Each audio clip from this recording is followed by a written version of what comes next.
In this video, I'm gonna share with you what we are going to cover in this course. So we're gonna go through basics of Serum, everything you need to know and you don't need to know about every button. Then some advanced settings like a wavetable editor, what each process here means. And we will go through different section, metrics, global, filters, everything you need to know.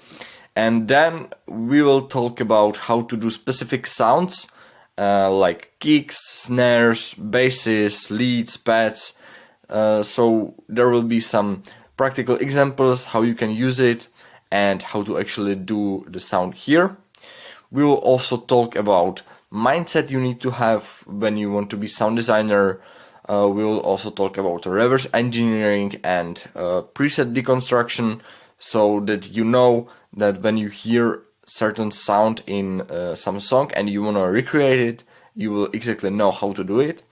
And we will talk about building your signature sound. So this is really important for music producers who want to have their own characteristic sound, and how to get the most out of this course. So I hope you will like it. I hope you will learn a ton of valuable things, and see you in the next video. Welcome to this video where we'll discuss how to get the most out of this masterclass. So how to get the most out of this masterclass. So I recommend to watch all videos and follow along in Serum. You will save time by trying and looking for the stuff I'm showing you immediately. Take notes on paper and you can then rewrite them to Notes app or write them directly to Notes app, because if you would have it on your paper, the paper could get easily lost. If you're looking for specific note, then you can just take your phone, you can search what word you're looking for and it will find. If you would look to paper and try to find certain word, it could take you hours before you find it. Take smart notes, so you don't need to take note on every small detail. Write it shortly, actionable in your own words so you can understand it, and mainly so that you can read it. After a lesson, you can go through your notes, and if you find out that you don't understand anything, you know that you should come back and rewatch some lessons. After watching the video, don't ask yourself what you should do now, but do what I'll tell you to do in the video. You can also watch this in your car, or if you are walking outside, or if you are on treadmill. However, keep in mind that you will forget about it and you will be confused once you come to Serum. So come back to each video, rewatch and apply immediately what you learned. I really recommend to follow along in Serum, because when I show you some cool trick, then you can try it right away and you don't need to wait for your sound design session to try it. Like if you would take 1 week before you try the technique, you would probably forget it. So follow along in Serum and you will see how effective it is. Also, the 1% of people actually apply what they learn in courses. So be one of them and you will be successful. But 99% of people never actually act on what they learn, and that's why their progress sucks and they are always confused. So don't be one of them. This also means like you watch the course and you think you understand it, but you actually not. And if you don't apply it and if you don't try it, you never know if you remember it or not. And you actually might think that the course you watched sucked and you didn't learn anything, and you think the course was the reason why you don't know how to sound design, how to work with Serum. So really apply everything. If you don't understand anything or you forget something, just come back to specific video and watch it again. In this video we are going to talk about what mindset is important to have as a sound designer. As a sound designers, we are not just technicians or just sound designers, but we are also artists, and our mindset directly influences sounds we create and the music we create. And it's crucial to not see yourself just as an operator of some tool, and you shouldn't focus just on technical aspects of music production and sound designing. You should also think about yourself as an artist, and your approach towards sound design and music production will change, and you will start to think about how you can experiment with this so that it sounds perfect and how it can evoke emotions in other people. And this can lead to breakthrough in your career, because you can effectively use what you learned and create some nice piece of music. So envision yourself as a creator how's work impacts the listener's emotions and experiences. If you still didn't watch the Producer 3.0 course, which is in this community, I highly recommend it, because there I talk about importance of time blocking, and I really recommend to create some type of schedule where you have, let's say, on Monday sound design session, on Tuesday you have finishing songs, on Wednesday you have starting new songs, etc., etc.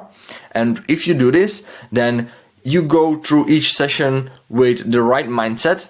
Let's say you have the sound design session and you know that you should have sound designer mindset, and you think like sound designer, and you ask yourself the right questions. Let's say how you can create this type of sound which is in your head, or how to have signature basses, etc. Now the 80-20 rule, aka focus on what matters. If you didn't hear about 80-20 rule, it means that most of our good results come from just a small part of your work. In sound design it's easy to spend too much time on small details that don't really change much, and you should focus on 20% that matters for an 80% effect. So instead of juggling between like 20 different plugins, you should focus on really learning the one most key plugins, and you will realize that most of your work will come from these key 2 or 3 plugins, because you will know them well and your workflow will improve your output quality. By applying 80-20 rule, you not only work more efficiently,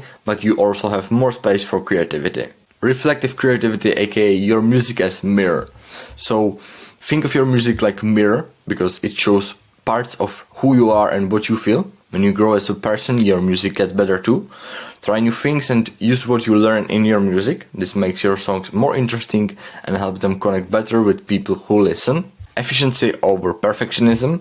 So understanding the tech side of music is important, but don't get stuck on tiny details. Focus on making music that feels good rather than making everything perfect. Sometimes the coolest sound happen by accident when you are just playing around. In sound design, striving for perfection can sometimes hinder our productivity and creative flow. Focusing on efficiency helps us achieve better results faster and often leads to more creative outcomes by preventing us from getting bogged down in unnecessary details. Main problems of perfectionism are like excessive tweaking can consume too much time with no returns. Over-focusing on getting every tiny detail perfect can kill our creative exploration and lead to frustration. And perfectionism can also cause projects to overrun, affecting deadlines and professional relationships. Think big about what you can do with your music. Don't just make small changes, aim for big improvements. Imagine yourself as the amazing artist you want to be and start acting like it today. This big thinking will help you use all of your creativity in your projects. If you think like, I wanna be 10 times bigger than now, then you will think, what do I need to do to be big like that? And you will not be satisfied with small achievements you made, and you will want more. So think big about what you want to achieve, and think big about yourself, and you will see that your approach to sound design will also change. Switch the mindset, so you need to think about yourself like already like powerful sound designer. You can imagine this like when you go to gym, you will be strong, but when you come home from the gym, you are not actually strong, but you are still weak. And if your mindset would be like that, then you would be probably very, very weak. But when you say at home that you are strong and then go to gym, you are much more likely to be stronger and stronger over time. And the approach you have towards weightlifting will also change based on how you think about yourself. So if you think about yourself like you are weak, you will probably not lift so heavy weights and you will not push it to your potential. But if you say that you are strong, then you'll probably take the most out of your session, and that's why I recommend think about yourself as extremely creative and experienced sound designer, which can create every sound he imagine. Visualize and become. So close your eyes and picture yourself as a top sound designer.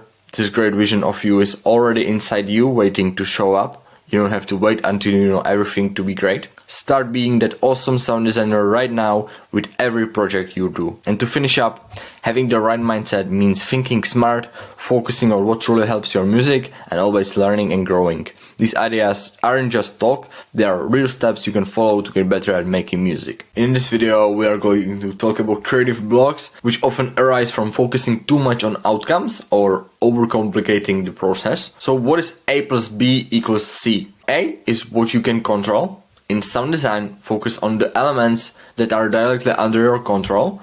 This means sound selection, choosing the right sounds or samples based on the project requirements. Tool mastery, learning and mastering your DAW and any relevant synthesizers or software. Creative techniques, applying modulation, effects, layering to enhance your sound. Work environment, setting up an active workspace that inspires creativity. By concentrating on these areas, you can make significant progress and maintain momentum in your projects. B is what you can't control.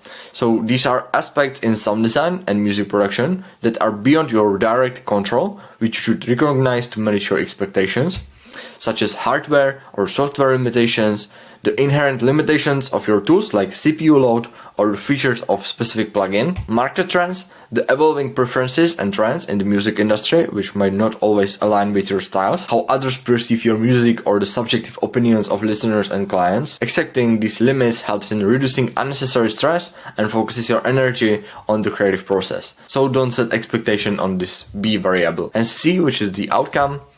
Focusing too much on outcomes, which are often beyond your control, can lead to disappointment and stifle creativity. Examples in sound design where outcomes are uncertain include the success of track or project. Even with the best production, there's no guarantee how well it will be received. Creative blocks, sometimes despite your best efforts, you might hit creative wall. The onset and duration of creative blocks can often be unpredictable, so don't set expectation on the outcome. So to wrap up, A is what you can control, and you should focus on what you can control. B is what you can't control, and you shouldn't set expectation on this because you can't control it. And C is the outcome, and you shouldn't also set expectation on this because you also can't control it. So practical strategies to navigate creative blocks in Serum. So implement these 12 strategies to effectively use Serum and minimize frustration. So start simple, begin with basic waveforms and minimal adjustments. Limit your tools, use only one oscillator and one filter to challenge your creativity. Utilize Serum's features. You can explore less familiar modules like the noise oscillator or new filter types to break your usual patterns. Random preset generation. You can use Serum's randomize feature to spark inspiration. It's called hybridize. If you go to preset finder, there you have the hybridize, which I will show you later in this course. And you can also use a randomizer when you right click on a certain parameter, which I also show you in this course. Now, avoiding overwhelm and encouraging exploration. So when aspirations like creating something completely unique set in, it's easy to feel overwhelmed. So redefine goals, focus on small achievable objectives like improving single aspect of sound design. Experiment, try new wavetables or modulation options without attachment to the outcome. Take breaks, so step back when stuck, avoiding the trap of forcing creativity, which seldom leads to breakthroughs. Now, steps to overcome different stages of blocks in Serum. So here's how you can tailor your approach based on the type of block you are experiencing. So for laziness, you can do quick sessions with limited tools to make simple sounds. For challenges, you can deep dive into specific features like warp modes. For tunnel vision, force usage of unfamiliar Serum features to expand your sound palette. For external distractions, create a focused workspace with minimal interruptions. For perfectionism, set practical limits like completing a track using only Serum and applying strategies in Serum projects. So for minor blocks, open Serum and use the random preset generator for inspiration. Modify the random preset slightly to make it your own. For major blocks, start a Serum only challenge where every sound in your track from drums to effect must be created in Serum.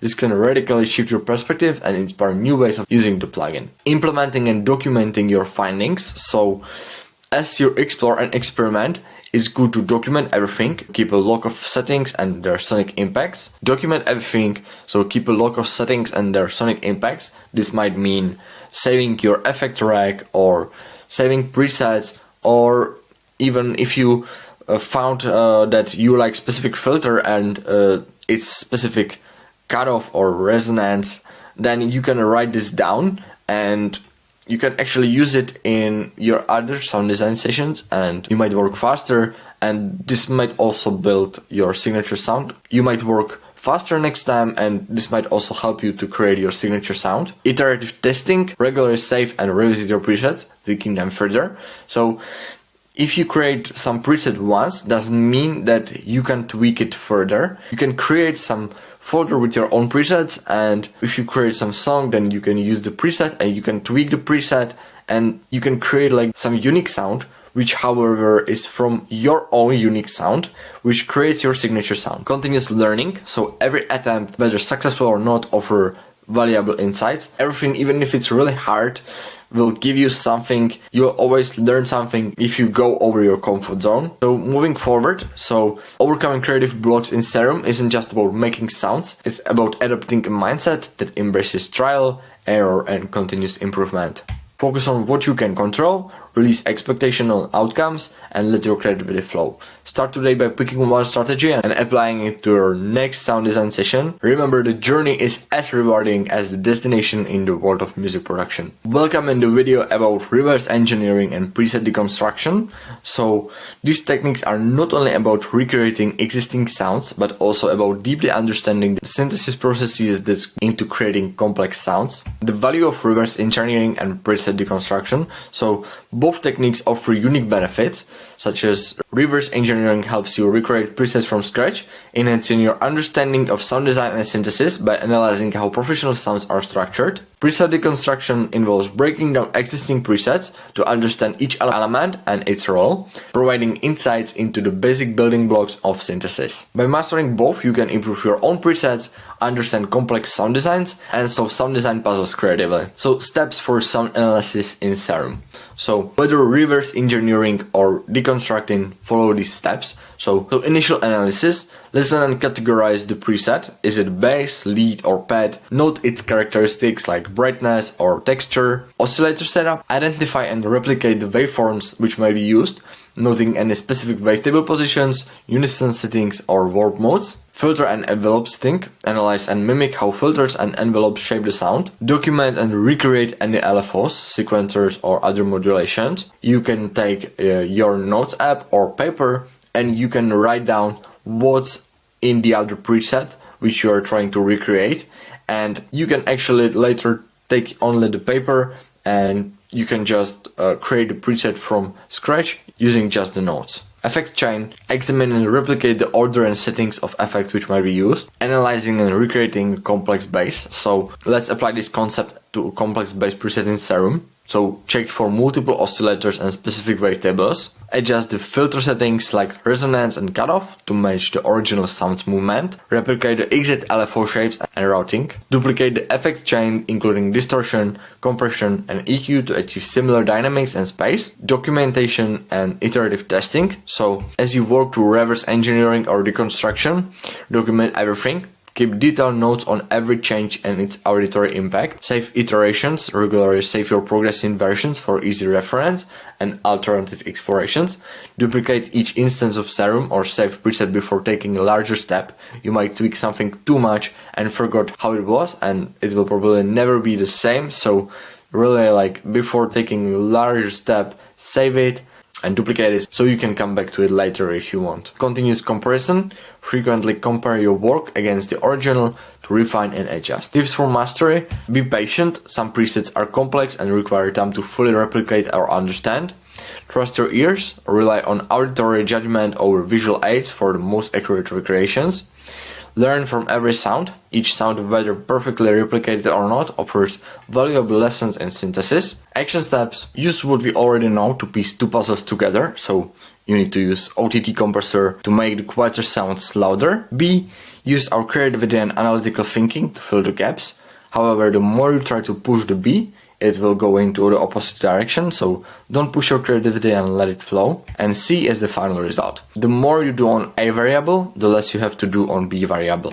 So choose some preset, analyze A and B, analyze your preset and the other preset, physically write down what you learned during the preset deconstruction, and be very clear and accurate so you can maybe later take the note and you can recreate the preset. If you are looking for reverse engineering, identify what is the most important thing on the sound, like how important is the wavetable. So you can try different wavetables, like you already might have the effects and filters set up, but now you can switch between different wavetables and you can see how it influences the sound. Identify how pitch bend is set, are there any hidden modulations, and try to rebuild it based on your notes. After you wrote down everything you learned and every modulation which is in the other preset, just close the other preset, take your notes and try to recreate it from scratch. If you are trying to recreate some sound which we don't have preset for, think about tonal direction, which are wavetables,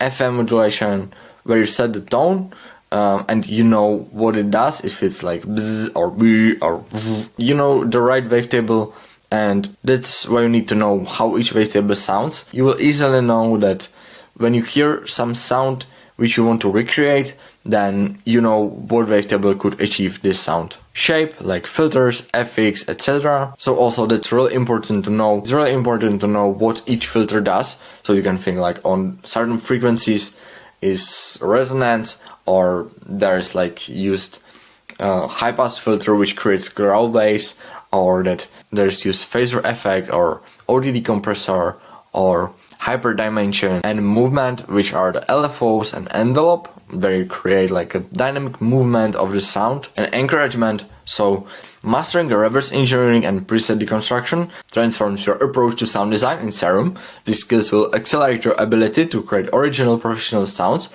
and deepen your synthesis knowledge.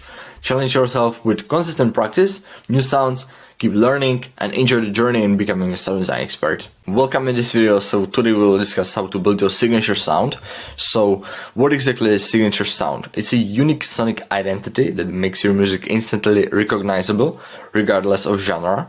So let's say you watch some video set, listen to some mix on SoundCloud, or you hear some song on party and you know right away who made the song, because it's so unique and because no one else is like the artist. Think of artists like Flume or Current Value, and their music has a distinct flair that stands out. You know, they have the specific characteristic in that music that no one else will get close to them, because the sound selection and overall vibe and mixing, you can easily know that it's them. Why is it important to have signature sound? So having a signature sound not only helps you stand out in a crowded field, but also plays a crucial role in how your music is marketed and received by audiences. Importance of synths and effects. So if you are looking for signature sound, your choice of synths and effect is fundamental. For example, you can use some popular synth and you can use some kind of effect like a flanger or phaser or some type of saturation. It will create some distinctive sound, and key here is not just use these tools but to tweak and combine them in ways that reflect your artistic vision. Compression and saturation techniques. Compression and saturation are your sonic sculpting tools, so you can use multiband compression like OTT compressor, helps you achieve vibrant sound by evenly distributing energy across frequencies. It's about more than just making sounds louder, it's about making them feel alive. I use OTT when I create basses because it pushes out the sounds which are too quiet and that needs to be pushed out. Additionally, don't underestimate the power of good saturation. Adding it can enhance the warmth and presence of your sound without muddying it. Slight distortion of the high end, for example, can add the sparkle that catches the listener's ears. Creative processing and effects. Creative processing is where you can really start to imprint your personality on your tracks.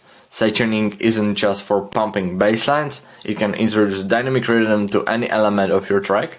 So you can use LFO to create specific kind of rhythm which you will use very often in your songs, and the rhythms which you are using in your songs is also very easily recognizable. Automating effects like reverb, delay, phaser and chorus can transform flat sound into something that has movement and depth. It's like painting with sound. Each stroke adds a layer of emotion and complexity. Later in this course I will show you real examples how you can apply different automations and how you can play with it. And developing your sound. Developing your signature sound is a journey. It doesn't happen overnight, so it requires experimentation, adaptation and open mind. Listen to a wide array of music for inspiration. don't just stick to one genre, mix and match elements from different musical traditions. So let's say you are a drum and bass producer, and instead of just listening to drum and bass songs, just think about what songs do you like as well, like other genres, and how you can incorporate it into your music production. Because let's say I like psytrance, so I think about how I can use the psytrance bass into my build-ups, or how can I use the trippy effects into my drop sections. That's something that also creates signature sound. And play around with new technology and don't be afraid to push conventional boundaries. So remember, the goal is to find a sound that you love and that resonates with others. This is your artistic signature after all. And your action steps. So remember that finding your signature sound is personal and evolving process. So be patient and persistent, practice regularly and stay curious. Every piece you create brings you one step closer to that unique sound. Create a folder with your own samples and presets and use them in your future songs. They can be used as layers or as rhythmic percussion. Eventually you can do more sound design with them later, like you can add some weird distortion chain, or like saturation, or just some weird trippy effects, or dispersing, or frequency modulation. After a certain number of finished songs, it will be obvious what techniques do you use quite often and what's your taste. After a certain number of finished songs, it will be obvious what techniques do you use quite often and what's your taste. For my first songs, it was always like, when I was complete beginner, do only what I could, so there was no possibility to like have some signature sound. But once I started to understand the sound designing more, like I started to orient more in the Serum, and I started to create my own basses, my own drums, and since I started to do this, my songs started to have their own character. And now when other people listen to my music, they always say like they could easily recognize that it's me, because I have the distinct and specific sound which no one has. You just need to finish a lot of songs and you need to learn to make your own sounds, and you will see that one day you will have the signature sound. However, don't push it and just create music that you love, and you will see that you don't even have to like think about creating some signature sound, but it will be natural. If you are true to yourself and you create music that you love, then it will be easily recognizable. We are each different. We have different experiences from our lives. We listen to different music throughout our lives. So just finish a lot of music and do music that you actually love. And like, you don't need to every session think about your signature sound. One day it will really come naturally. So I think that's enough for this video, and see you in the next one. Welcome in this video. So if you want to hear some sound, you just have to press the key. You can press a note on your keyboard. And you can also see which notes you are pressing. What creates this sound is this oscillator. You have two oscillators, oscillator A, oscillator B. To turn on oscillator B, you just need to turn this on. And now there are two sounds. Oscillator A, it sounds like this. And if we turn on oscillator B, it sounds like this. It's same, but now I will a little bit change it. So it's like high. And this is low. And now when I turn on both, we can hear them playing at the same time. If you want to change the sound, you can do that by clicking here. You have analog folder, digital folder, spectre folder, user folder. There are your own wavetables which you can create and save, which I will show you later, and vowel. I recommend to really check every wavetable which is here, like literally like go and listen.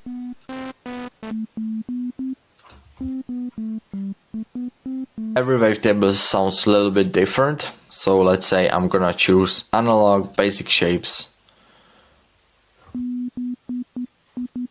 So this level controls amplitude of output oscillator, which means now you can't hear the sound and now you can hear it, so you can adjust the oscillator, how loud you want to have it. I will talk later about modulation. However, if you modulate this parameter so it moves, it can create a rhythmical feel, which sounds like this.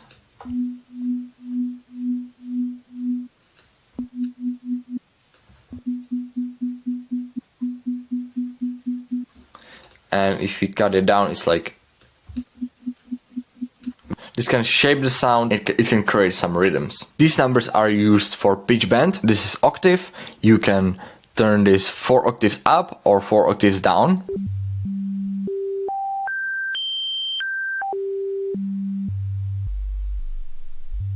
And if you don't know what is octave, it's 12 semitones up. So if this is, let's say, C3, then this is C4, because it's like 1, 2, 3, 4, 5, 6, 7, 8, 9, 10, 11, 12. If you look at this piano, then here is, let's say, this is C, and if you go one note up, it's called semitone. So if you go 12 semitones up, it's 1 octave. 1, 2, 3, 4, 5, 6, 7, 8, 9, 10, 11, 12. So it's the same if I press here and here.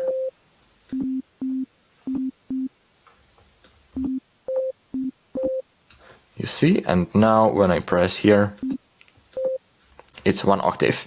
Then here you have semitones, which is exactly the same. However, here you have 12 semitones, so you can go 1 octave up or 1 octave down. So working with semitones, it's like if you would go up on the keyboard like this. You see? Now when I increase the semitones, it sounds like this.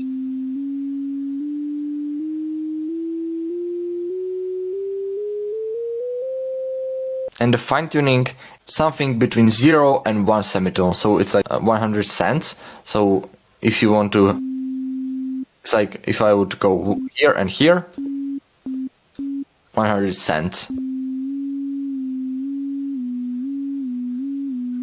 This is commonly used for some kind of leads or synths. You modulate it and create some dubstep lead, let's say, or sometimes you just want to tune the oscillator a little bit.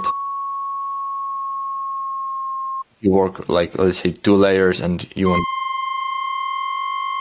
want to tune it a little bit. This is coarse pitch. This is just basic pitch. You go up.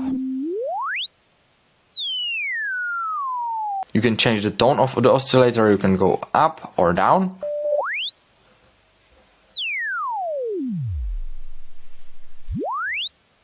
And you can also put modulation on this.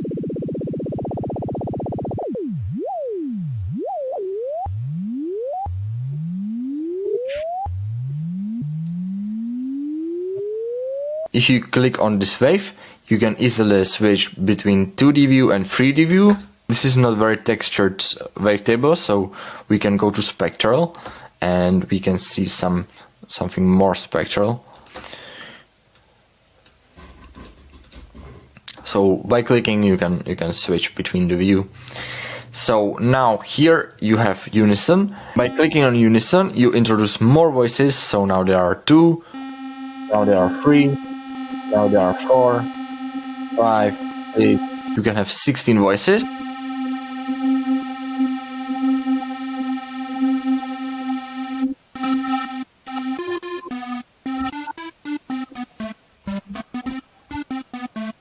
Detune is that now that you will see that there's like 16 voices, and when I press detune, each voice will be tuned differently.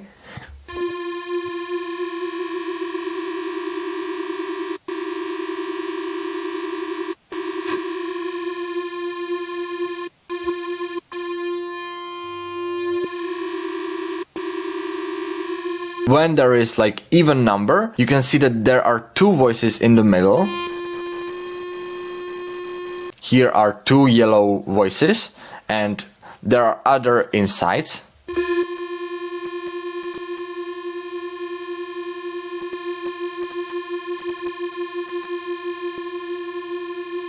And in the middle.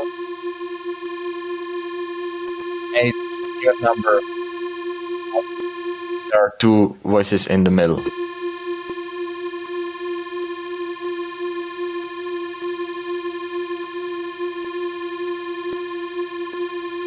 So you can experiment with this in your own sounds. By decreasing the blend, you can decrease the power of other voices, and when we turn up the blend, it will sound like chords, which is like 3 notes together or more. See?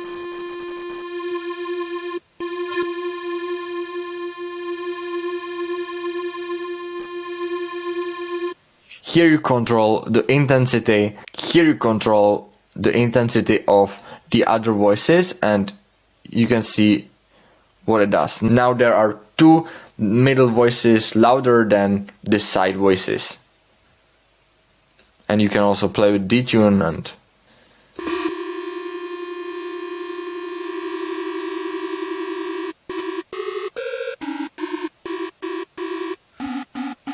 now it sounds like if there was 5 notes playing together or more, you know, like this.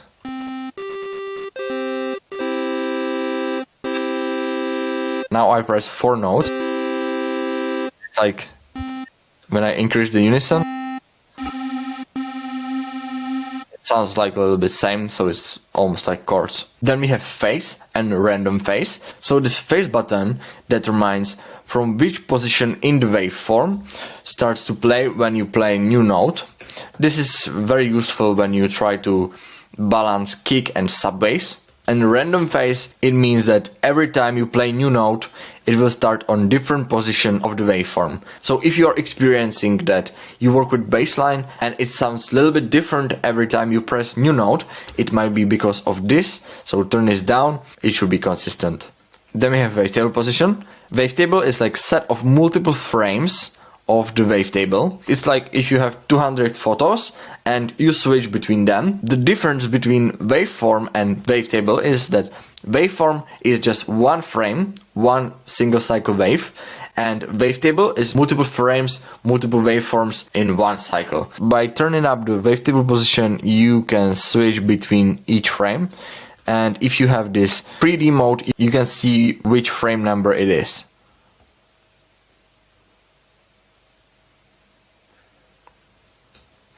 So when you move with the wavetable position, it sounds like this.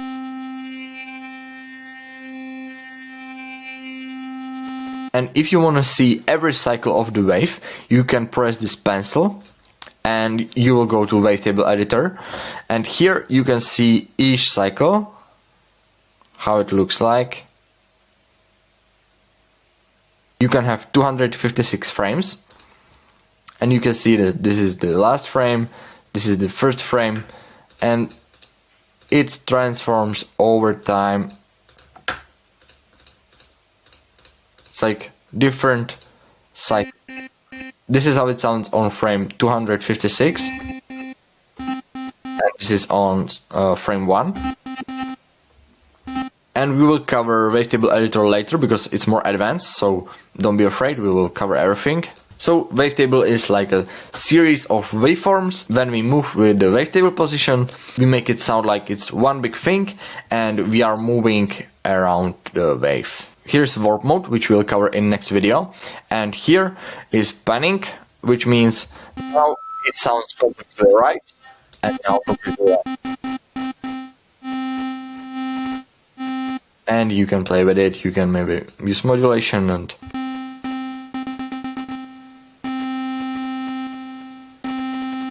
so you can play with it like that. And level is or making just for loudness or making it more rhythmical. So yeah, that's enough for this video. See you in the next one where we cover warp modes. Welcome in this video. So now we are going to discuss warp mode. So warp modes, you can see that there is more of them. And what it does, it changes how the waveform sounds. So when you open up sync, you are increasing like octaves because there are 2 cycles or more within one wave.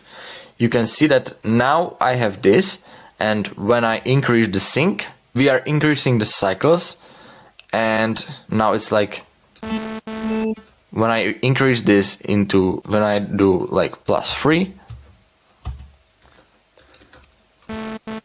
now it sounds like this, and when I increase plus 3%, it sounds like this. Now you can see that there's one line, and when I do plus 3, you can see that there are now 3 triangles. Now 7, 1, 2, 3, 4, 5, 6, 7, 8, which is showing up here, but yeah. 1, 2, 3, 4, 5, 6, 7.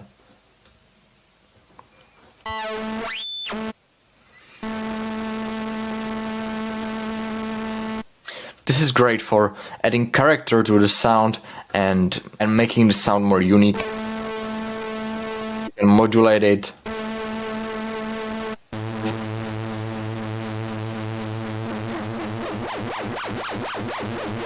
You can create nice harmonic sounds when you do like 2.5,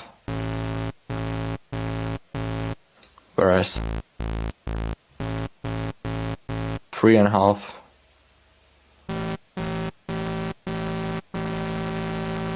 Yeah, it's very nice. Sounds really good. And then we have sync half window, which is basically creates smoothing around the edges, so it's not so clicky. You can see these fades. Then we have sync window, which creates larger fades. Here on these sides, whereas normal sync. Then we have bend plus, so we are smashing the waveform towards middle. Bend minus, which is the opposite, we are stretching it out. Bend plus minus, which is combination. PWM is pulse wave modulation.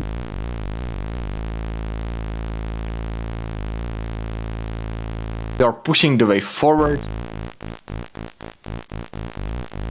Asymmetric pushes the wave backwards or forward. Asymmetric plus minus, which is combination, or it goes forward or backwards.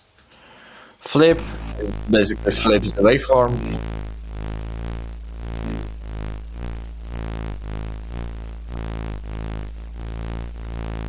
And then we have mirror, which mirrors when it's off. You see that there's one line, and when there's mirror, it like mirrors the waveform, so it's like two of them, and it's like a reflection in the middle. Then we have remap, and you turn this up, you click on this pencil, and now whatever you draw here, with this remap you can create unique waveforms, and you can, whatever you draw here, it reflects on the waveform. You can see that now when I draw this shape here, it's like mirror and it creates the same shape. You can see.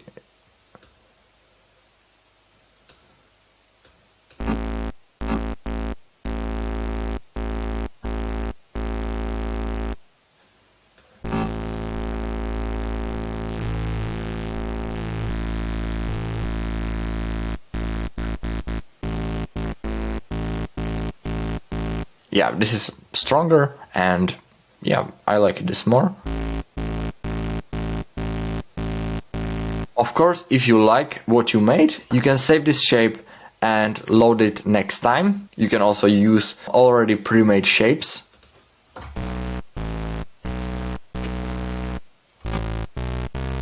This is good for experimentation. The other remaps, 2, 3 and 4, it's like you have more cycles of them, so now you have two copies of what you draw. Now you have 3, now you have 4. By quantize, you are breaking down the waveform and you are creating like a 8-bit effect.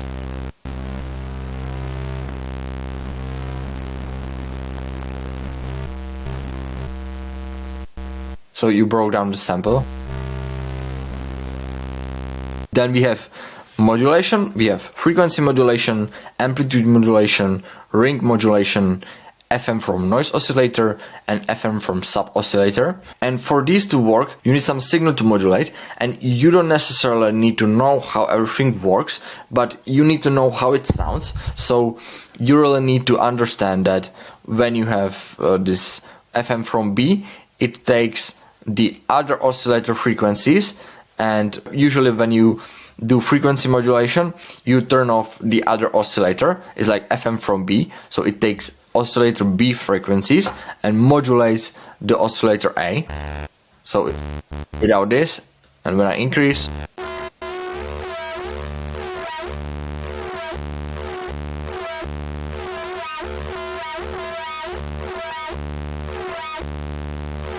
yeah, so FM is really powerful.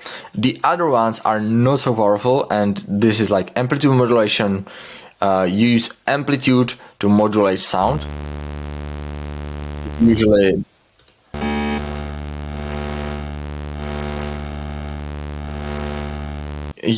I don't use neither AM or RM. It's like, for me it's useless. I don't know anyone who uses this, so it's like not very useful. You can try to make some cool sounds with it, but I've actually tried many times, but it never actually created something powerful that I liked.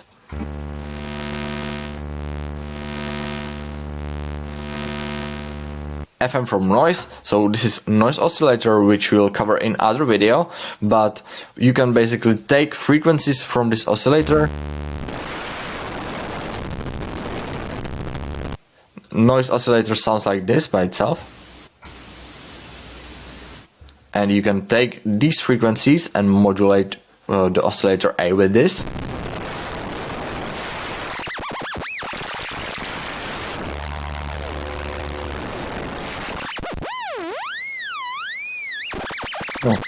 Yeah, so that's very experimental, and there are some cases how you can use this, which I'm gonna share with you in the other part of this course.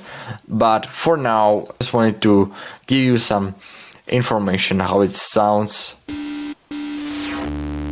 FM from sub means it takes the sub oscillator frequencies and modulate the oscillator A.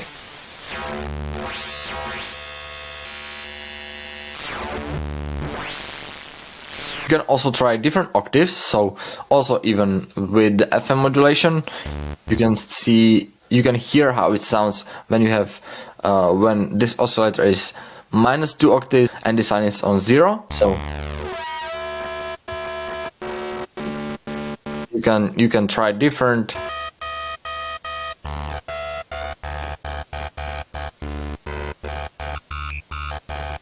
You can try how it affects the sound.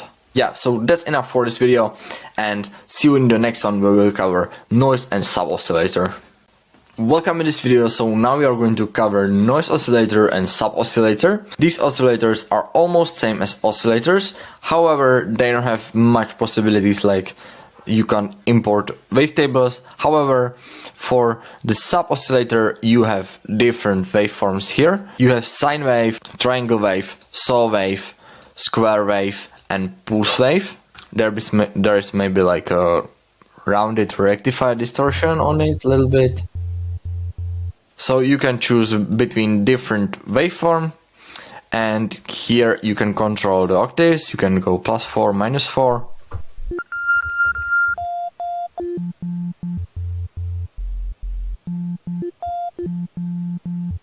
And panning, left, right, and level. And direct out is if you want to have clean sub without FX and filters. You can, if you let's say put here a reverb or some other effects.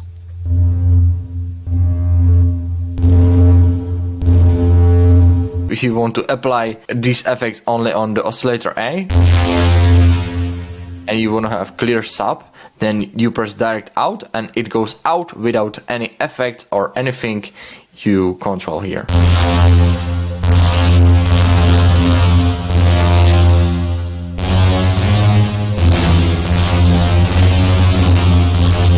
You will probably not hear the sub now, but it's very clear and the sub is untouched. And the noise oscillator, you have the direct out as well, so you can have the noise without any effects. Level is just the volume. Then you have panning, which is left and right. Then you have pitch.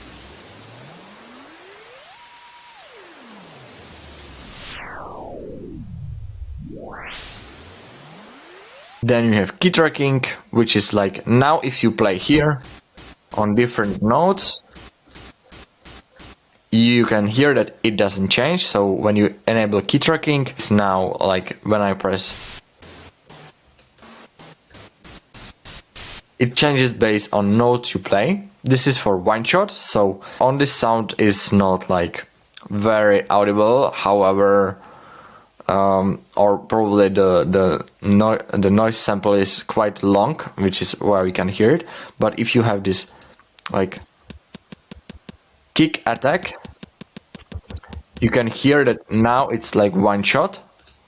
But when I turn this off, it plays all over again in cycles, so it's like repeating. It's like if there was thousands of these clicks next to each other. And now there's like just one shot. Phase, that's same, so it's like choose on which position of the waveform it starts.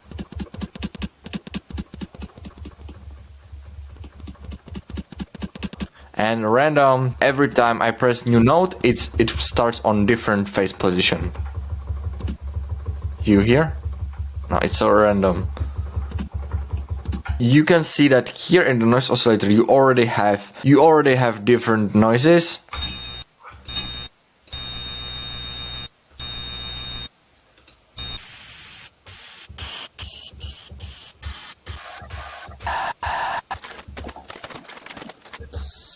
If you want to have your own folder like me, then you just need to go to find the Serum preset folder, and you need to go here to menu and you go to show Serum presets folder. When you go to Serum presets, here you can see noises and you can put inside your own folder with noises. Another thing about noise oscillator is that you can actually take any sound or any sample you want and you can actually put it inside of the Serum. Mine is now closing, so I need to move it like this. And you just need to drag this on the noise oscillator, wait a few seconds, it will import into the noise oscillator. So now I can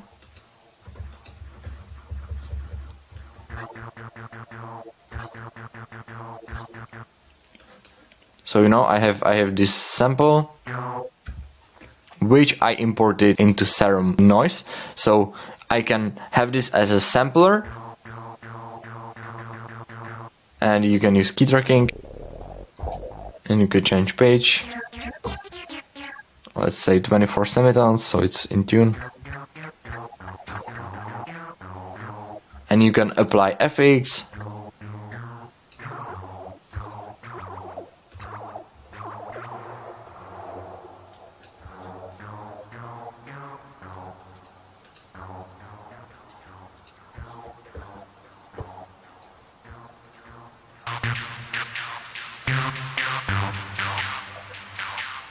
And you can get very, very creative with this.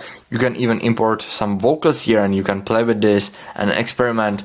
I will also show you how you can use this in later videos, but for now you at least know how you can use this.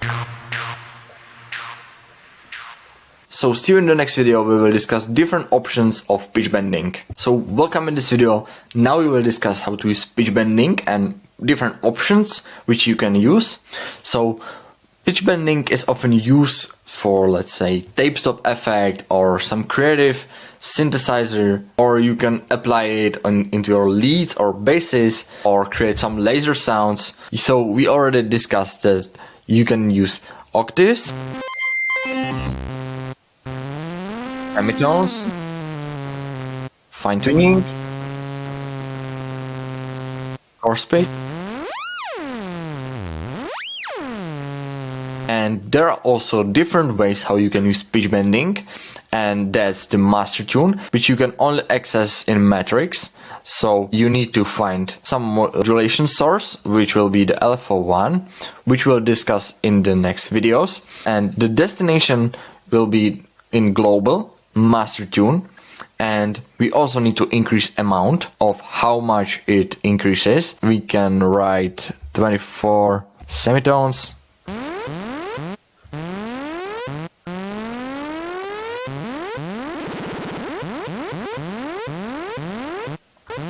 Or you can go down.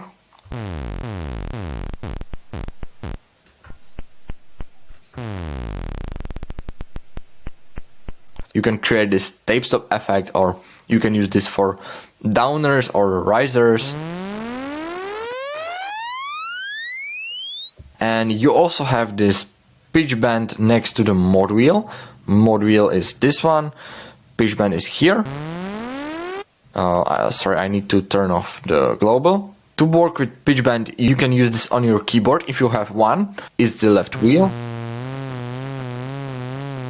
So I do this on my keyboard. However, you can do it with your mouse. You can go up or down, and here you control the intensity or semitones of how up it goes or how down.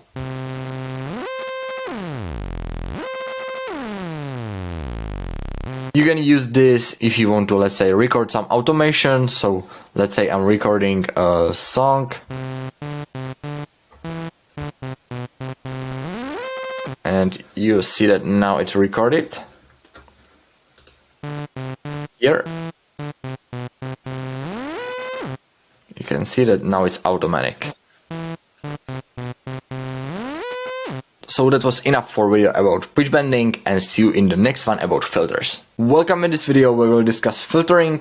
You can enable filter by clicking on this button. On this panel you can see A, B and S, and this is key tracking, which I'll explain later. A is for oscillator A, B is for oscillator B, N is for noise oscillator, and sub is for sub oscillator. So if you want to filter just oscillator A, these two oscillators turned on, then you can listen how it sounds. You can hear that it filters out only the oscillator A, and now when I enable B and S,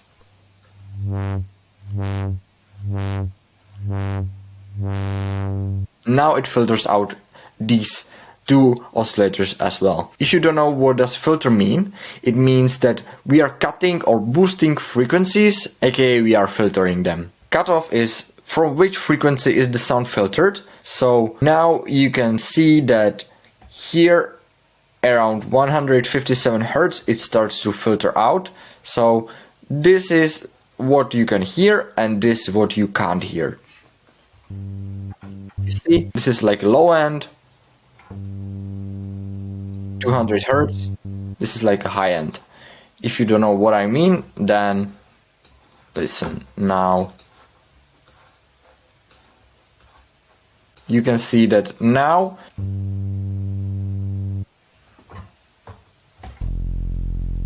you can hear only what's below this, and when I move with the filter,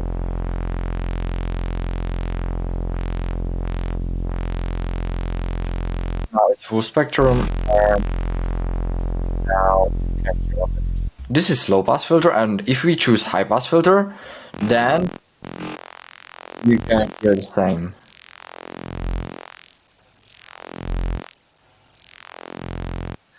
Yeah, so I hope you understand what cutoff does. Resonance works with the cutoff, so it emphasizes the frequency which is cut off. So you can see that it created this large peak.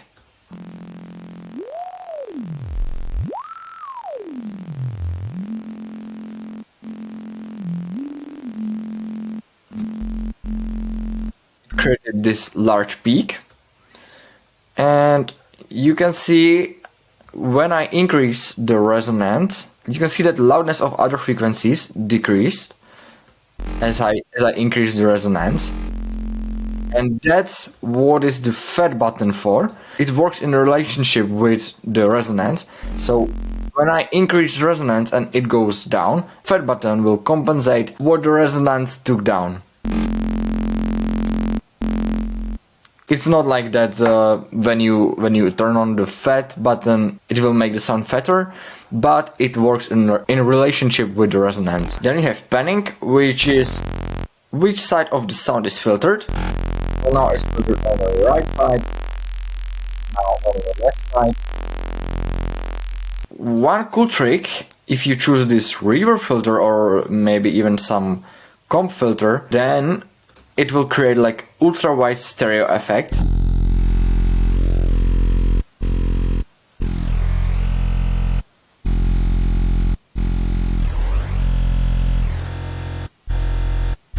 Now it's ultra wide. You can see that this green light is side signal without. Wait. We would need to filter out the unnecessary frequencies which were in the low end,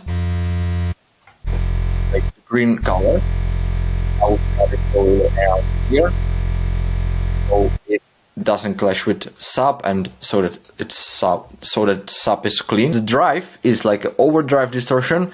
It's just boosted on the more gain. And the mix, you can see this is like wet dry. You can set the filter to work only on 50%.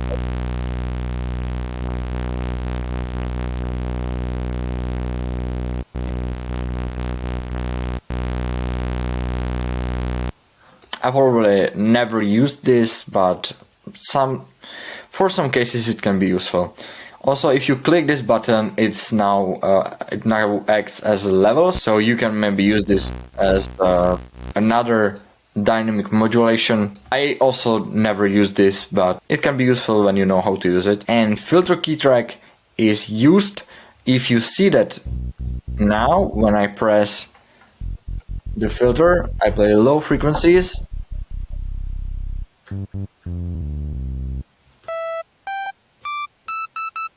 It moves with notes, because we can see that here, if this is turned off and I play this note and this note, you can't hear the higher note because the higher note has frequencies in higher side of spectrum. If I turn off the filter, you see that you can't hear it now. But if you want to apply this type of filter and you want to apply it on every note, then now you can hear it. Now you can hear this, and you can also hear this, but you can see that there's like a high cut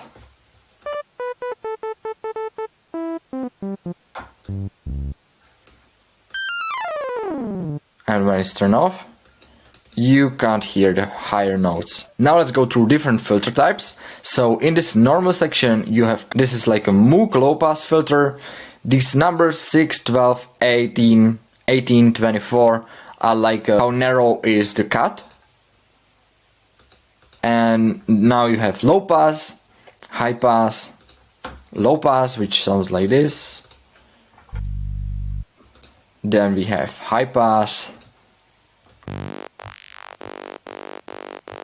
High pass means low cut and low pass means high cut. So it's the exact opposite. I don't know exactly what is the reason for being it so confusing, but now you at least know that this is like a high cut and this is low cut. Now you have band pass, which cuts both sides, like lows and highs.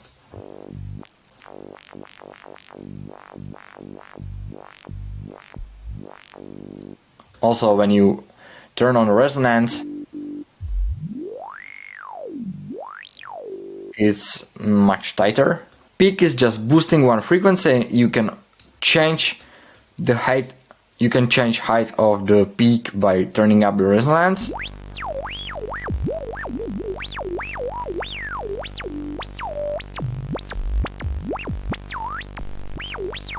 Yep. And then you have notch, which is the exact opposite. We just inverted the peak. You're just cutting out specific frequency. And by turning up the resonance, you are decreasing the cut. Then we have multi, which is combination of the normal filters. So here we have low pass plus high pass. And here you can see that there is no longer fat. On other filters there's sometimes little different button. So here are controlling the high pass and here the low pass. Then we have low pass plus band pass.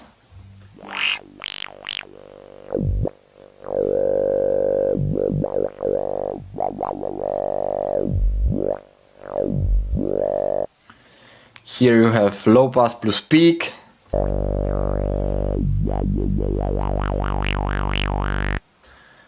Low pass plus notch, high pass plus band pass, high pass plus notch, high pass plus band pass, high pass plus peak, high pass plus notch, band pass plus peak, band pass plus notch, peak plus peak, so you have two peaks, peak plus notch, so you have notch plus notch, so you have two notches. Now you have these triple filters, which is low pass plus band pass plus high pass, low pass plus band pass plus high pass, low pass plus peak plus high pass, and so on. You can get really creative with them, however I actually never use them. Then you have these flanges. These are like a little bit similar, like here like phaser effect and flanger effect, which you can, here you have like comps filter, here you have flanger filter, here you have phaser filter, and in this type of filter we are not cutting any frequencies, we are just moving with certain resonances and notches. So you can see that now there are these peaks and notches.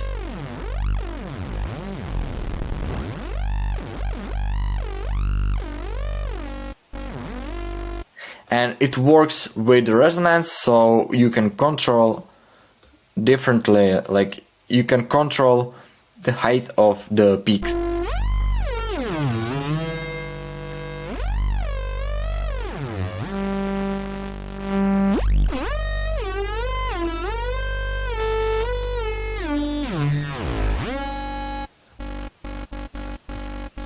These plus and minus, these are just inverted versions, so here you can see that it looks like this, and this is just inverted. I really encourage you to test these filters out and just go through every filter here and play with resonance, cutoff, and the button which is here like fat or frequency, and you will see which one you like. You can actually take notes on which filters you might use in your sound design. Then you have this comp L6, high 6, this L6 plus and L6 minus are like low pass 6 dB positive, low pass 6 dB negative, and the L and H. The L means that it will not apply on high frequencies. The H means that it will not apply on low frequencies. So here you can see that it not apply on the low frequencies.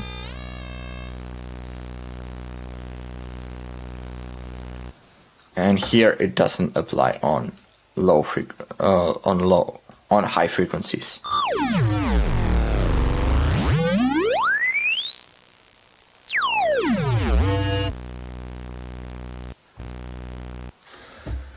Then you have these combinations, high pass filter plus low pass filter.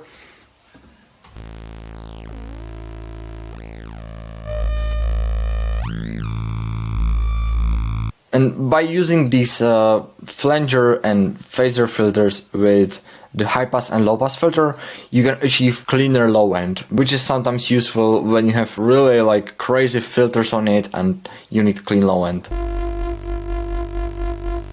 So you can get creative with different filters, just listen how they sound.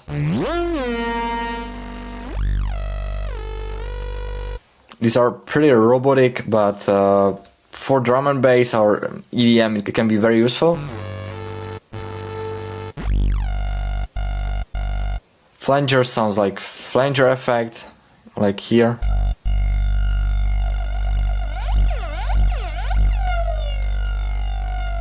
You know, and the phaser.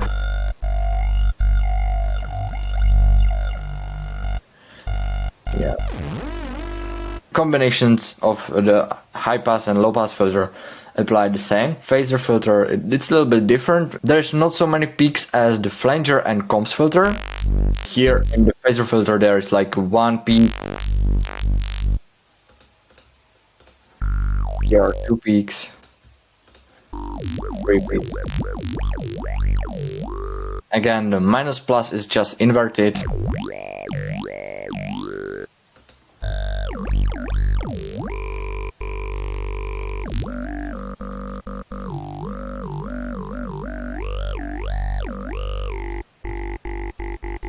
And again, the key tracking also applies to different keys, so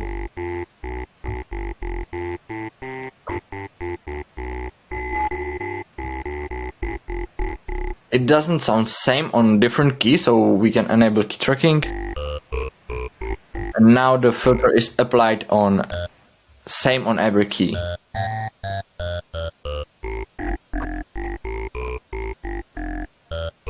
You can see that it moves with the keys.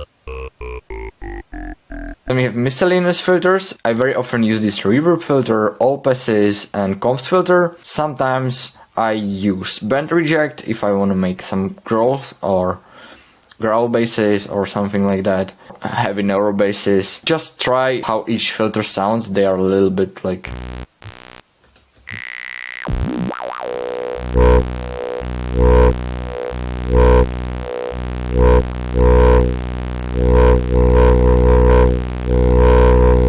I don't have any real explanation for each filter, however, go through different one and try what it does.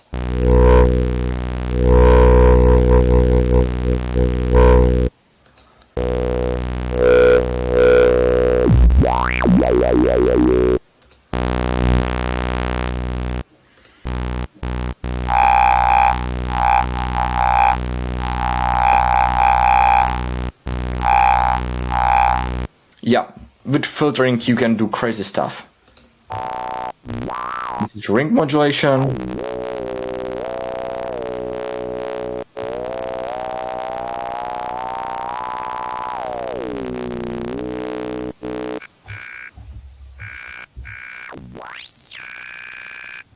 There's another option of ring modulation. Tempo hold, which is like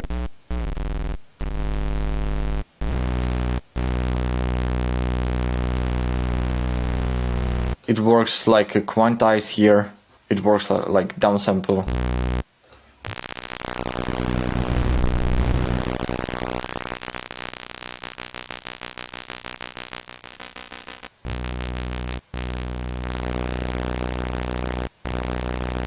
Yeah, very, very interesting. Then you have these comps.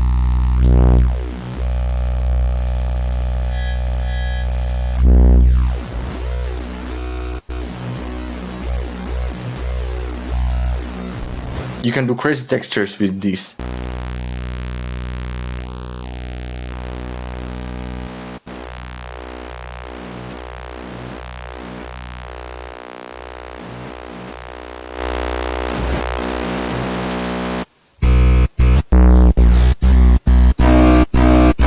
Really try to boost the resonance to see what it's capable of. And this French LP, which does some crazy things.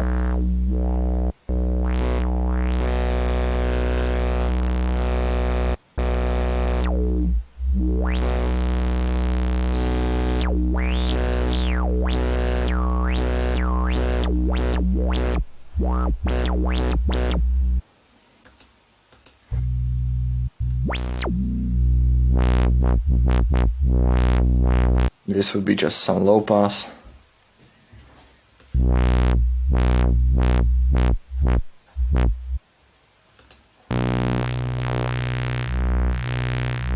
these formats are also interesting. It sounds like some voice effect.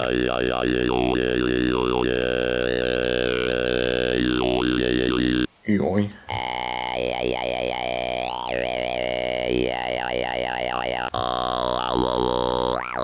Then we have band reject.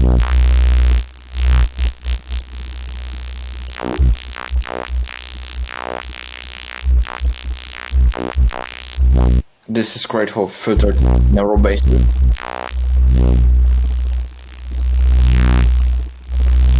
Then we have this distorted comp.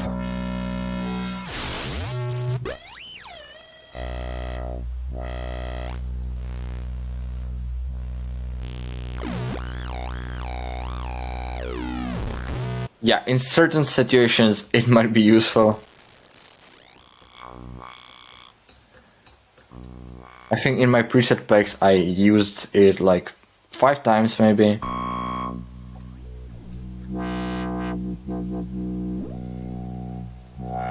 And it was just because I was playing with different filters and I found them useful, so I tried them.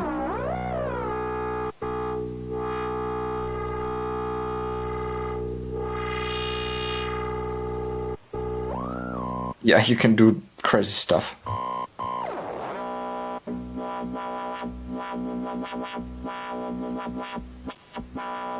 And when you enable compressor, it can do like, it can be really powerful.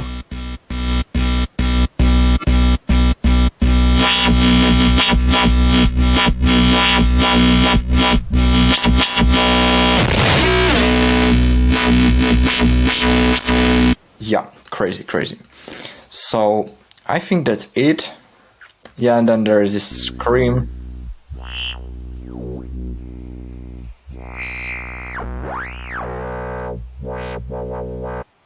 The action step for this video is go to filter section and actually try every single one filter and play with different buttons and see and hear what it can do. Like try to boost the drive a little bit, increase resonation, try to play with the pan, play with the cutoff and mix. So I hope you like this, you learned something new, and see you in the next video where we will discuss modulators.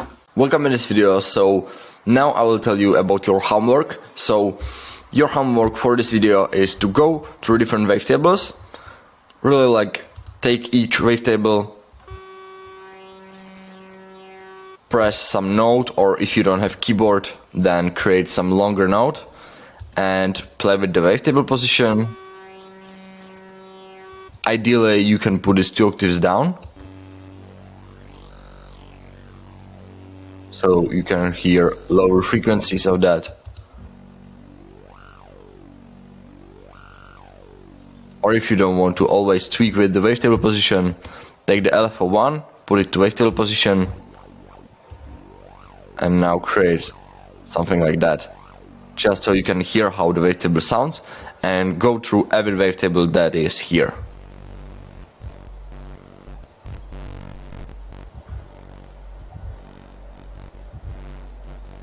The other part of this homework is to go to noise oscillator and go through every noise that is here.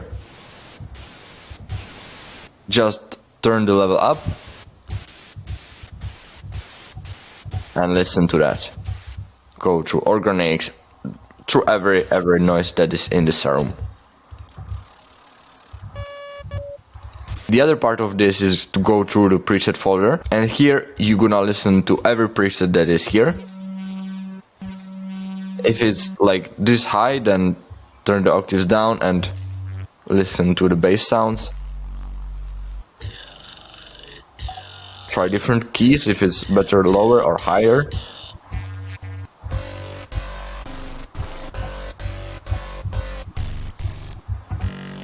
If there are some macros, then try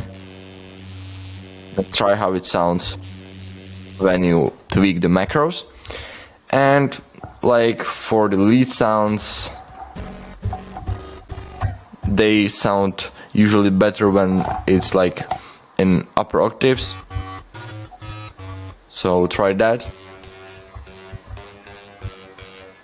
and go through every wavetable that is here. See you in the next one. Hey, welcome in the video about modulators. So now we will discuss what this LFO envelope macro module means. So modulators can make your sound move in different way, and you can put the modulator and put it on every parameter you want, or almost any parameter you want. So let's say you wanna move with this level. So you take this LFO, which is low frequency oscillator, and you put it on that, and you see that here is the blue circle around the parameter, and you can, by dragging this little like a C shape, so let's put this to 100%, you can touch the white point and you can move it along the grid. And now let's put this to the right corner, and this is like a 0, which is here, and this is like 100. So when this goes up, it increases up. So we can see, and this speed is based on your BPM and based on this rate. This means that every quarter note it will play this one LFO cycle. By turning to right you can increase the speed, and by turning to left you're decreasing the speed. So now it means that every 4 bars it will play this cycle of LFO. We can have 8 LFOs max, so you can put like this here, this here, and as you add more of them it will add up. So now you have 7, 8, and that's max you can get. So you can have 8 different shapes. You can change the shape by double clicking, and you can move with the white button, and with this smaller blue button or point you can curve the peak like you want. If you want to have like this. If it's hard for you to do with this, then I can guarantee that once you do it a couple times you will get it very quickly, and you can basically have different shapes on different LFO. So you can play with it like you want, whatever you want to draw. So let's say I put this to level, and let's play with this. So now I'm gonna draw just this basic shape, and you can see that now when you're pressing the key it starts always on different position, and it's because we have this mode on off. And what this means is that it goes with the position of your playlist. So if you have this note here and you put it here, let's say we put this to 2 bars, okay? And now when I want to play it, let's say here, you will see that it will start around here. Now when I go here, start it here. It takes your BPM and the position of the project, and that's where it starts. And if you want it to start on every key, you can choose the envelope mode or the trigger mode. The envelope mode acts as a one-shot, so you play it once and then it holds. Well, let's increase the speed so we don't have to wait that long. Oh, I hold the key and that's it. You can't hear it because it goes to 0 and then it holds there. If I would increase it here, it would be like on 50%, then it would hold on 50%. Now you can hear, because you can see this small dot here, that's where it stays. Again, you can see the small dot here. This envelope mode is very useful for fast basses, or not even basses, but you can also use it for percussion or synth or leads or whatever you want. By right clicking the white point you can set loopback point here, and it will create a point where it starts to loop. So it will go normally here, and from this it will start to loop until you stop to hold the key.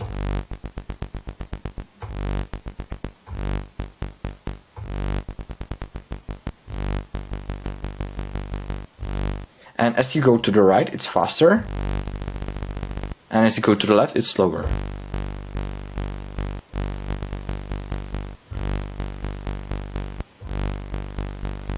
And let's say you like how it loops here, so you can set start point here, and it will start from this position, and it will not consider this start. It will just loop like this. This loopback point only works when you have enabled the envelope mode. The trigger mode works as a loop on itself, so when you play a note, it always starts from the beginning and it repeats all the time.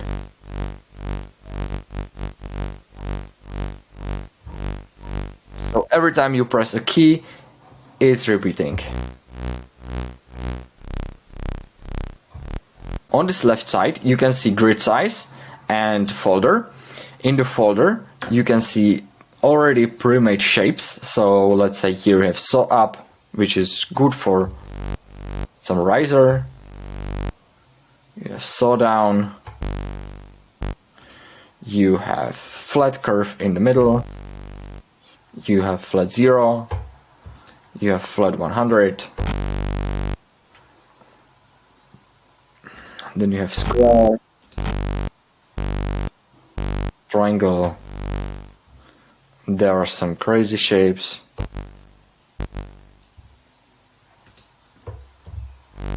Yeah, so definitely check it out. And if you, let's say, create shape like this,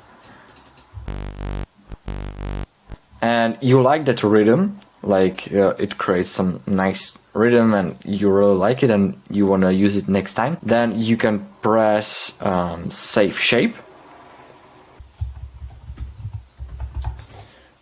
And you will have it in your user folder. You can also, in this folder, you can do one thing, and that's vectable A to LFO, and it creates the same shape as this one. Let's say we use something more crazy. Okay, let's see what it does. Perfect. Now you have this crazy shape. There's like hundreds of points, which is absolutely crazy. Then we have grid size, which is now you can see that there's like 1, 2, 3, 4, 5, 6, 7, 8 columns. This grid is useful if you press Alt or if you press Alt or Option if you're on Mac, then you can move on the grid. If you're struggling to put this to middle because you can see it, then press Alt or Option and you can move it so it fits to the grid. And also if you hold Shift and when you click with your mouse and you like draw, then you can create these steps. You can put this to semitones.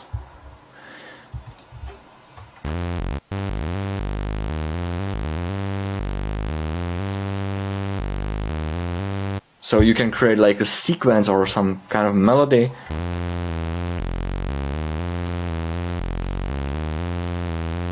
And if you want to have smaller steps, you can increase the grid size. And now you can draw crazy shapes like this.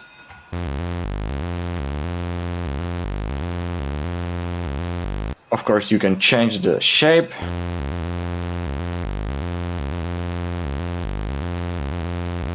Then we have this BPM, anchor, triplet, and dotted. And when there is triplet, it's like different time signature. So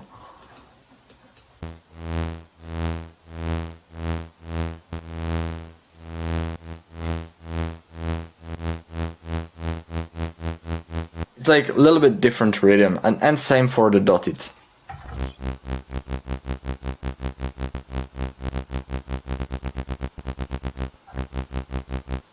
It's a little bit different. Anchor means it will always stay to the grid, like you will not hear the skipping effect, and it will also be synced to the global song position, and it also relates to BPM, so it has to be turned on. So I usually don't care about the anchor that much. I usually very often turn off the BPM because now when I want to change the speed, you can hear the step effect.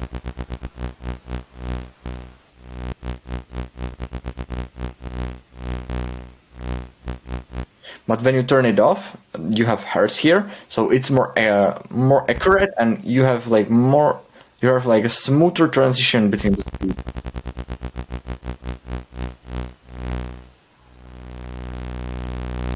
Then we have this rise, which means when you have modulation here, if you have BPM turned on, then you see here classic time signature like quarter note, 16th note, 8th note, etc. And when you turn this off, you have here seconds. So now what this rise button does, it waits 1.7 seconds before this LFO starts to completely work. You can hear this rising effect. When I click the note, the modulation works right away, and when I have this, it takes 2 seconds before it starts to work. Now the delay is a little different. It waits 2 seconds before the modulation starts to work. So now I will hold the key for 2 seconds before it starts to play. See, it's 2 seconds.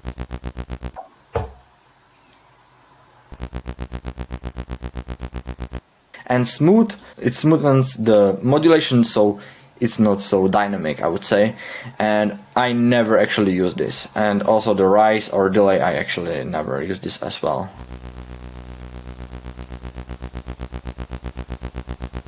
But I could imagine how I would use it probably in some epic intro or some build-up where it's like you can automate this and it starts to cut and then it could drop. Yeah, I could probably use it that way. So then we have envelopes. We have 3 envelopes. Envelope 1 works even though it's not on anything. It controls amplitude of whole serum. However, envelope 2 and envelope 3 works like LFO1, etc. And if it's not on anything, then it doesn't work. So here you have ADSR, which stands for Attack, Decay, Sustain, Release, and Hold, which you can find on many different synthesizers, not only Serum, but on classic synthesizers, samplers, or other electronic music instruments. And it gives dynamic and specific character to the sound. Attack is how long does it take before the note reaches the maximum level after you press the note. So let's say you have here 200 milliseconds, so it takes 353 milliseconds before it goes into 100%. A quick attack means that the sound reaches its peak almost instantly, which is useful for percussive elements like hi-hats or some leads or drum hits. And the slower attack means that the sound gradually ramps up to the peak, which is useful for some swells, risers or some pads. The decay is the time for the sound to fall from the initial peak to sustain level, and the decay settings affects how quickly the sound reduces in intensity after initial peak. Sustain, so unlike the other stages, sustain is a level, not a time parameter. It represents the level at which the sound holds while the note is held down after the decay phase is complete, and when the key is held down, the sound remains at the sustain level until the key is released. The sustain level can range from silence to the maximum level reached at the end of attack phase. When I increase the sustain, it will hold in this position until I release my finger from the piano. And the release, this is the time it takes for the sound to fade to silence after the key is released. A short release time causes the sound to stop abruptly when the key is lifted, while a longer release lets the sound decay gradually. So when I lift my finger from the piano, after the release is increased, and hear that there's like 700 millisecond tail. Now I lift my finger and there's like this longer tail. And hold, it holds time after the attack for a few seconds. With attack it takes 400 milliseconds before it reaches the maximum level. Then I have hold, which holds the time for a few seconds. Then with decay I choose how long it takes before it goes to sustain level, and with sustain I control on which decibels it sustains. And the release is how long it takes when I lift my finger from the piano. So I can create some pad. When I put there some reverb.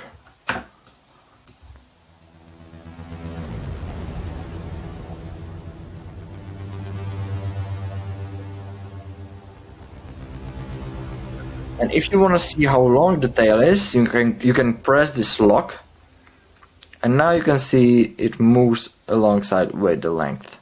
So you can exactly see how long it is.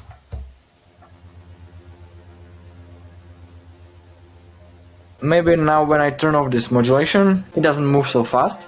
So now you can hear that it's like pretty static.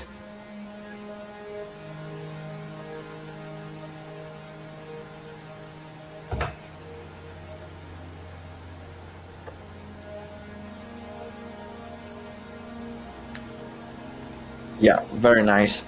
And also, you can also make a plucky sound, so you can make this as short as possible.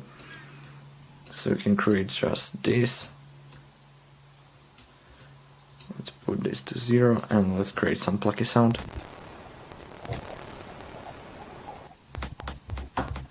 Yeah, that's pretty short.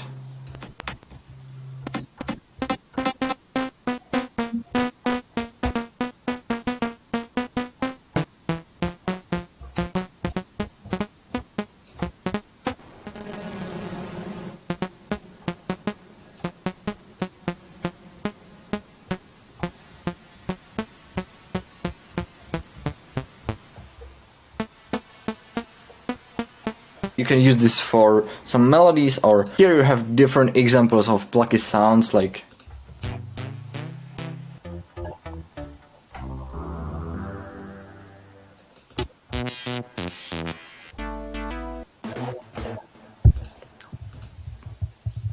and you can see that I don't have this modulator on anything, and it controls overall shape of the sound. And you can also put this on whatever you want, like this. If you don't want to control overall serum shape, then you can just take this LFO and you can put it wherever you want, if you want to have this one-shot effect.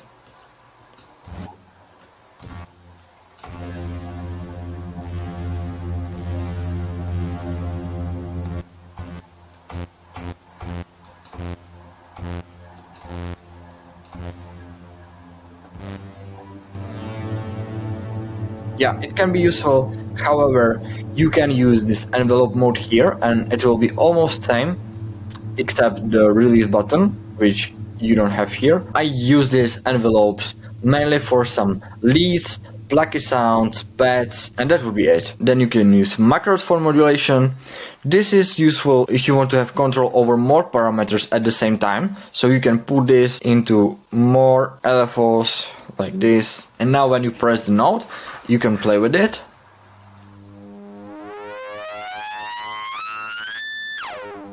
And you can map your keyboard to move with certain knob, and you can increase the value here. If your DAW can do that, then you can record automation and you can play the note and you can just move with the button.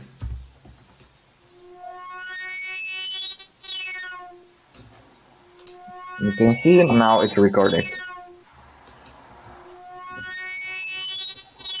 You can have 4 of them, and then you have this mod wheel, and the mod wheel is this. You can find it on your keyboard if you have one, or if you don't have keyboard, you can use this one right here, but I don't actually see any reason why you would want to use this mod wheel if you don't have keyboard, so use this only when you have keyboard. You can use this for almost anything. However, let's say I have this, and when I play some note, and now I move with the mod wheel, you can see how it moves here. I can record some nice automations like this. Other modulator right here is the velocity and note. So you can use velocity, which is how hard you press some key, and you can use this here. Let's say when I record some melody on my piano, I press record and I will start to play piano now. You will see that how I recorded the velocity.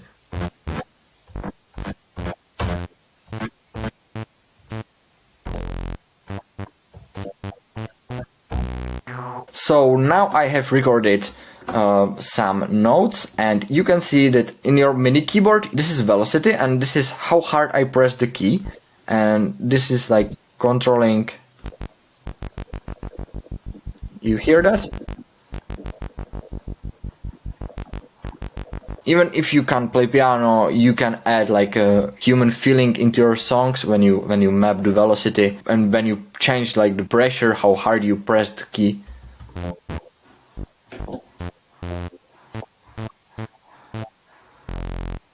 You see, you can put this on any parameter you want, and this is like When I press lower note, you can see that it's here, and when I press higher note,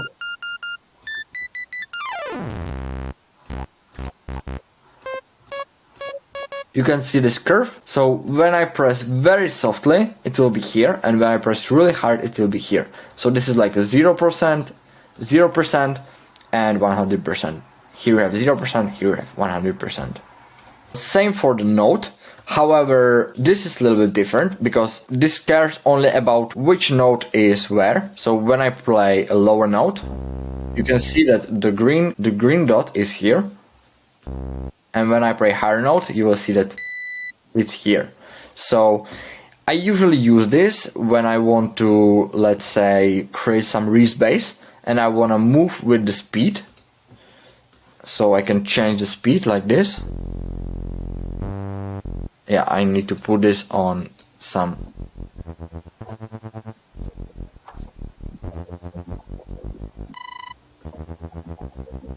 You can hear that it's now lower, and here it's really fast.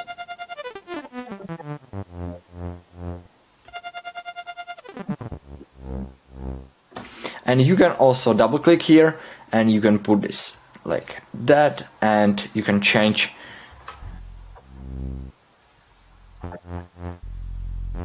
So when I alternate between lower and higher note, it's now much faster.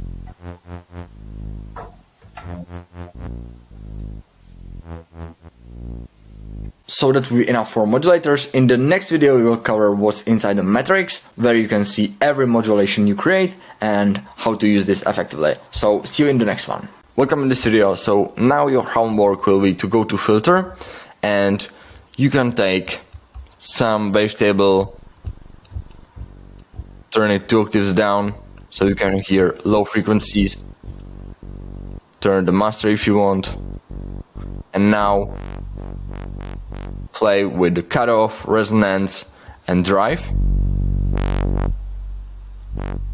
and try different filters.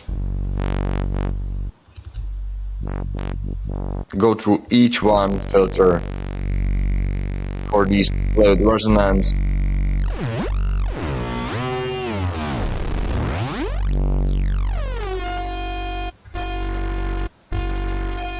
You can play with drive.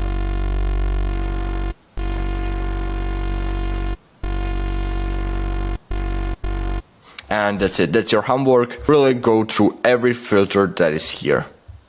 See you in the next one. So welcome in this video about matrix. So in the matrix you can see all modulations you create. When you, let's say, put LFO here, you put envelope here, and you put envelope here, and you put mod here, and you go to FX and you put LFO here and here. Then when you go to matrix, you can see every modulation we created. Here you can see source of the modulation. I put LFO1 to level, which is here, LFO1 to level of oscillator A. Here is the intensity, so I put it to 82% here with this blue circle, and I put it to, let's say, 50%. And here you can see that I have it on 50%, so you can control it here. Here is the amount, here is the destination, and here is if it's unipolar or bipolar, meaning if it goes only one side, like up, or to both sides, up and down. So you can click on this, and now you can see that when I move this to the middle, it goes up and down. So it goes plus 50 and minus 50.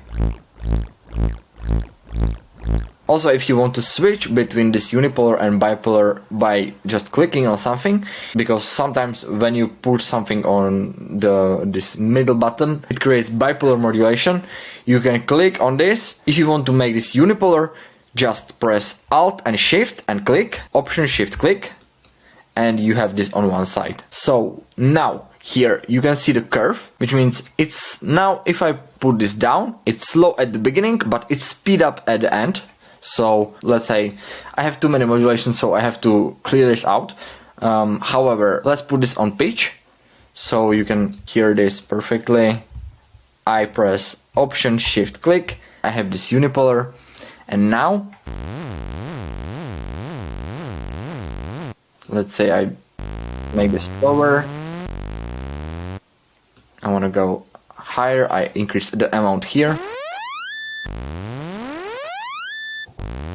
And with this curve I can put it down, and now it will go slowly, then fast up.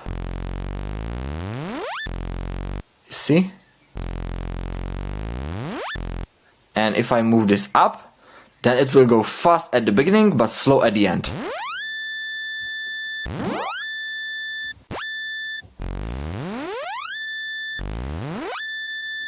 Then we have this aux source, which is, this aux source is that control if the modulation is working or not. I usually use macro on this. I use macro, and then you can hear that now the modulation, let's turn this off. You can hear that this modulation now doesn't work, but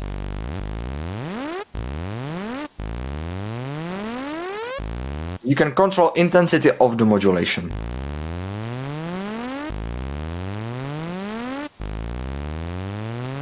This mode works only when there is some aux source, invert or bypass. When you have invert, now you can see that it's inverted. So now here it's like 100% and here it's 0. And bypass. You can't hear no modulation. Here you can control the intensity of the modulation you set.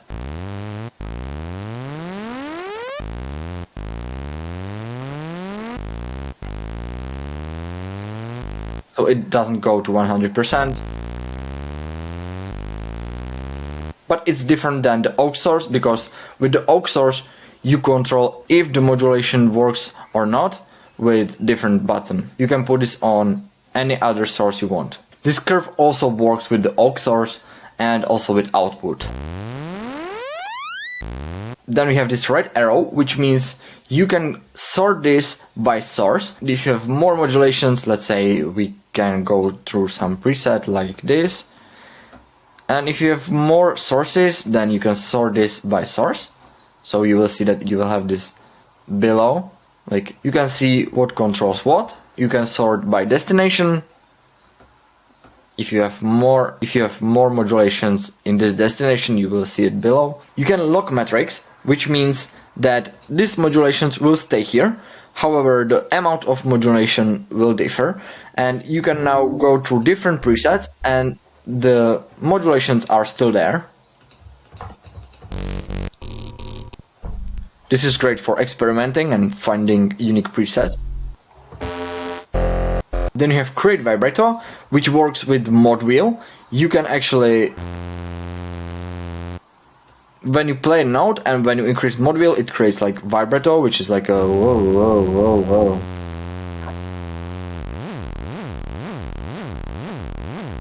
Or you can create velocity amp assignment, which is basically that it will act as a piano, so it will take in account how hard you press the key. In metrics we can also access new destinations such as global master tune, which is basically pitch of whole serum.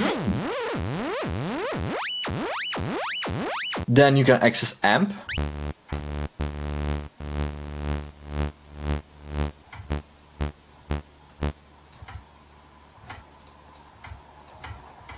This is like amplitude. Chaos rate, which is here, which control the chaos. However, the chaos would need to be on something, and you can also access this source here. Let's say we want to put chaos 1 filter cutoff. Let's turn this off. In the metrics we can also access different sources of modulation, so we can use mod wheel, envelope, aftertouch, poly aftertouch, chaos 1, chaos 2, noise oscillator, note on random. We'll cover this more in next video. However, you can control chaos, which is this button, which is like a randomizer, and you can also access here the master tune, which is the pitch of whole serum, and chaos rate. Plus you can assign different destination here. That was enough for this video about metrics, and see you in the next one about voicing and portamento. Welcome in this video where we'll cover voicing and portamento. Voicing is here. So here the mono button stands for monophonic or polyphonic. If you want to play more notes at the same time, aka chord, which sounds like this, you would have to turn this off to have it polyphonic. If you want to have like glide effect and you want to alternate between two notes, you can turn this on. However, you wouldn't hear three notes at the same time.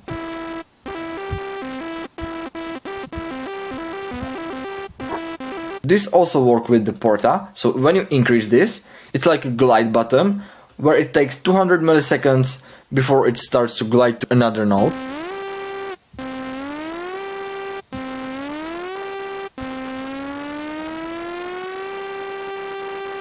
And the always means that when I press this, it will remember the last note that I played, and it will now take 500 milliseconds before it gets to the note that I want to play. So let's say I want to play this higher note. And now when I play this lower note, listen carefully. It took 500 milliseconds before it got into the lower note. Now it remembers the lower note, and now it will take 2 seconds before it starts to play the higher note. You get it? Easy. Now the curve works with the porta, so this is how quick or slow the glide is. So you hear that it's slow at the beginning and fast at the end. I actually never used scale because I don't know what it does. However, you can check manual if you want, but I don't think it does some magic things. So then we have legato. Legato works only when you have some modulation turned on. So legato determines if you have some modulation and if you alternate between some notes. So let's say if the legato would be turned on, then if I played some note, it would always re-trigger from start, so it will start a new LFO cycle. And if I turn on legato, the modulation continues to the end. That's enough about voicing, and see you in the next one about right-click options. Welcome in this video where we'll discuss how to use right-click options. So let's say we have this modulation and you wanna hear how it sounds like without the modulation. So you right-click the LFO and you press bypass. Now there is no modulation, and you can do it one by one. Or you can right-click this and you can do bypass, or you can remove modulator. Or if you have more modulators on one parameter, if you stand on each LFO, you can remove it. You see, now I'm on LFO 3, I can remove LFO 3, and so on. Or I can do remove all modulators. Now I can also here remove all modulations, and now it's clean. Now when I click on these parameters, I can say I have these settings and I don't like it anymore and I want to have it as the default settings. So I can right click and I can do reset control. And now it's in default position. When I right click again, I can go to mod source, which means that I can now assign modulation source. So let's say I want to modulate this with LFO1. Of course, it's easier to put it here like this, but if you want to access different sources of modulation like chaos or noise oscillator or macros or aftertouch or mod wheel, then you will do it here. So when we right click here, you can see that here is mod wheel, envelope, LFOs, velocity, note, and that's all we covered in the previous videos. However, now you have the aftertouch and poly aftertouch, and these are almost same as velocity. However, they are a little bit different and they work with keyboards which have very sensitive keys, and I will show you how it looks like.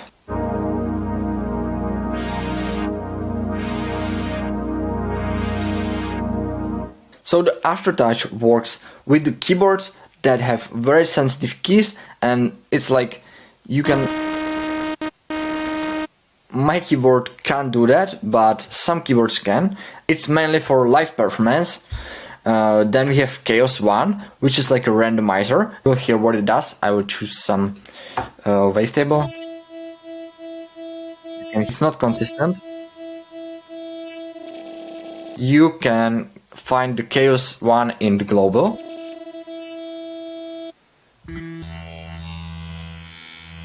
I just turn down the octave so it sounds like some bass.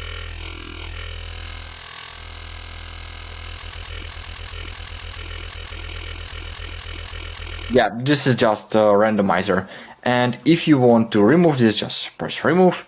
And we can try Chaos 2, which is just different type of randomizer. It sounds a little bit different.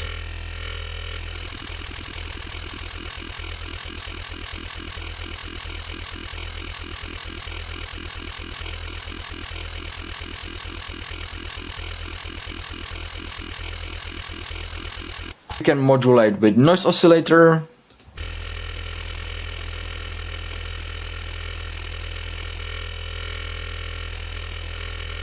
When you change the pitch, it works like a LFO. You can see now it's like moving like this, and when I increase this, there's like hundreds of peaks, and this is how fast the modulation works. So of course when I turn this down, we don't need to have this turned on because we use just frequencies of this to modulate this parameter. Of course you can now hear this oscillator, so I can turn this off. This is also for experimental sound design, so just need to know that the option is there. Then we have note on random 1, which is that every note I press there will be different value.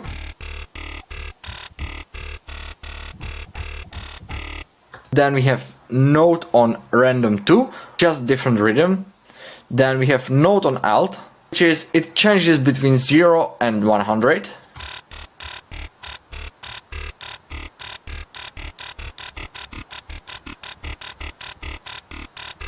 And note on alt 2 is inverted, so below 100 and 0. And we covered this one, and the pitch bend.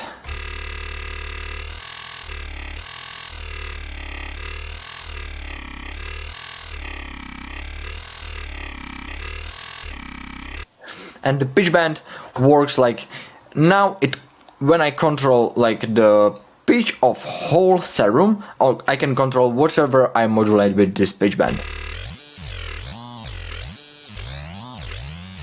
Useful in some scenarios. So also right click these LFO points, and here, as we discussed, you can set start point, you can set loopback point, you can remove start point, loopback point, or remove selected point, or you can flip it vertically or horizontally, or you can assign modulation here. So with X and Y we can control if you want to move the point up or down or to the side.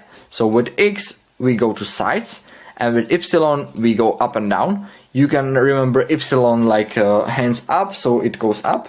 When I assign some source, let's say for 2, you will see that now when I go, like when I have this saw up and when I play some note,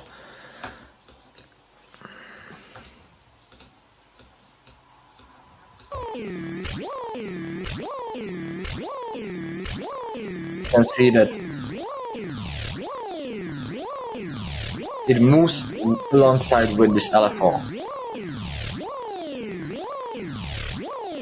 We go slowly up, now it can go fast up.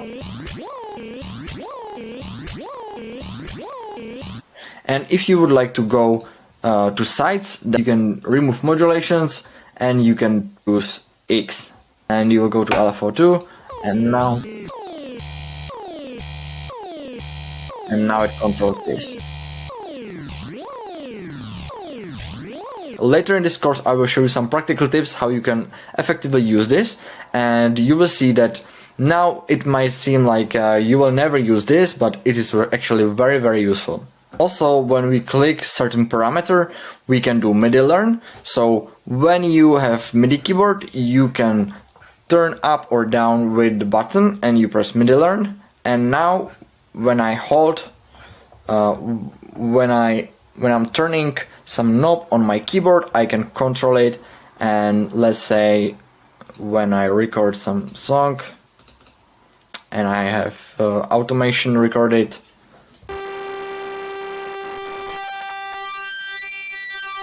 I can move with the knob. This is enough for this video, and see you in the next one about FX section. Welcome in this video where we'll discuss FX section, so let's dive into it. So if you wanna go to FX section, you just need to click here and you can turn on the FX here. And you can move them up or down. However, keep in mind that the order matters. So if you, let's say, have this compressor turned on and you just boost it right here, and when you have delay before the compressor takes in account the delay. It also turns up the delay. And if the delay is after the compressor doesn't care about the delay. So let's listen now. And before, the compressor took the quietest sounds and it increased the volume. And this works with everything.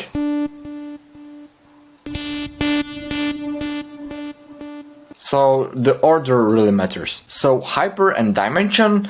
The hyper sounds a little bit like the unison. So let's listen up.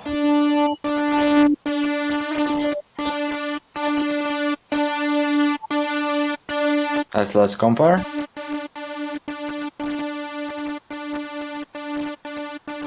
Yeah, so it's same.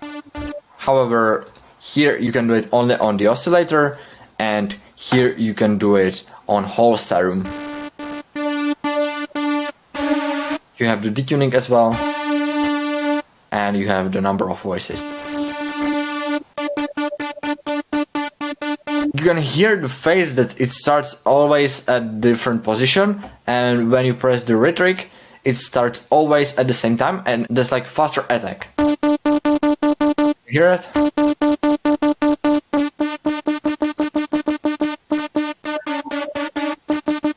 Dimension works like a stereo effect.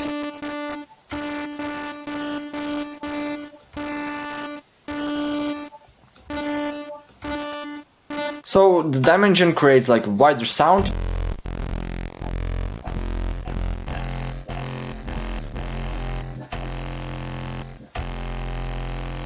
It creates like 4 slightly delayed lines next to each other. It's like a layer.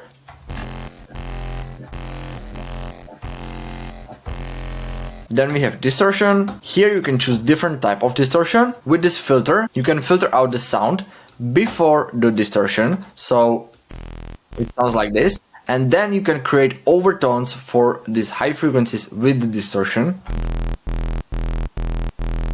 Or you can do post, which is like you already created overtones with the distortion and now you smashed filter on it to cut out the frequencies which created the distortion.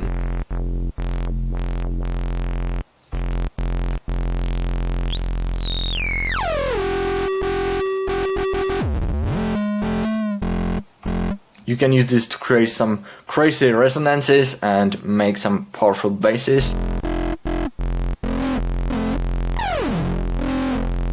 You can also modulate this.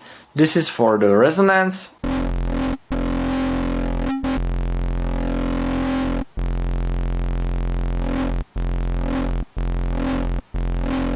And with right click you can turn it off. Then we have drive, which is like the intensity of the distortion. With mixed we can do like a parallel distortion, so we can hear the original but also the distortion. It's not like 100% distorted, but there's like a layer of the distorted sound.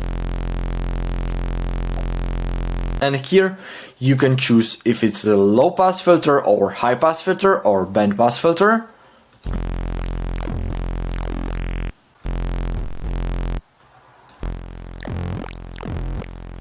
You can also modulate this if you want. And now let's go to different distortion types. The tube distortion is classic distortion with a specific character.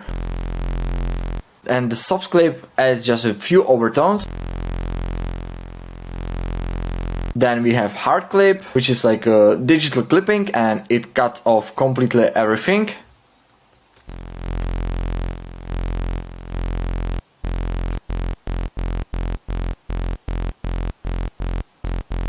We have diode, which is interesting, diode 2. Then we have linear fold, which folds the waveform on itself.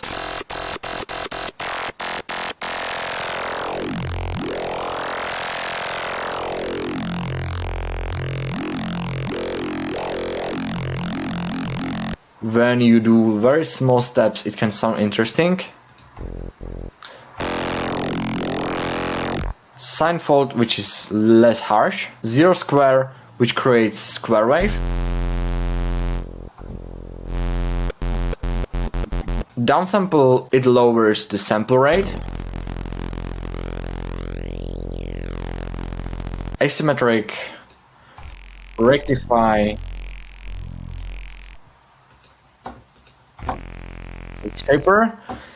Shaper, which is really interesting because you can draw your own distortion. A variable is when the drive is on 0 and this B variable is when it's on 100%. The asymmetric X-shaper seems to me like it's inverted, but I'm not sure. And we have sine shaper, very cool. And box. Tape saturation. Then we have flanger. It adds a little delay and rate controls internal LFO of the flanger. You can hear the speed of the delay. BPM is for different time signature. Depth is like the intensity of the flanger. Feedback raises the intensity even more and you can hear that there's like a tail or when it's 100% you can hear really big delay and it's more ringy.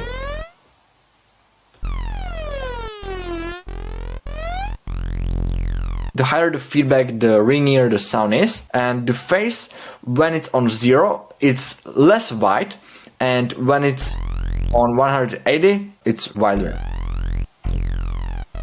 When it's on 360 it's less wide as well.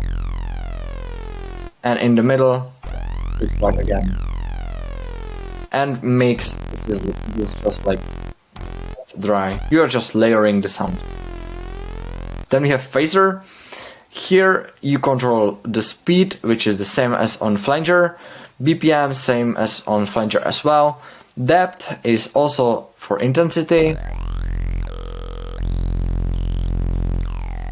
And frequency, you can set the frequency for the phaser effect, so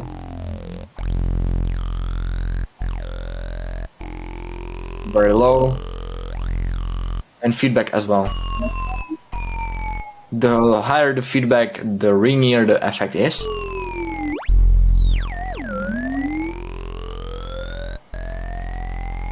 And the phase is the same as on flanger. 0 it's less wide, on 360 as well, and in the middle it's wider. Then we have chorus. In the chorus it adds like little delay and there is more of them and there is different pitch between them and you can control the chorus with a low pass filter. And when you click on this you can change it to high pass filter. So you can see what it does. The green signal is side signal. Or when I do low pass. So you can use this to have cleaner low end.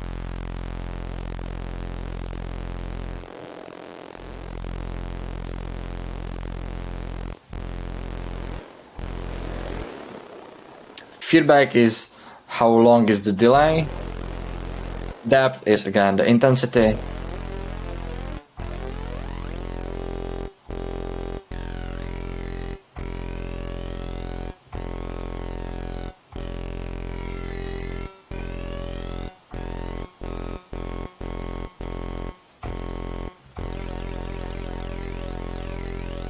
You can create very cool effects with this. BPM is the same. I think you can hear what the rate does. And delay is like you are changing the pitch of the delay.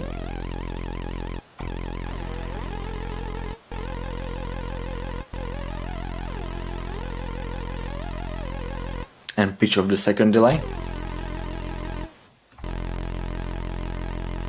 Then we have delay, which is like echoes. Feedback is for how long you hear the echoes.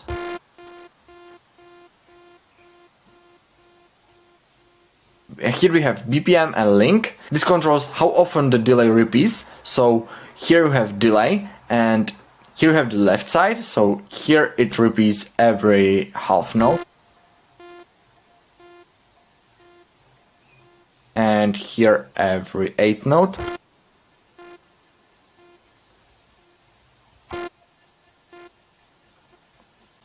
We can even try something more crazy. So you can see the left side is very slow and it repeats only few times within one bar, and the right side repeats very fast. And when you want to control both sides at the same time, you can do link and it will be same.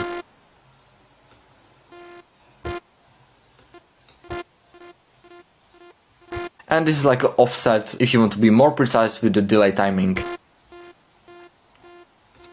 Here we have filter. If you don't want to hear low frequencies in the echoes, then you can cut this out and you can now hear only high frequencies which are below this filter.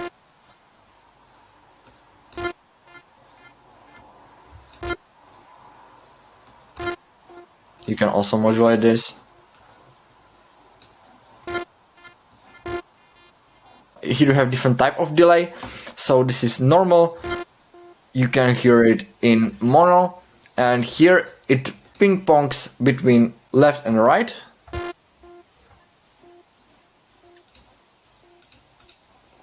And this step and delay, when you click on note, it will play the note and then it will create the delay with this timing.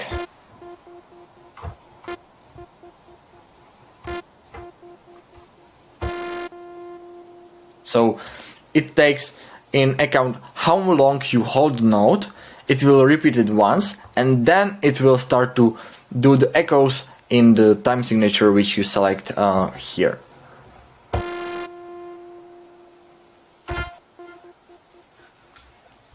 And the mix, again, I would avoid going over 50%, otherwise it will sound very, very muddy.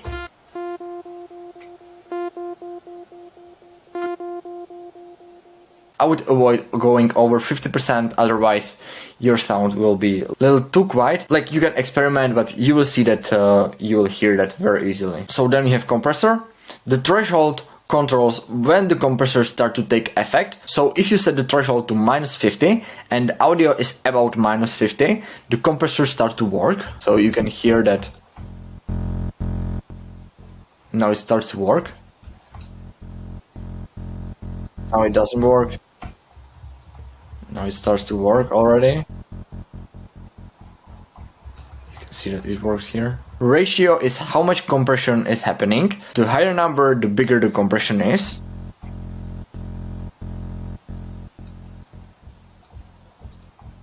So the attack is the amount, the time it takes to start the compressor to work. And the release is how long it takes to stop the compressor working. And the gain is like a makeup gain. So with the compressor, we are reducing the volume. So we need to somehow bring the gain back, and we do it with the gain. And then we have multiband, which is like we have 3 bands. This is low, this is mid, and this is high.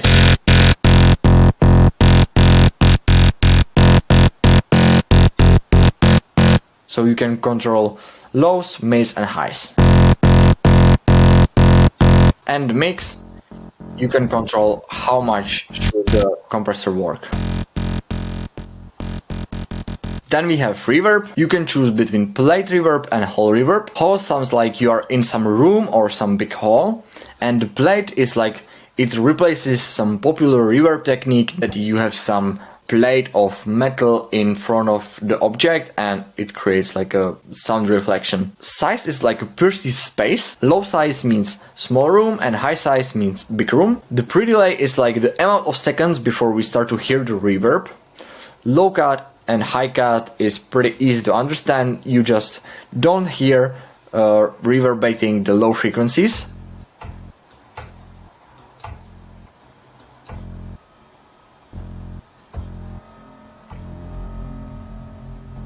If you want to like add some reverb to your bass, then I would probably cut it in low frequencies so there is no problems with the sub. Damp acts like decay, which means length of tail in seconds. And width is like a width of the reverb, so if it's really wide or not. And then we have Hall. Hall, here you have a little bit different parameters. So decay is like a length of the reverb. Low cut, high cut, that's the same. And then we have Spin, which adds some kind of modulation, and depth is like the intensity of the spin. It's like moving somehow. Then we have EQ. Here you have two bands. Here you have low shelf EQ, peak and low cut, or high pass. Here you have high shelf, peak, and here you have high cut or low pass. So you can choose between filter type and you can move with frequency and gain.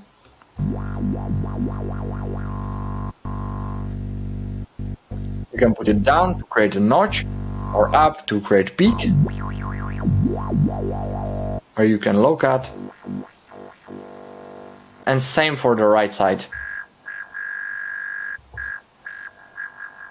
Pretty easy to understand, I would say. You can also modulate this, whatever you want. Then we have filter, and that's exactly the same as the filter right here. Only exception here is that you cannot control what it filters out.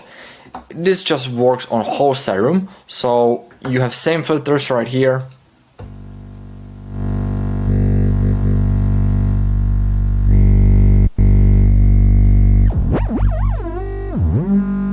And you don't have key tracking, so if you would want to move with the cutoff as you play on different notes, you would have to take this note modulator, put it here, and you can try to match it so it's on the right notes. One last thing about this effect section, you can go to menu and you can lock effect track, and now these effects here will stay always the same.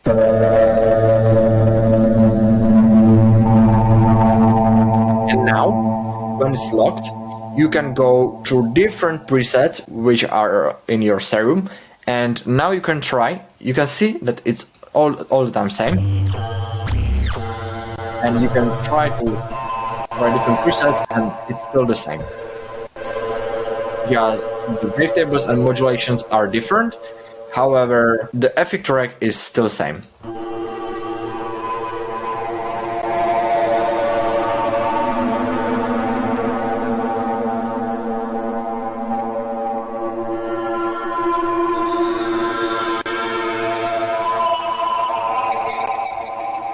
This is really cool because you can create really powerful things with this. Anyway, this was enough for this video, and see you in the next one about menu. Welcome in the menu section. So the menu section is right here. Here you can watch the About Serum, where you can watch who created Serum and who is responsible for what. You can click on the logo and it will transfer you to their website. Here you can read the manual, you can check for updates, you can load preset here.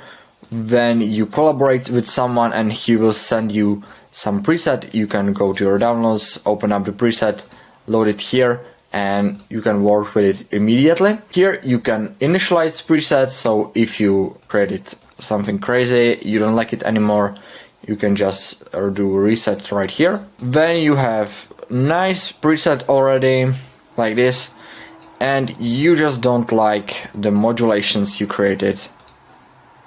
Let's say you have more of them like this, and you are pretty confused and you don't know what it does.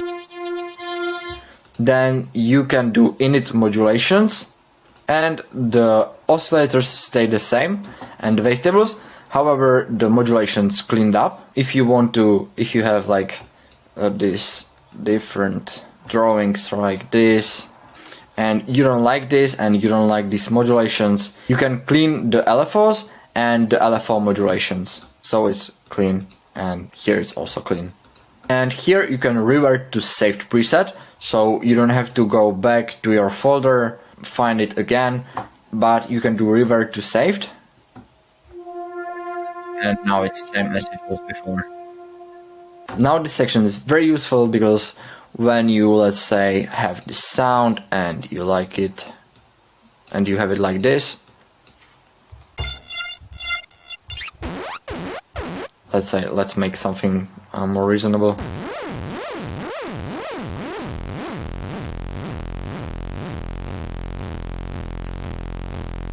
And let's say you want to have this on the other oscillator as well. You have the option to do that without the modulation, which is here. You don't have the LFO on the sync. If you want to copy oscillator A with the modulation, you will do it here. And now you have it completely the same. And you can maybe change it to have it like a layer.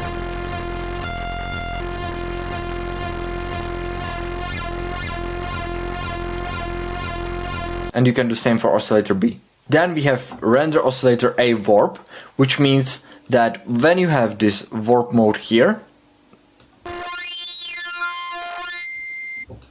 you can see that now it looks like this, but when I do this render oscillator A warp, now it created the whole wavetable using this warp mode, and it recorded this warp mode and like created whole wavetable like this.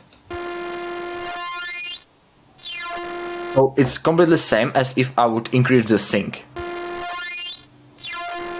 So I can do like a double sync now. And you can now also do render oscillator A warp. And you can do this probably like 3 or 4 times, and that's max. Because I tried it many times and it didn't actually continue to do more. When I have some preset, let's say I will have some bass like this, and you can see that there's quite a lot of modulations and some FX. And let's say I wanna like resample this onto one oscillator with all of these FX and LFOs. So I can do resample to oscillator A right here. And now it's in this oscillator A. However, I have to now clean up the FX, so I have to turn off the FX. And I have to turn off the modulations, so I can do init modulations. And I can turn off this filter and sub and noise, because now it's here.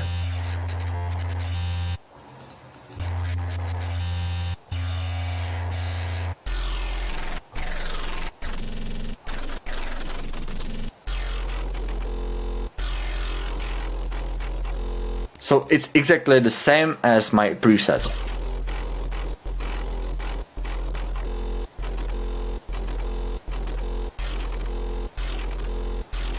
Of course, there were some crazy modulations and stuff like that, so it's not very clean.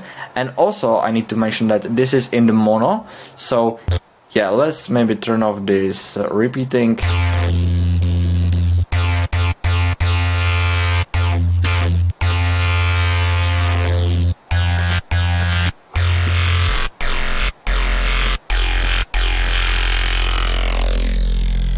If I want to have this in stereo, I would have to do resample to A plus B stereo, and when I do that, now it's in these two oscillators. However, I now have to turn off these FX and oscillators, and I have to clean the modulations.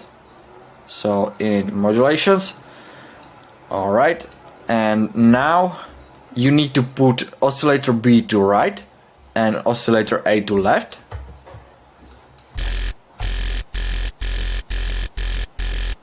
And now you have the signal in stereo.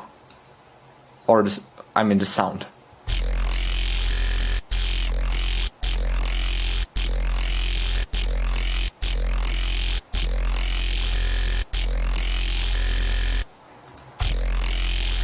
It's in stereo, that's very cool. And now you can apply another effects on that.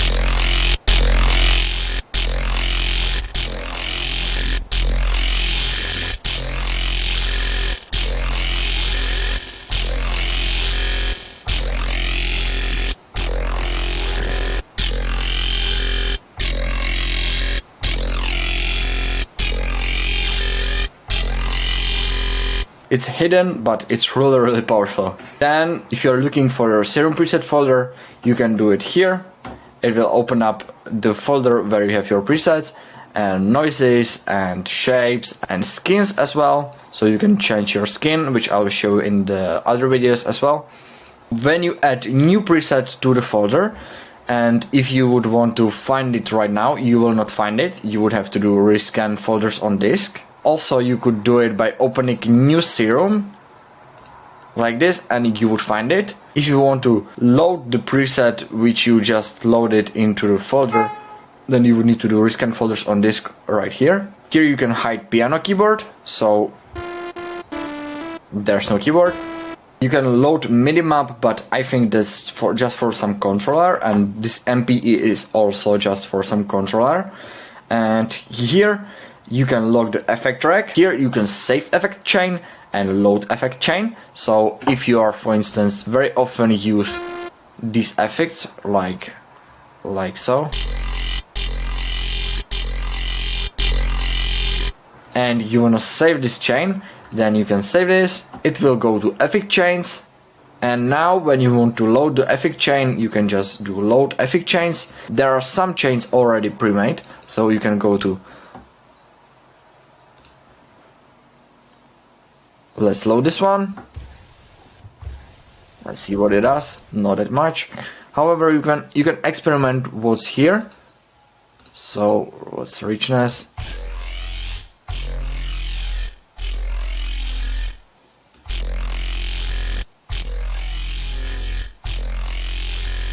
Yeah, nice. If you have some effect chain that you use very often, then this is really great. So that was enough about menu, and see you in the next one about global. Welcome in the global section, where we'll discuss everything you need to know about this section. So here you have unison section, chaos section, and preferences. Also the oscillator settings. So in the oscillator settings you can set pitch tracking, which means that, so if you want to, let's say, work with some drums, and I will open up my drum preset. So let's say I have the snare and I want to have the same pitch on every key. Then I can turn off pitch tracking, and it's always the same. The pitch is only changing because of my key tracking on noise and key tracking on filter. Now it's sang. And you can tune it like this with the semitones, octaves, and chorus pitch. This controls the quality. 4 is the highest, 1 is the lowest. This is like fine tuning for noise. So here is the fine tune, which is like 100 cents of 1 semitone, and this is like for the noise oscillator. Let's say I initialize this preset.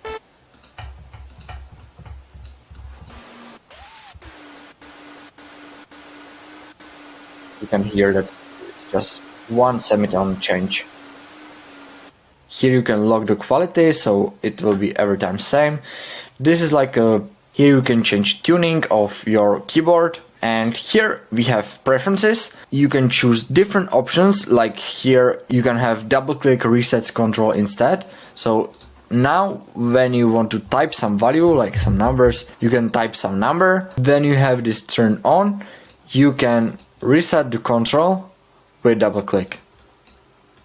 For me it's much useful when I can double click and type in the value.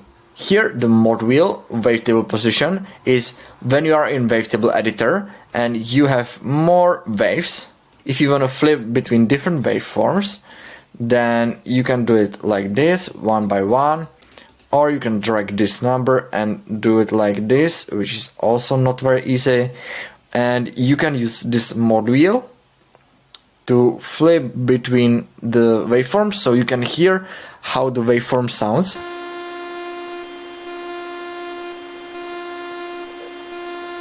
This switching between each waveform means like moving with the wavetable position, you can see. So that's for that. Also, this show help tooltips. If you are not sure what each button does, you can just hold your mouse on the parameter and you will see explanation what it does. These other preferences, I would let it how it is. Then we have this Chaos 1, Chaos 2, which we already covered. We covered that is only accessible by metrics. So you need to go to metrics and do Chaos 1 here to, let's say, master tune.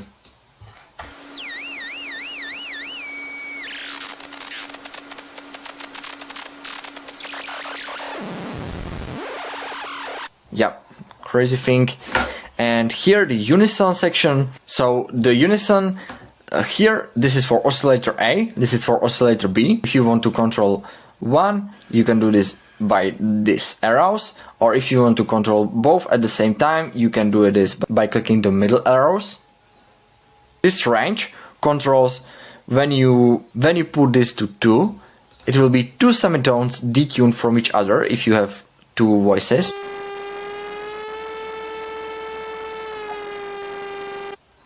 And like this you can extend how far is it detuned.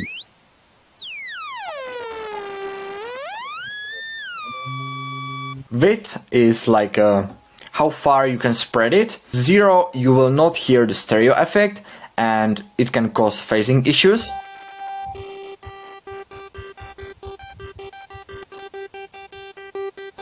And now you can hear the stereo effect.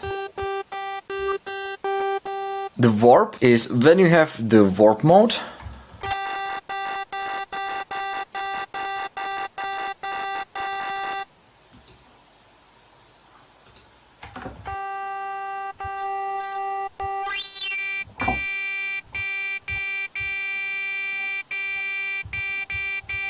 When you have the warp mode, it creates like a little offset.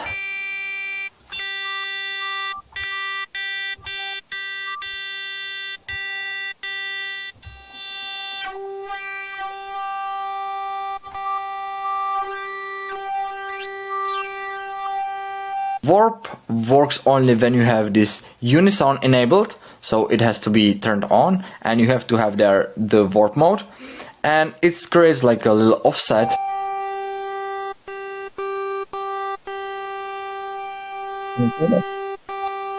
Yeah. Perfect. Then we have wavetable position. There also needs to be unison enabled and it creates offset for this wavetable position.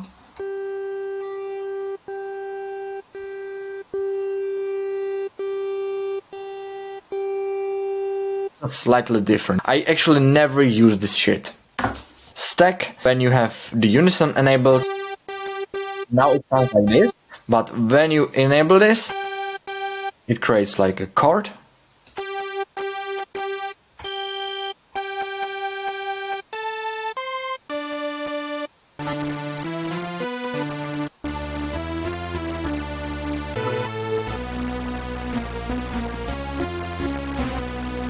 I'm holding just one note and it creates chord. Here it adds some octaves and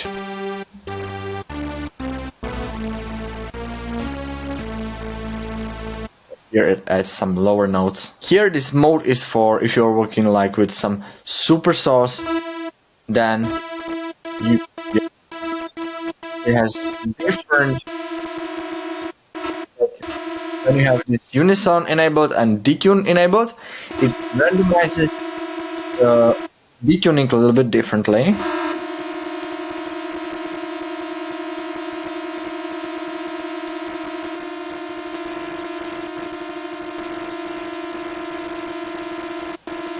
When you have random, You can see what it does. It detunes each voice a little bit differently. So just different detuning type. So that was enough about global section, and see you in the next one about Wavetable Editor. Welcome. In this video we're gonna discuss Wavetable Editor. You can get to Wavetable Editor by clicking on this pencil. Now this is oscillator A, and if you want to switch it to oscillator B, you can do so right here. Here you can edit your waveform. You have different tools right here, and you can also change grid size right here. So it works together. Like if I want to, if I now have this grid where it's like 8 grid, then it will be big as the grid size.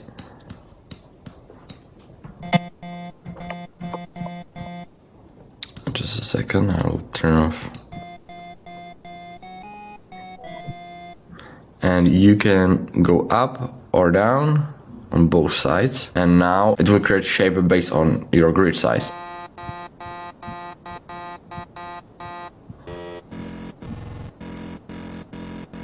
Let's say we want to create some powerful bass. So there's different tools. You can use these steps, or you can use straight line, you can use sloping line. On the other side, like this,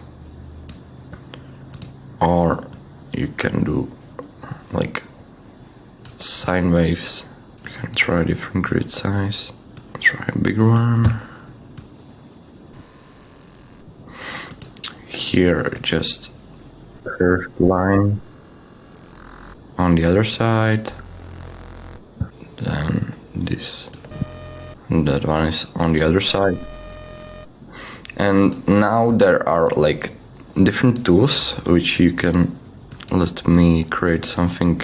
It makes the waveform a little bit linear, not so spectral.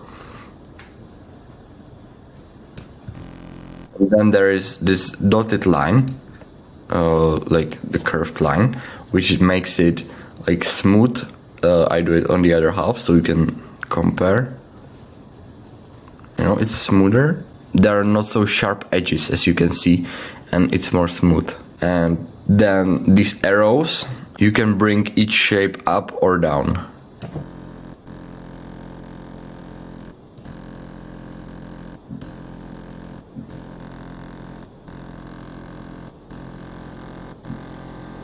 And it also works with the grid size. So the lower the grid size, the better, the bigger chunk it takes. Then here you have noise, so you can add a little noise somewhere. You can add it just somewhere, like here. And then here is a mirror, so it creates like same thing on the other side. So when you click on this, then it will create the same on the other side. It like when it's turned on, then you can click whatever tool you want, and it will do it on the other side. So you will have like something like a sine wave. Then if you want to draw your own, then you need to put the grid size on 0, and now you can draw like with pencil. Of course it doesn't work like pencil because you can draw only forward, but yeah, you can definitely create something cool.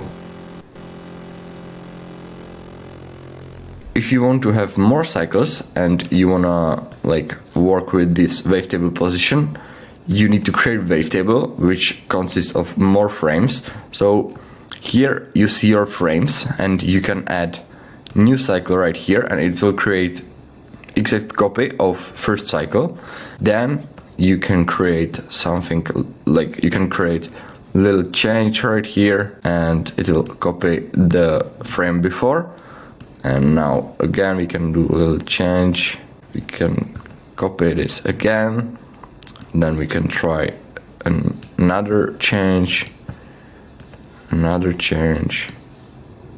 so it's a little different every time. again, and now you can use your mod wheel while holding your keyboard, and you can switch between different frames.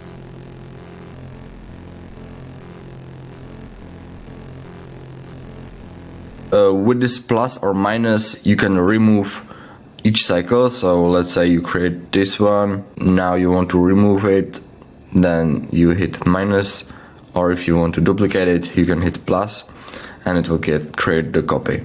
If you like the first cycle and you want to have it on the last one, then you can press it here and you can do paste, and it will do the exact cycle which you copied. Now if you messed up, you can do undo or redo. These arrows are for moving the waveform a little bit, so it also works with the grid size, so you can turn up the grid size, and now you can, if you have like larger grid size, it will go up after each column. So the bigger grid size, the more precise nudging is possible. If you want to like move it a little bit to the right, yeah, just play with that and you will see. Then here you can add some formula, like you can find some mathematical formula and it will create a waveform. However, this is like really nerdy and you will probably never use it, but it's good to know. If you write two commas in here and you write some word, let's say I love mango, and you ended up with two commas again, and you press enter, it will create a whole waveform, and we can listen how it now sounds.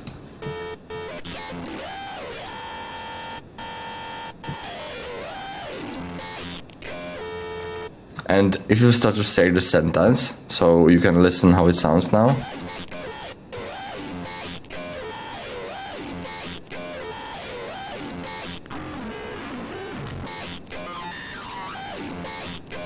It's not very clean, however, it's sometimes fun to play with that, and some words are good to understand and some don't, so just play with that and you will see what you can do. So when you open up this arrow, you can open up different already pre-made waveforms. So let's say if you want saw wave, if you want to have sine wave, every waveform has its own formula.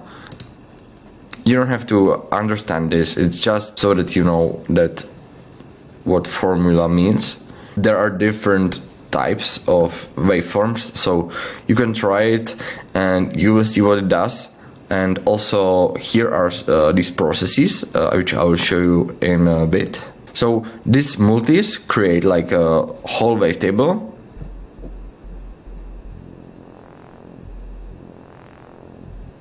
and these singles create just one waveform on this one cycle or this one.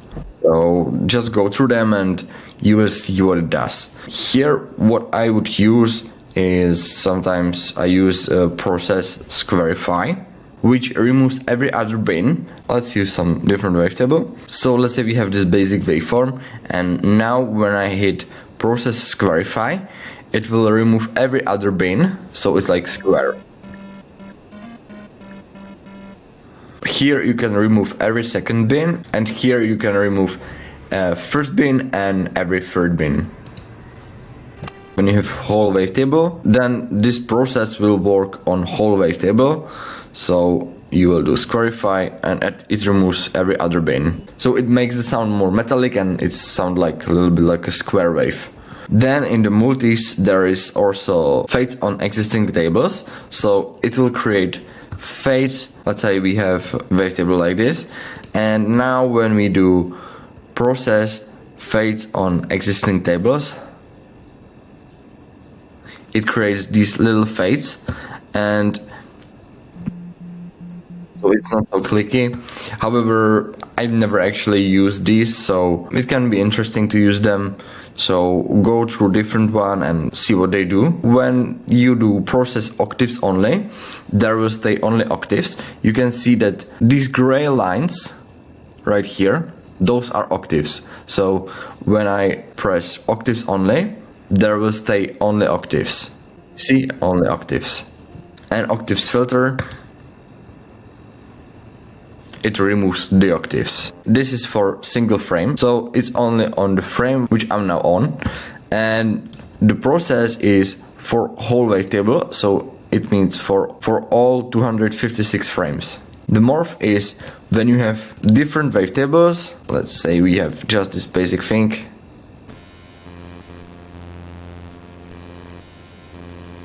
And it sounds like this, and you hear those steps. So the morph is for making, like, it will create 256 frames and it will create smooth transitions. So let's listen.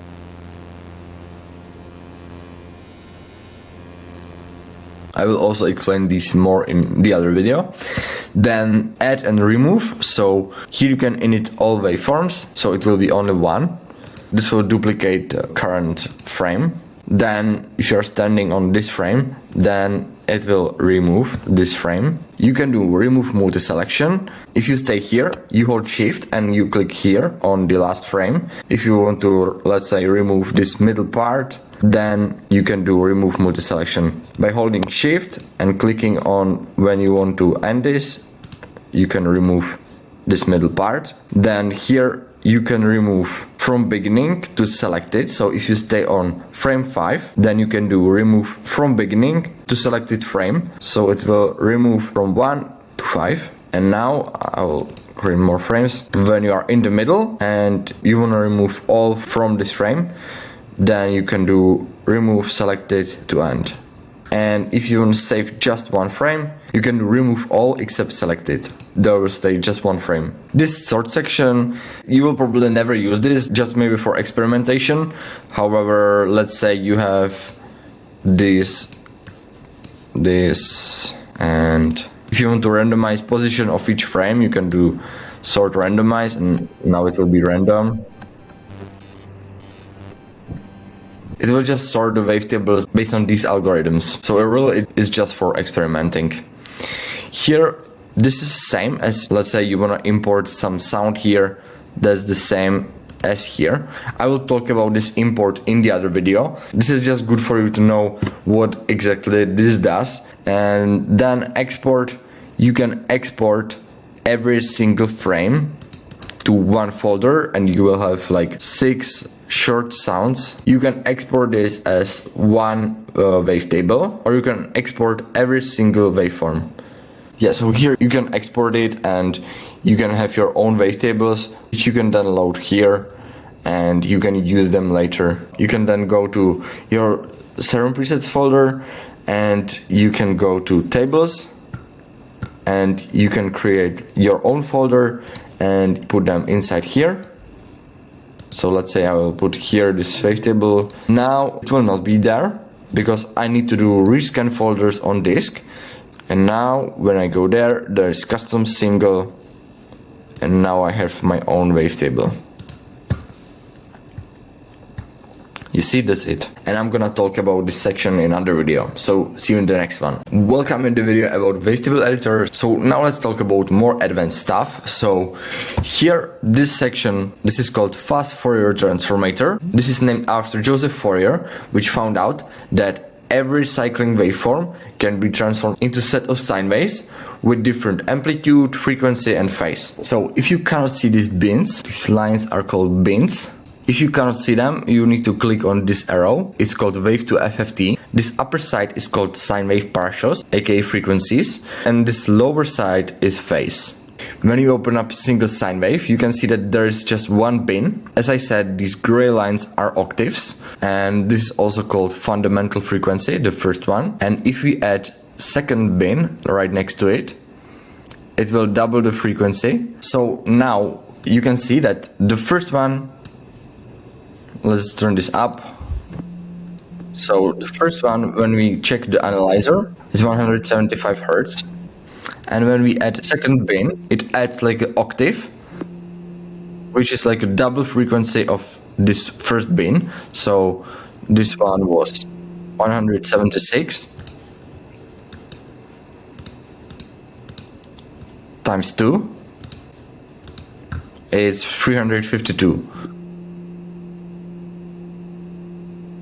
So it created octave. And when we add third one, it's tripled up to 526. So let's say 175 times 3, 525. So you can add different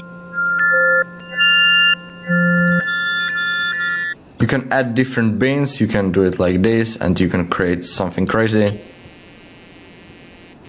You can also do this on the phases. And here you can also zoom in or zoom out. So you can create something like this.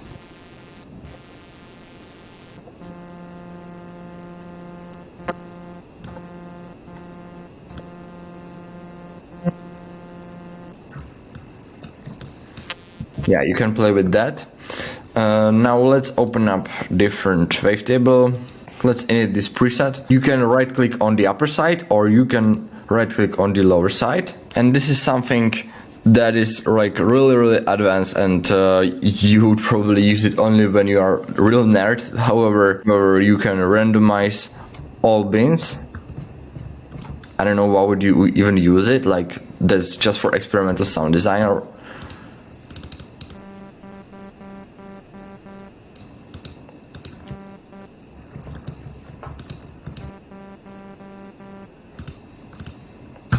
you can try to generate saw. Create sine wave here as well, which fades the bins. This will create random gaps. This will shift the waveform one octave up.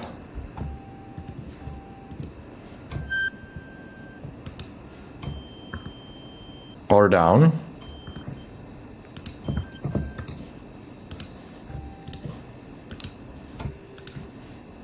You can do clear all and you have nothing.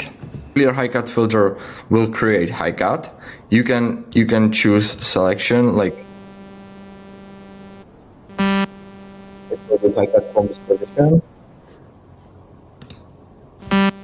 or you can do create low cut filter. You see, there's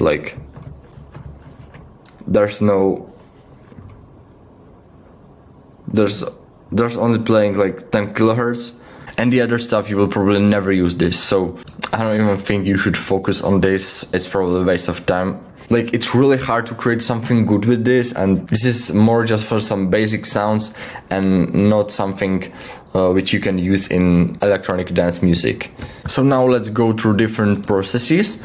In single, to normalize, you see that if there are some gaps, it will normalize the waveform so it fits the grid. It goes only on the side which is the closest. Remove DC offset is the middle of the wave is not in the middle.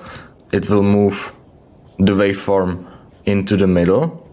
And then you can normalize again and it will like gain the wave so it fits the grid. Then you can flip vertically. You can flip vertical, which is polarity invert. This is just inverted. Then you can do flip horizontal, which will just flip the waveform. This like takes the waveform and edges of the waveform fall on zero crossing. You will probably never use this. In it, which is just silence. Fade edges, it will create fades based on the grid size. So you can see that there are small edges. When we lower the grid size, it will create bigger edges. Then X-fade edges, that same as fade edges, grid size. Instead of like fading to middle, it fades to each other. So let's try. So the edges fade together. Then filter grid size, so it will create fade. This filter is like a low pass filter, which it cuts off high frequencies, and lower grid size, more low pass filter. And this sample reduction is like it provides sample rate reduction, and it creates like a lo-fi sound. Almost like Squarify maybe. And then there is new function which sends the waveform to noise oscillator. You can do send to noise oscillator, and you see that here. Here is the waveform, and you can pitch it up.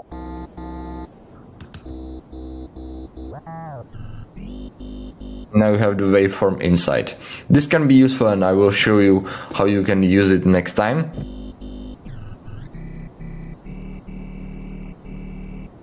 You know, it's the same.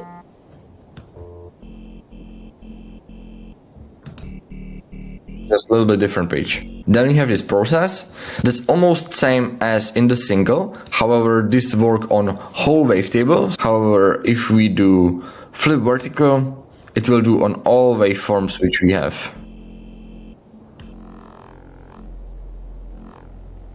So here you have normalize each, normalize same.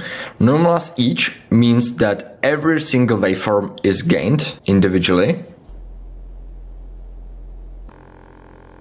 So they are all maxed out. And then there is the normalized same, max from all frames. So the normalized same max for all frames. This will scan whole wavetable. The waveform which has the loudest gain will be applied to every other waveform.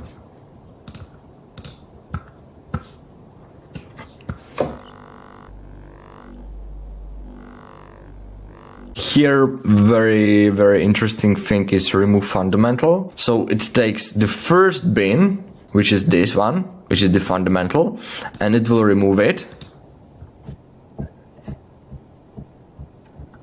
So now it's not there. So you can see that previously when we had the bin in there, we had sub, and now when we remove it, we don't have any sub.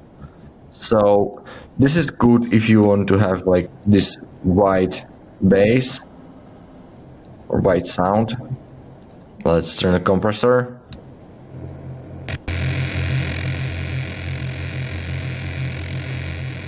Yeah, like that. And we want to have clear sub without any FX. Now we have clean sub.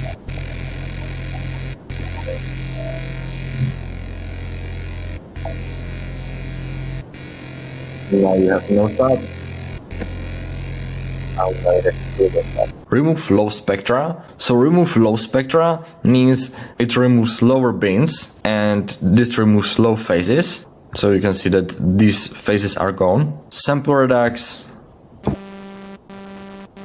Again, that's like it lowers the samples based on your grid size. So let's do it again. And it completely removed because there was 0 or something bigger. Let's try it now.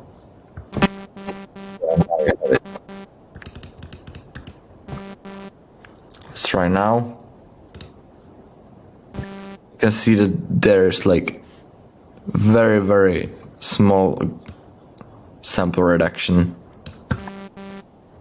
Now bigger. You can see, let's max it out. Yeah, so this creates sample reduction. Resize tables to be half. So if you have some longer wavetable, let's say this one, and we do resize tables to be half, 2x total number, it increases the wave cycles in half, so we'll have like double. And when we listen before,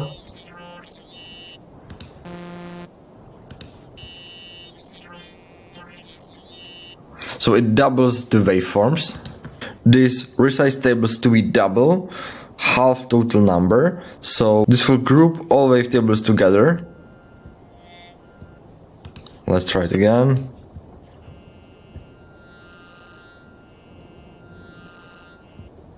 Again.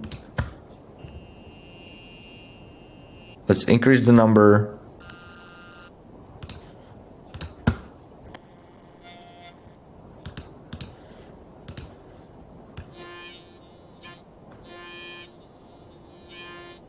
create pulse wave modulation from this table to all. From this wavetable, it will create pulse wave modulation, so there will be like a leader moving. That's called pulse wave modulation.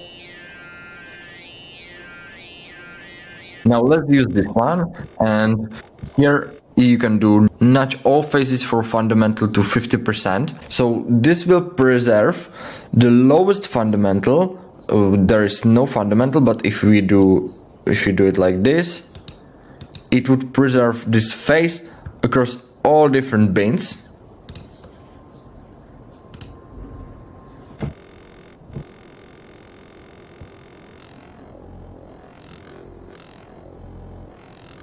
And before.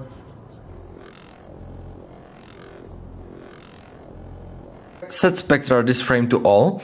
This will keep the phases. It will add this spectra to all waveforms. And before.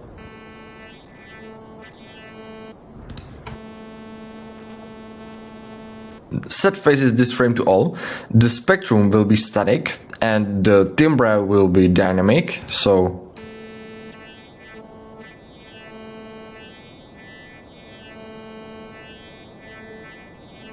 I don't know if you can hear the difference, but phase bins are the same. Whereas standardly it's like this. So this might be useful. You have some bass. And if you want to keep the phases, so you do set phases this frame to all. And before. And you can do set spectra from other oscillator or set phases from other oscillator. So you can load up different oscillator. You can put here, like, you can add here some, let's say, basic shapes. And now you can do set phases from other oscillator.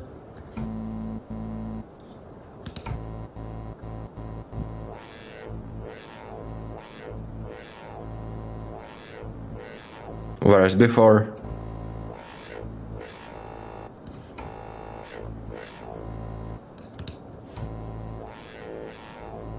it has cleaner low end, I would say. And same for spectra, you can maybe do some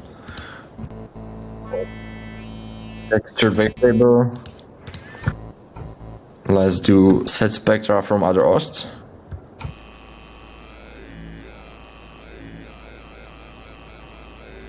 So it took the frequencies from other oscillator and put it here into this wavetable.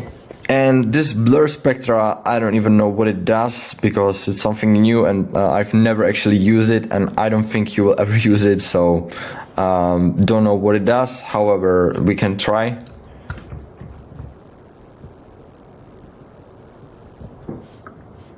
Alright, let's try adjacent frames. Yeah, I honestly don't know how I would use this in creating something good, so I don't think you need to spend time in here. So remember the 80-20 rule and focus on what creates good sounds. Then we have this morph. So let's say I'm gonna create some new wavetable. Let me draw something again. Right, let's draw something crazy. Again, a little bit of noise right here. If you do morph, it will create, we have now 7 frames, and if you do morph, it will create 256 frames. So the crossfade smoothly fades from one waveform to another, which creates a gradual transition. It's good for creating smooth and continuous changes in sound. So you can't hear those steps anymore, but it's smoothly morphed.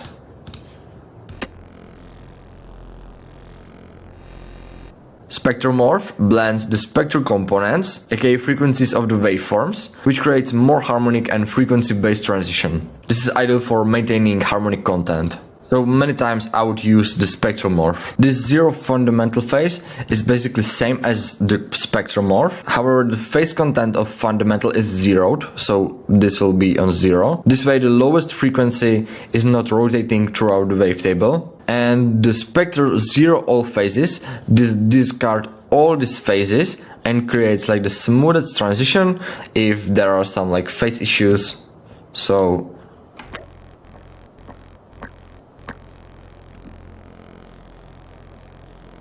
whereas if you would do spectrum morph, and we can do spectral zero all phases, I can't hear that big difference.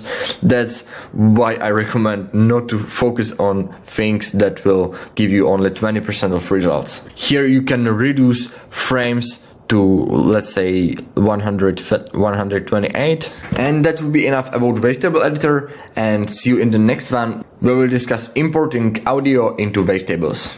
Welcome in this video. So now we'll discuss importing into Serum.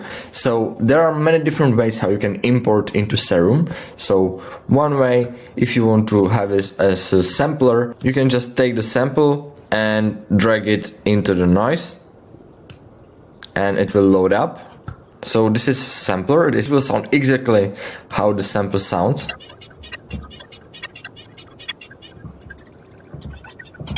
And you can change pitch,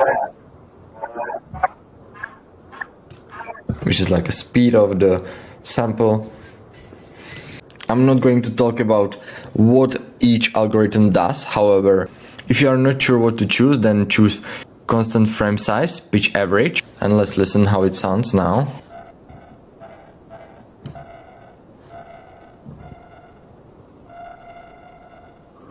Yeah, it doesn't even sound like the original sample, so let's try a different one.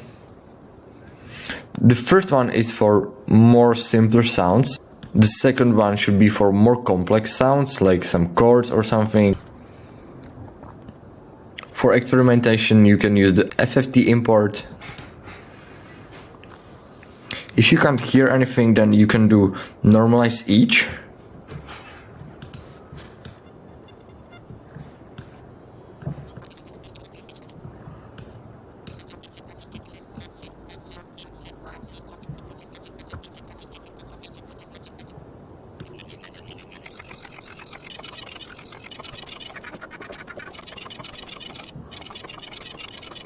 This one is the closest for this audio.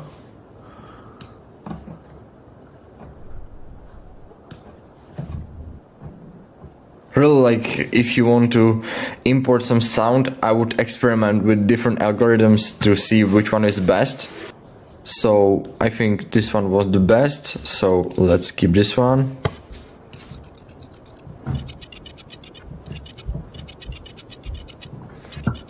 We can also do spectrum morph. We smoothen out these transitions. You can also try normalize same makes from all frames.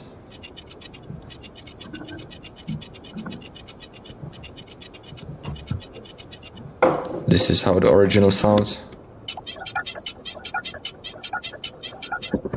It's a little bit like more noisier, but I think it did pretty good job.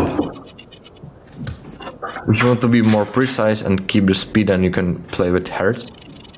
Other cool thing you can do is that you can import PNG image into the wavetable. So now you see that there is like a strawberry. It has to be PNG image, so if you can't import JPEG, then you need to transfer the image into PNG. Now it should work. Yeah, so you can see the cat in there. This can be useful for experimentation, so if you want to make some crazy wavetables, then you can try this.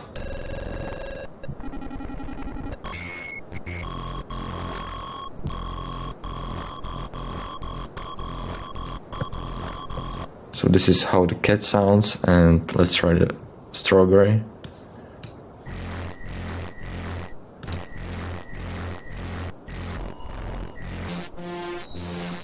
We can also import in the Wavetable editor, so we can type in the formula. If you know the key of the sample, we can type F0, because the base which we're gonna import is in F0.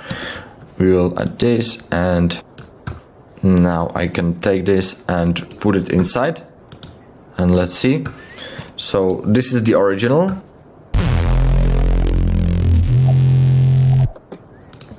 And now let's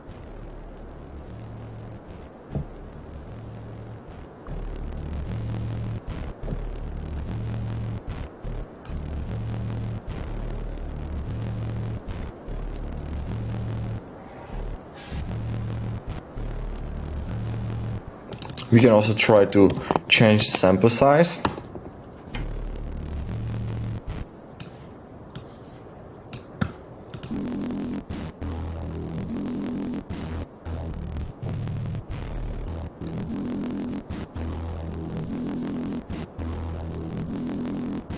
So importing audio into Serum helps create new wavetables for sound design.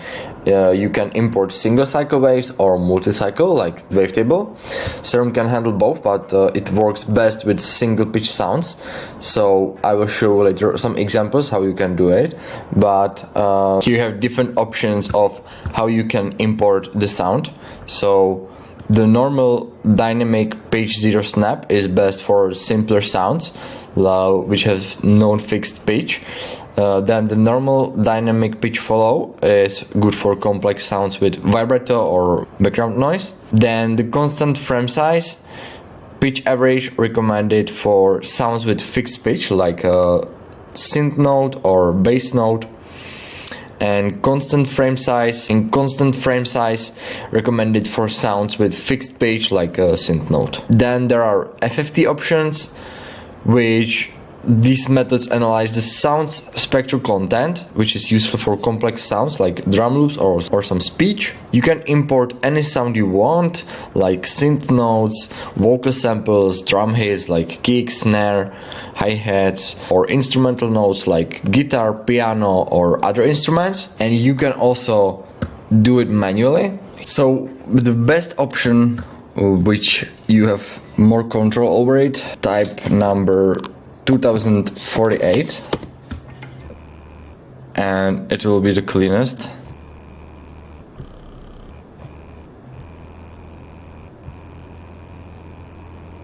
We can listen to original sound.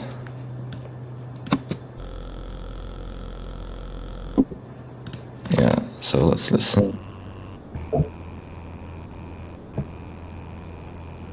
Yeah, and if you would import it like this, it's also, I think that's even cleaner.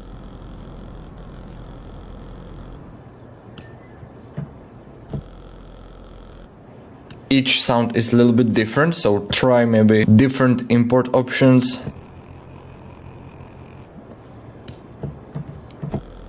Yeah, in this case, as this is like a static note, then it sounds good in the constant frame size. But if you would have bass like this,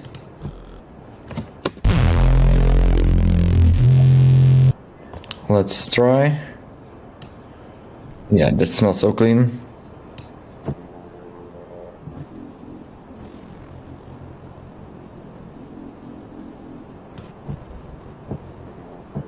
And now let's try to write 2048.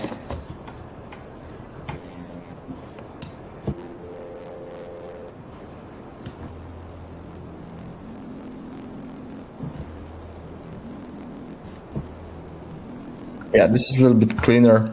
However, for best quality possible, probably try to take some static note and import it to constant frame size. Otherwise, experiment with this manual import, so you can write the key of the sample if you know it and put it inside.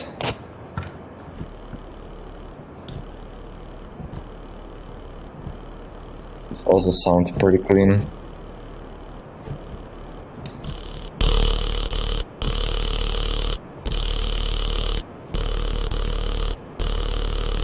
And you can create powerful wavetable from this.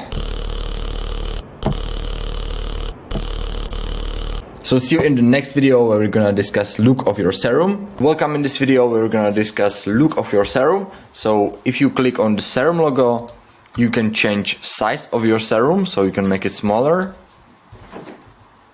or you can make it bigger.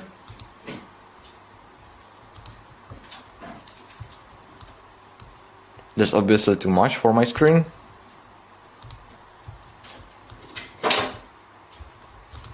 And you can also change skin. You can set the skin as default. If you want to have more serum skins, then you can type just 3 serum skins and you will see that there is like a ton of different options. And then you would just need to go to menu, and here you have skins, where you can import skins that you downloaded. And if you want to have them on default, then you just set current skin as default. That was it for this video. See you in the next one, where we're gonna discuss CPU usage. So now let's talk about CPU usage.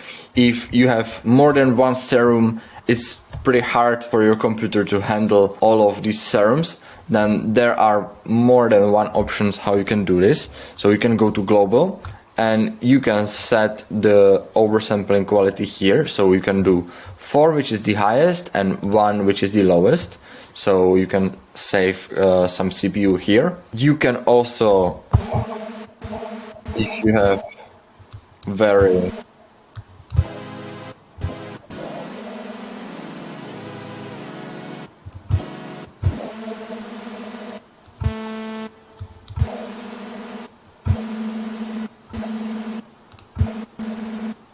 very heavy sound, then you can decrease polyphony, which means how many notes can be played at the same time. So if you want to play chord, you can play now 3 notes.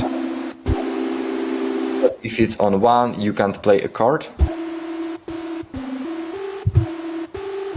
You can hear only 1 note, so this will also save some CPU. And the buffer size, if you go to your DAW settings, you can change the buffer size.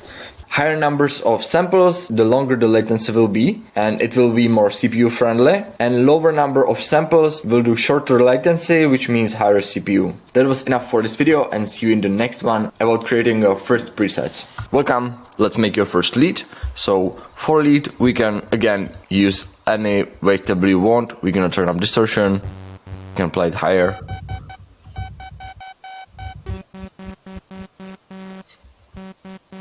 And now let's turn down sustain, decay, a little bit of hold.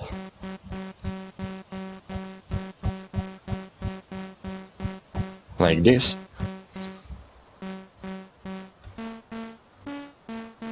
Now let's turn on filter. And let's put envelope 1 to filter. Let's turn up resonance, fat, dry.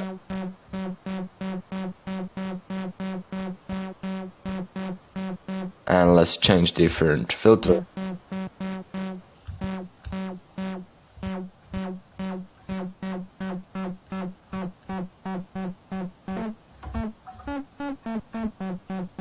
And let's enable key tracking.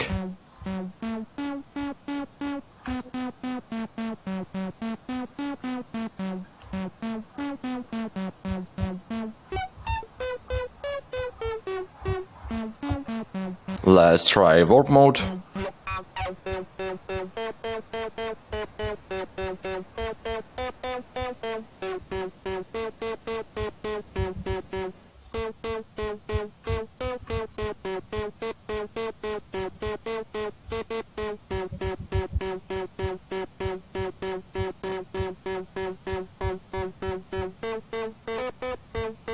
Let's enable reverb.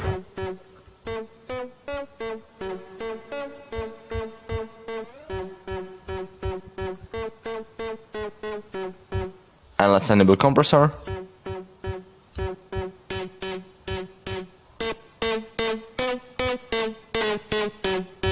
And let's turn on EQ so we don't have any unnecessary lows.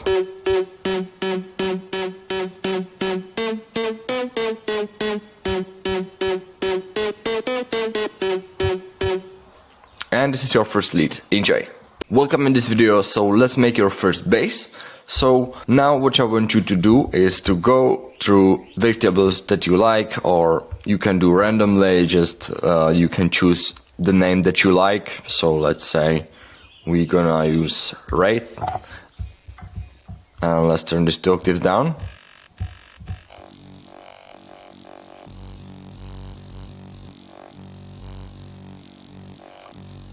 Okay, so when we turn this to octaves down, we have bass. So, and I actually don't like this wavetable, so I will try to find some that I like. Yeah, this one is cool. So put LFO1 to wavetable position. Don't forget to change your tempo. And now you have to decide if you want to make some fast bass line or some slow bass line, like something like this, or some fast bass line like this.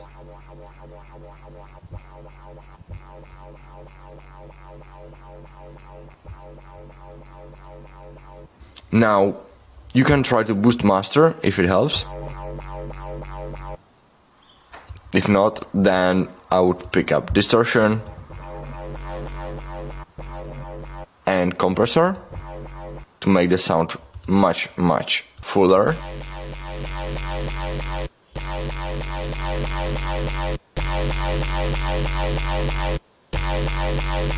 And now you can try to play with the wavetable position. You can also try the other side.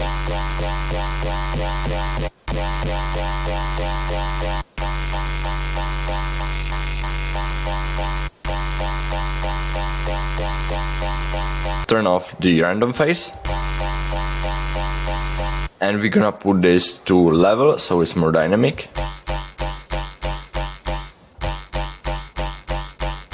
Nice. And it's very tight, so I would maybe make it a bit bigger.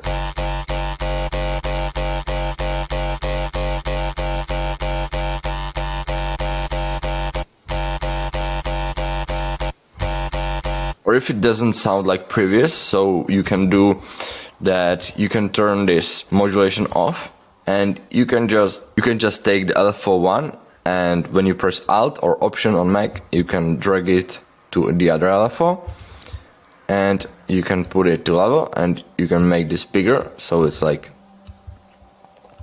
so, and this modulation will be same as previous.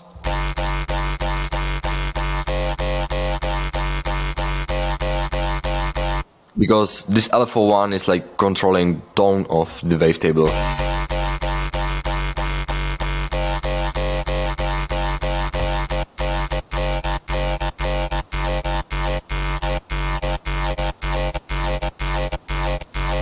Then just go and play with the position and find the spot that you like.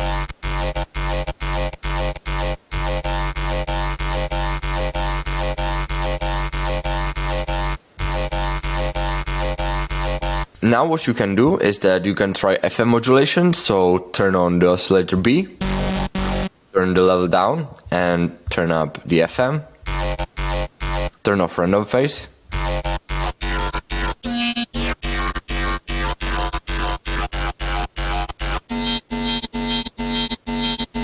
And try different positions.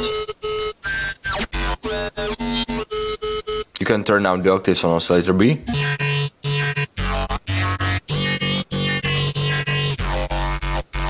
And you can also modulate this.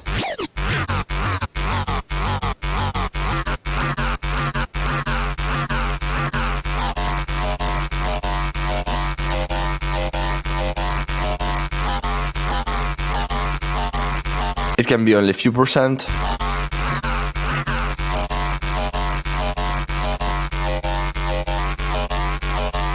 And you can also try warp modes here.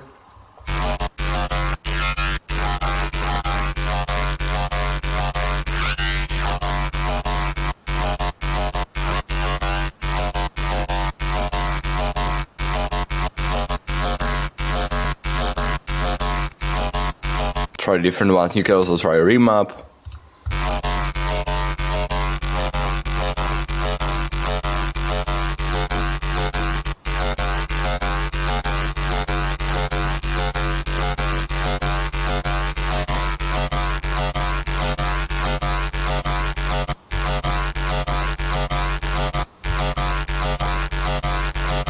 Yeah, like so, we can do it. And now turn up the filter. So you can try just this low pass filter. And let's put LFO1 to cutoff.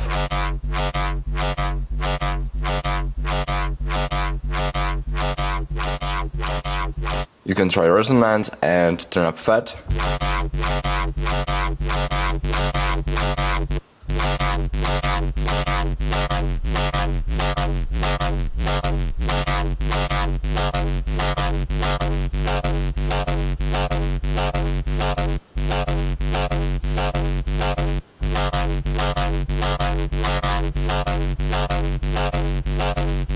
You can be like very gentle here. And now, if you don't like it, then you can go and you can try these different filters. Let's try reverb filter.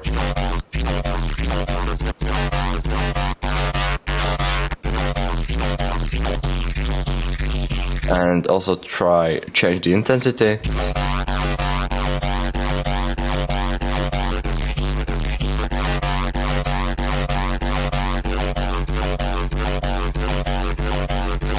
That's up to you. And now let's go to FX. So we're gonna enable chorus to make the sound wider. Only like 50% is also okay here. And try the low pass filter, high pass filter.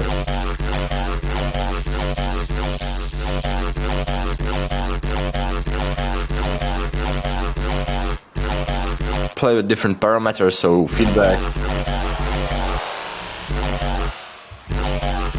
depth, delay pitch, rate,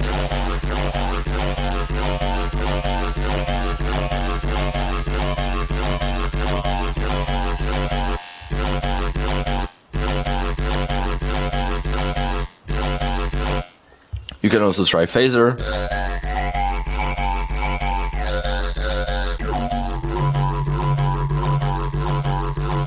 Also just few percent. You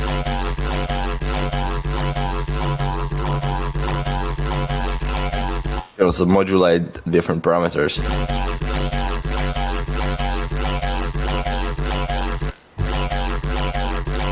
And now I would probably take my drums and I would try to create some rhythm. I would probably try to play with speed, and maybe I would try to like create loopback point here to make it fast, because I like fast neurofunk. So let's try what you can do here.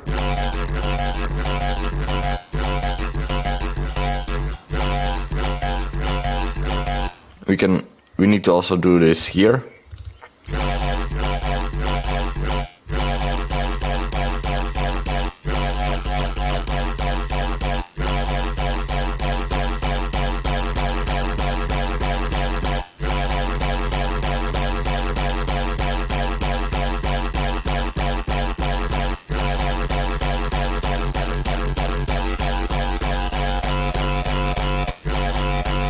And here you need to just try what sounds best for you. You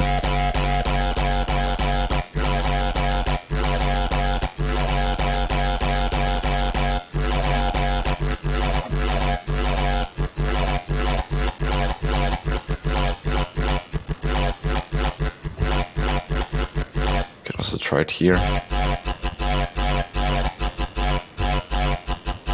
So then when you are playing with the MIDI, you can hear the changes in the rhythm. You know, if it would be like this, we would probably... It's very silent, so here it's much louder, and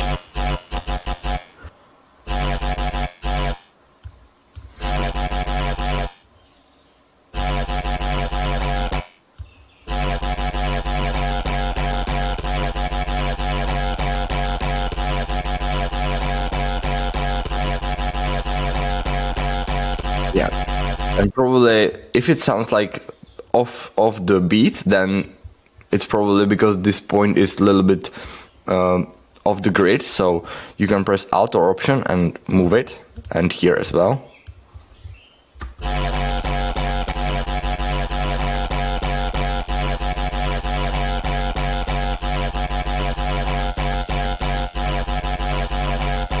The other thing you can try is to duplicate the base, remove just few.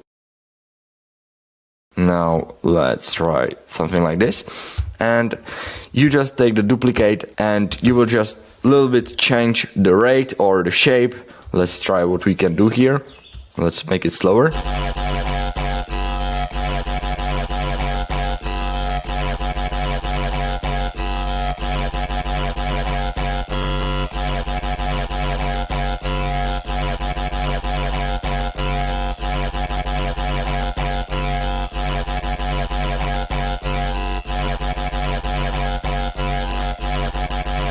Yeah, like so.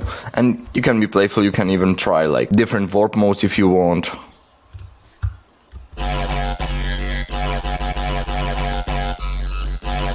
Just be careful not to change the sound too much, or it really depends what you want to do with the song. So you can try different wavetables.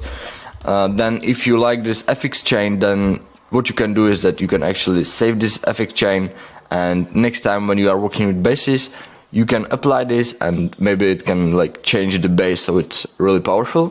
Play with FX, change wavetables, experiment with noises, try different filters, and that's pretty much it. See you in the next one. Welcome in this video. So now I will show you how you can use and what you can do in the preset browser section.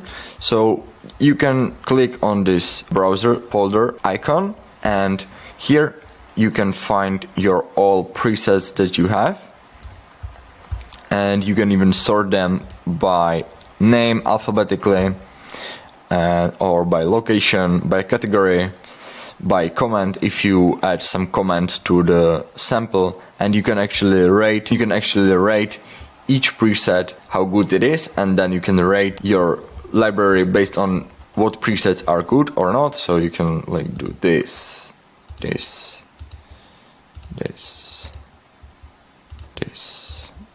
like this. You can assign a certain number of stars, and then you press on this, it should be up like this. And here you can find, if you are looking for a specific type of preset, type bass, you know, and then you have specific bass, then you can select like filter by category. So you can choose what you have here. Then this arrow here, if you are looking for, if you click on this preset, and when you click on reveal preset in Finder, it will show you where the preset is located. Here, when you want to experiment and you don't know what preset to choose, then you can do load random preset. It will open up preset based on which category you are in, so you should go to no category, and then when you do load preset, it will open up random presets. So like this you can experiment and play with that. Also here is hybridize, so this will create unique preset based on the folder. So let's say we go to keys, the keys sound like this.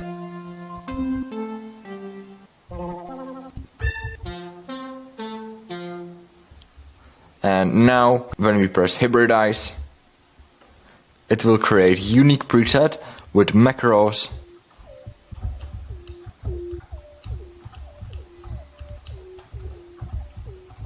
Yeah, so that's for that. And also you can go to category and you can click on whatever preset. You can click on some preset, and then you can do hybridize favoring selected preset, and it will create unique preset based on that.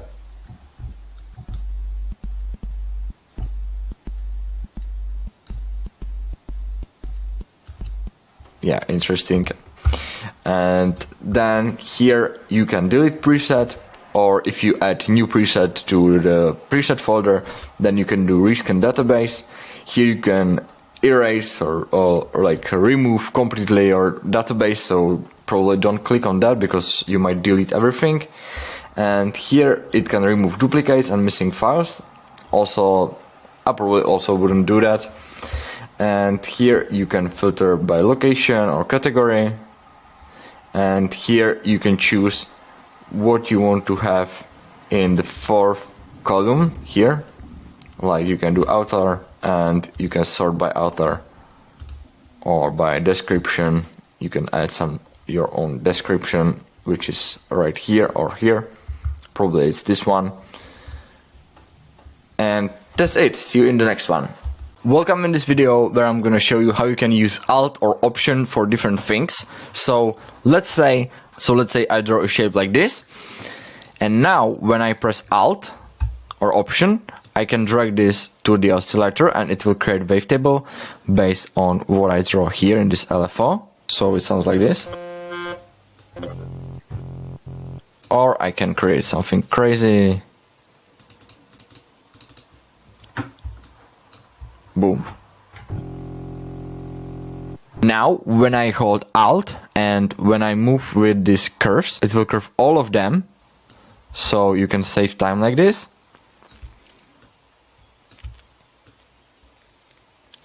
You know, when you play with rhythms, you would probably do it like one by one, but now you can do all at the same time.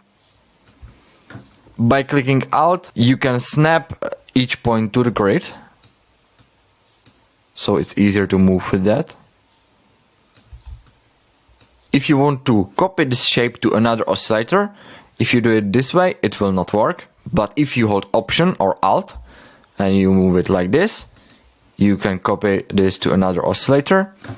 When you hold Alt and Shift and click, you can go through different saved presets. So let's say I open up this and I hold Alt, Shift, click, and I go through different LFO shapes. So that's it, see you in the next one. Welcome in this video. Let's do preset deconstruction. So we're gonna select whatever preset we like.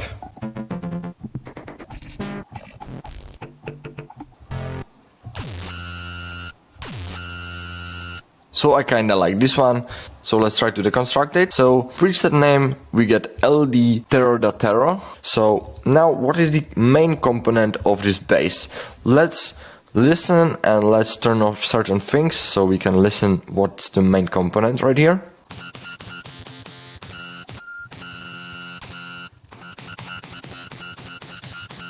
Alright, so I would say the main component here would be the oscillator B. And not only the oscillator B, but the combination of oscillator A and oscillator B. So let's write it down.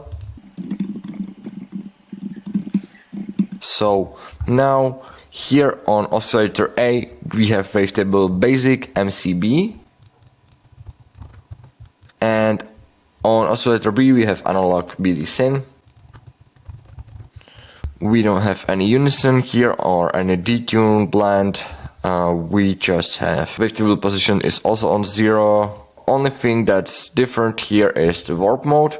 So on the oscillator B we have warp mode sync, and the level here is 59%. Level on this one is in default, so we don't have to touch it.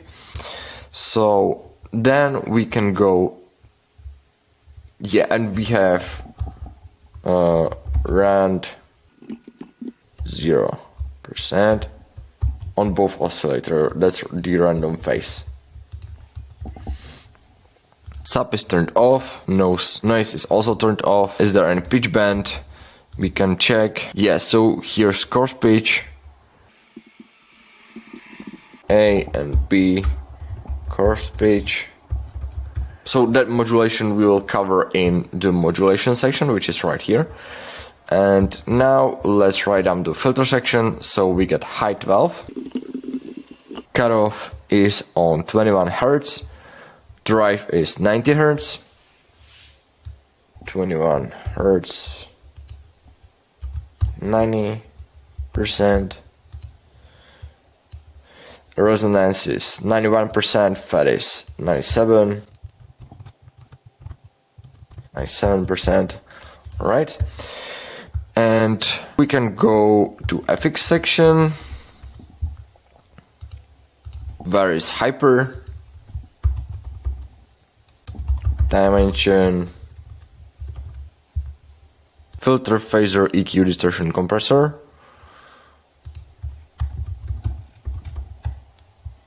EQ, distortion, compressor. You also need to write it down in the right order, otherwise it wouldn't fit. Let's check out what's here. So we got a little bit of mix, dimension is turned off, hyper mix 22%, rate 14%,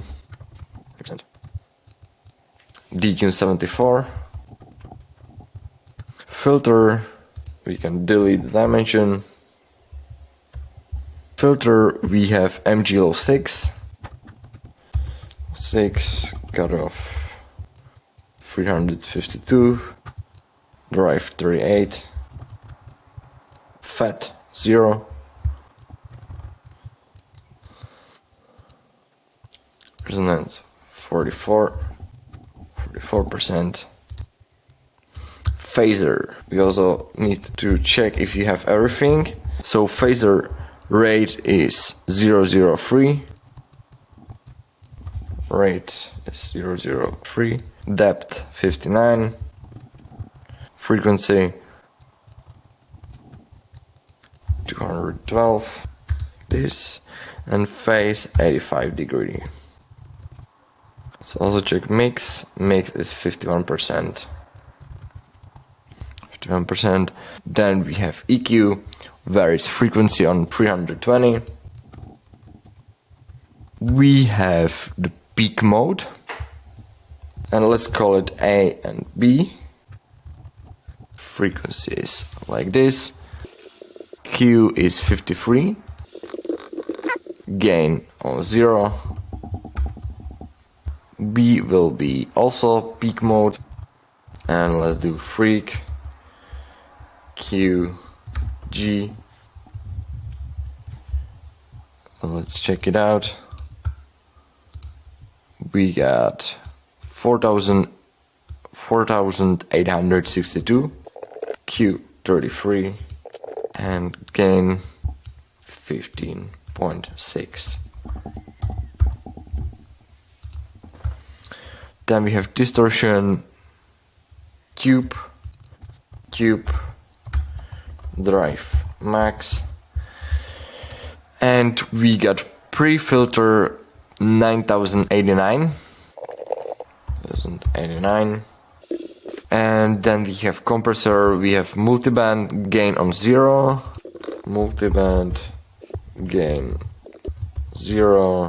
release, attack, ratio, threshold. So let's write it down. So release 76, attack 0.1, ratio 1.41, and threshold -7.4. That would be enough from FX section. And now let's check out modulations. So from LFO we got LFO 1,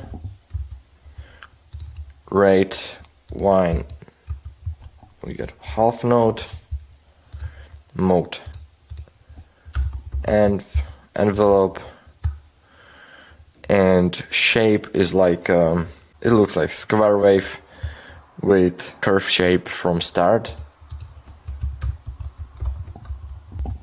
Destination sync 100%. Is it right? Yeah, we got it. Then there is envelope. Envelope 1, 2, and 3 are both a little bit different. So envelope 1, envelope 2, envelope 3, and A, H, D, S, R,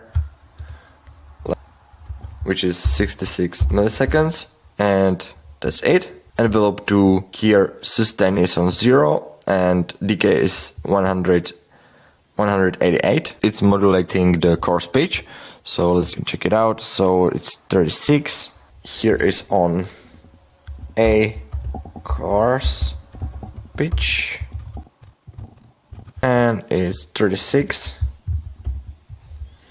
and here, and plus B, and it's also 36. Now let's check out the envelope 3, and it's on filter cutoff, and that's it. So envelope 3, let's check out. First, let's start with the settings. So same, decay is 640, sustain is on 0, modulation destination is the cutoff, 23%, right? We can check metrics if there are any other modulations. We can see that there are also macros assigned. So we can check it, and the macro 1 goes to filter frequency. So okay, so then there is macro 1 fx filter frequency cutoff, and it goes 31%, and then here it goes into envelope 3 and envelope 2 decay. So macro 2 and 1 and env2 decay to 0. Sorry, envelope 3. It goes minus 100, minus 21 on decay. Yeah, so let's listen for last time how it sounds.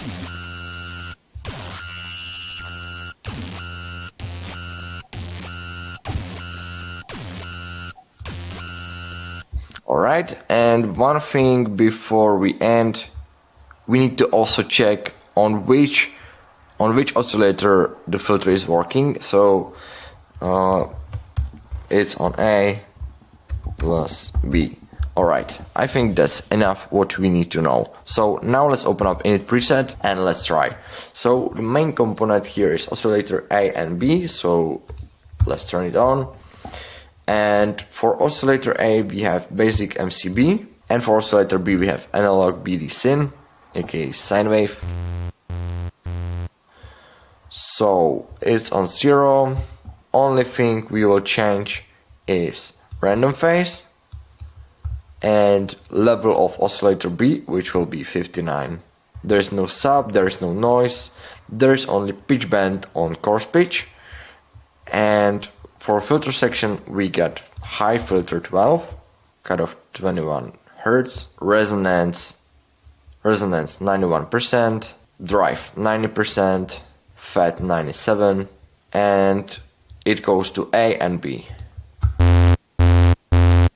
Okay, now FX section, so we got hyper, filter, then we have phaser, then we have EQ, then we have distortion, and then compressor. So for hyper we're gonna have mix 22%, rate 14%, DQ 74,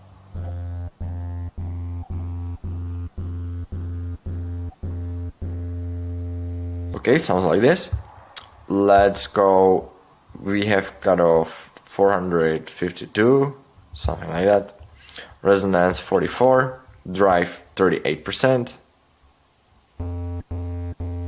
and no fat. Then phaser rate 003, depth 59, frequency 212, feedback 515. Alright, I don't know what I wrote down, however I think it might have been like 55%. Let's see if it sounds like it sounded. If not, then I should probably come back to it. Mix 51%, EQ peak modes, and we got frequency 32,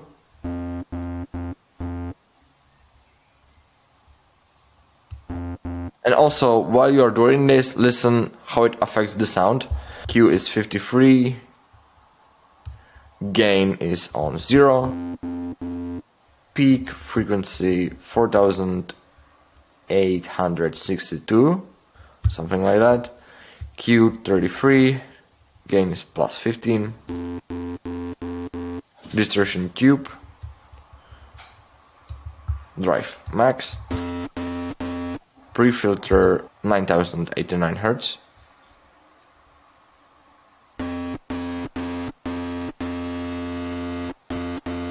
Also, this resonance is important, so we also should have wrote it down. And then the compressor, so multiband, gain 0, release 76, attack 0.1, ratio 1.41, and threshold -74.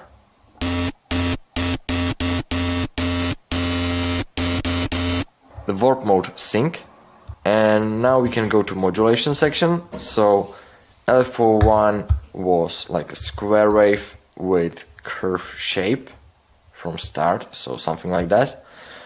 Trigger mode envelope, half note, modulation destination was the sync. Perfect, so it already sounds good. And then we had envelope 1. There was decay 66.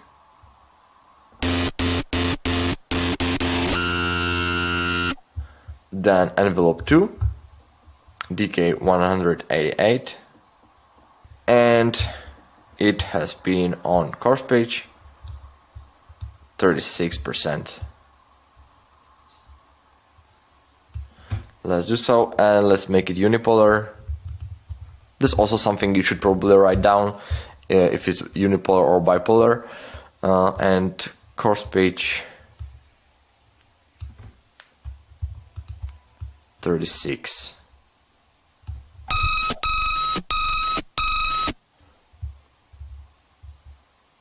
And sustain on 0.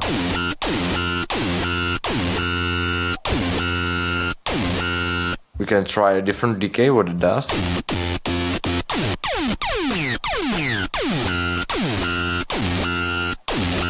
You should also try why there is this short decay and how it sounds if it would be longer or shorter, so don't be afraid to experiment with that. Then envelope 3, we got 640, and it goes to filter cutoff 23. Also the sustain is on 0, and we go 23%.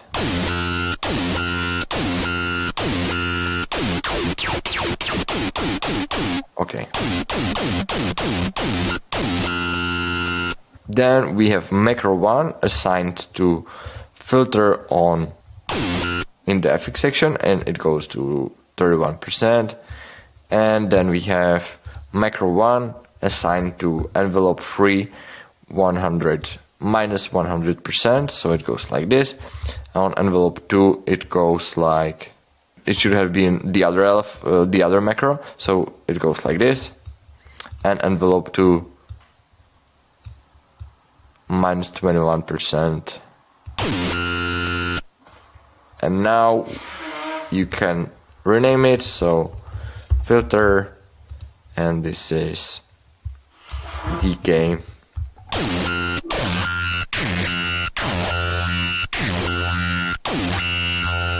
You can also name it like how it sounds, like meow or something. And for decay you can do something like a length, just for you to remember it better what it does. So this would be like attack length, I would say.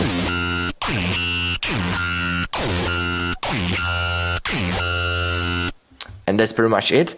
And now you can maybe try different wavetables and add some new FX, and you can save this preset and use it if you want.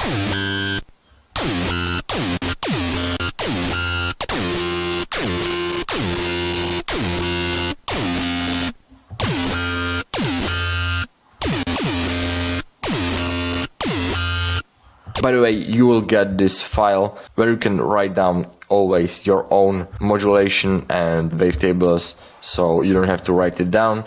You can download this below this video. See you in the next one. Welcome in this video. So in the previous example, we do like a note taking, then recreating the preset from our notes. Now I will show you the faster way how you can also try to make different presets. So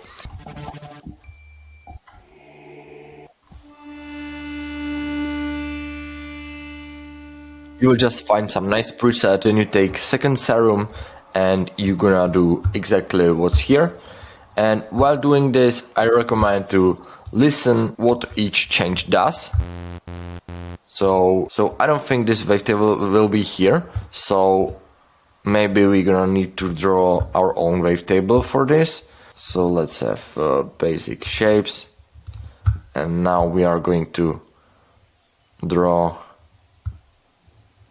We're gonna do something like this.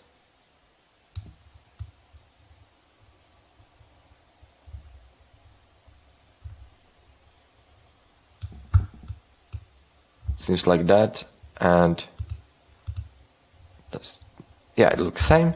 However, on the end we can see that it's a little bit smaller. So we can change grid size, or we can make bigger grid size, and maybe we can move it like this, or no, it's a little bit different shape. So we changed the grid size because we needed bigger resolution. So maybe if you also want to make this shorter, let's see how it looks like. Yeah, it looks pretty much same. Maybe it should be a little bit shorter, but I don't think it will make some difference. So listen, here we can see that here is the level around here. Quantize. Now I found out that this quantize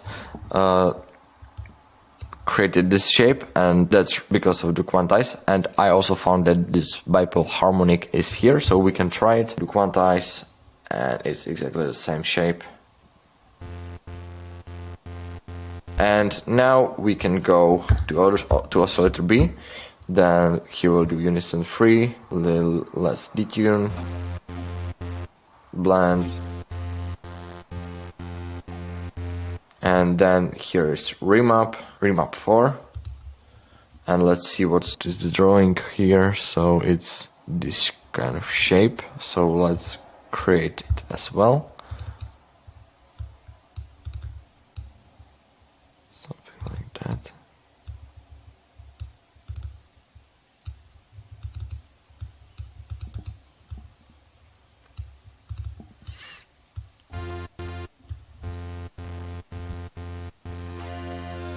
A little bit.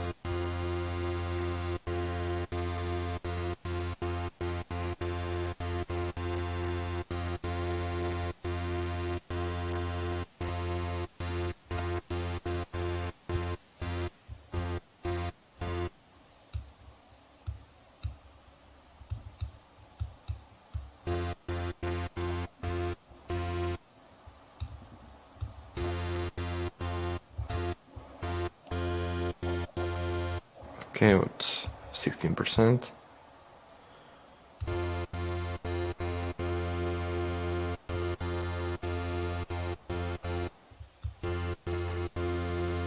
I try to draw the shape.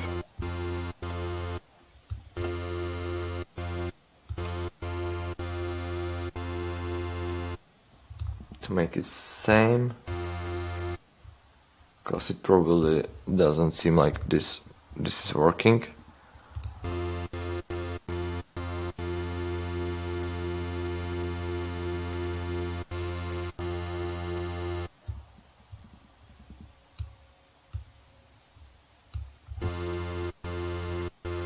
Yeah, I think something like this. However, this is a little bit too curved, so maybe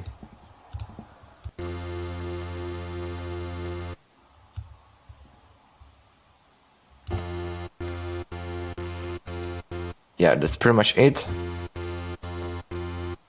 So now let's continue with band filter.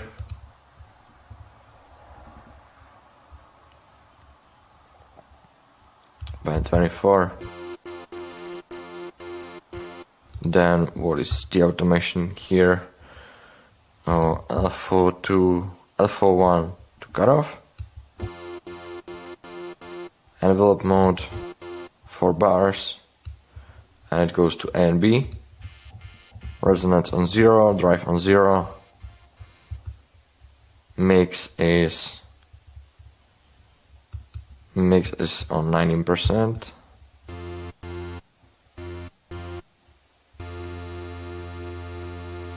But there are also macros, so we can check. Yeah, the macro one goes to filter.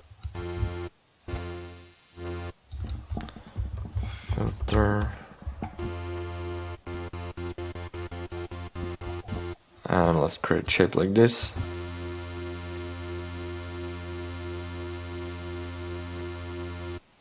And now let's check FX. Here we have compressor, multiband mode,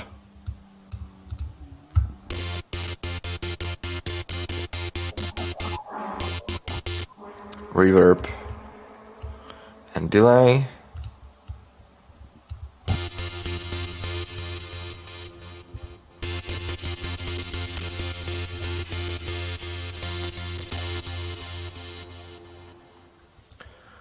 Alright, and we have plate reverb, high cut, shorter pre-delay, and mix goes down, and we have macro on reverb mix and reverb delay.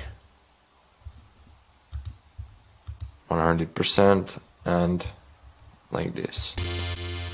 And there's little cutoff. And shorter feedback.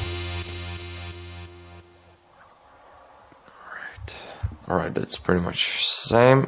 And now only difference here is the attack on envelope 1 and decay is 0.8.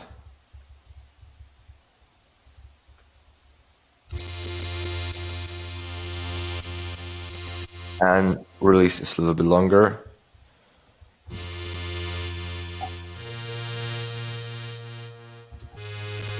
Oscillator A also have 1 octave up,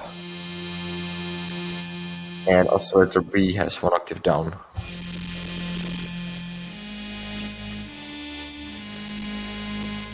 Let's listen if it's the same.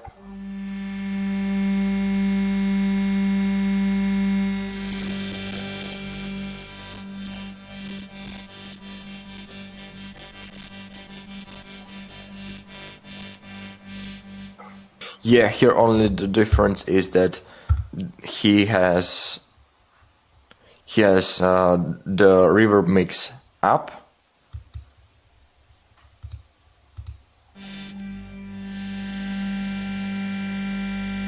Almost. So let's rename it.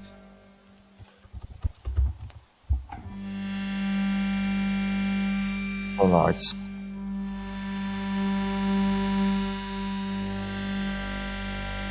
Now it's almost the same. You can do this if you want to know how to make this preset, and you can do this like once, twice a week. And also you can alternate between writing it to your notes or to the document I gave you in the last video. Once you do that, you will know how to do each type of preset, and then you can make your own presets that you like. Yeah. Hope you like it, and see you in the next one. Welcome in this video. So now you wanna create some bootleg, but you are missing preset from certain song. So you can listen to the song, and let's say we wanna create this first lead in this song.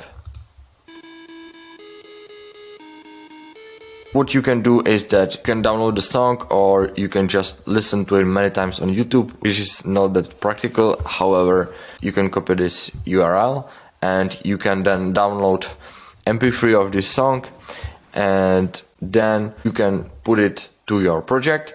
And if there is too much elements, then you can put it into some AI separator, and you can separate stems, and you can use just instrumental. We can try to do that. So let's go. This is for isolating the music from vocals, and also there is this instrumental splitter. However, this is a paid one and this is free one, so you can try different ones. Now we need to download the song, so let's download it. Just be careful to not click on some virus.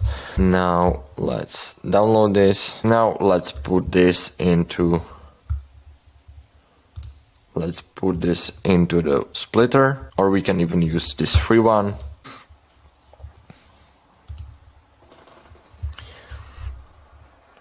Wait a few seconds, and then we have split it instrumental and vocal.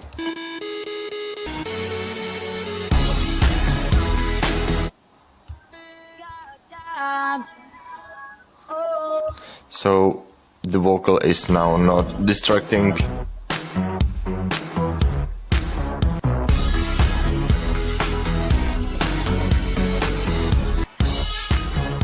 This is free version. The paid version can split the track into different instruments, and also FL Studio or Cubase have now much better splitters, so you can try that.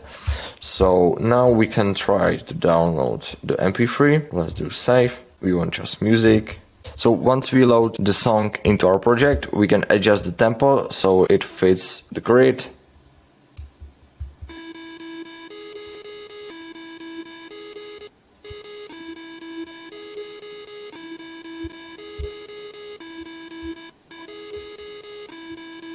Something around that. Now let's open up Serum. Now we need to find the right key in which the song is and the right rhythm. So it's E.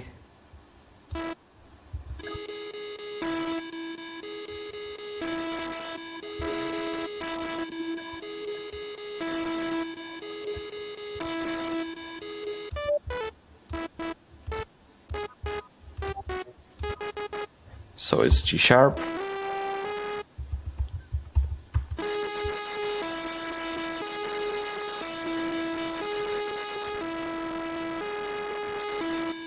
Now let's listen to dynamics of the sound. We'll now edit the length of the notes, so we can maybe make this only 1/2 and later we will lengthen it. Our notes are too long, so we will use envelope and we will put down sustain.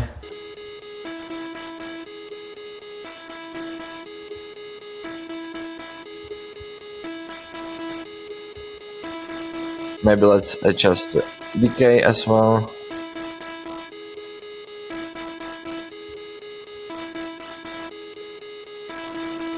Something like that. Now let's check the spectrum so we can match the frequencies.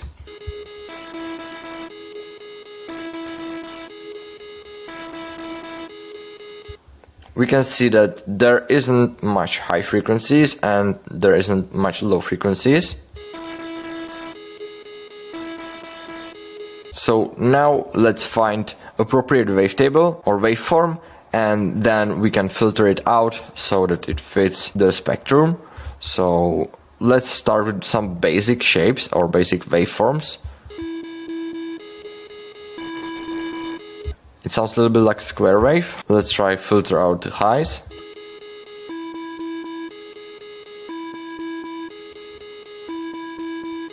Let's actually cut this so we can hear. Now let's try different wavetables maybe.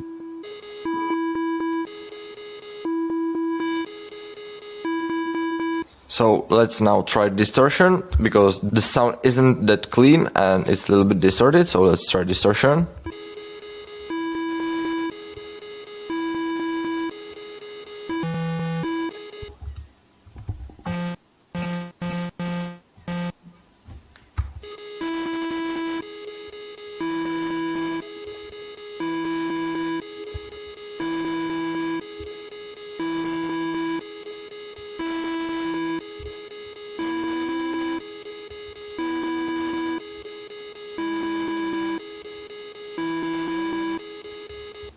We can try to play with pitch a little bit.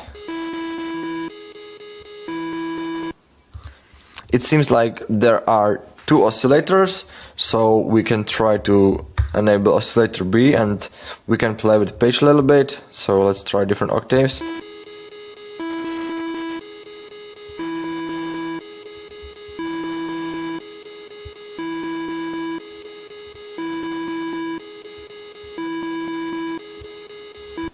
And probably it's not so clicky, so let's turn on attack a little bit.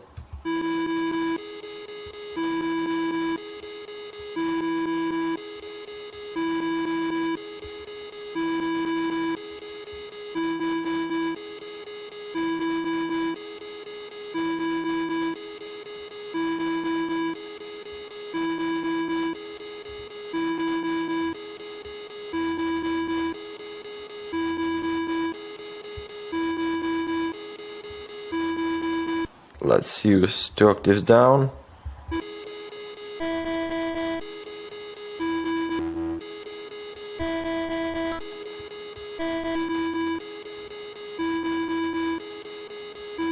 And let's enable filter on oscillator B as well.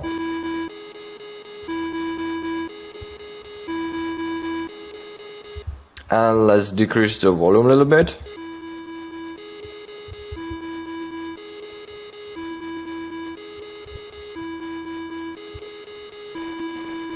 And let's try distortion. And let's do bandpass.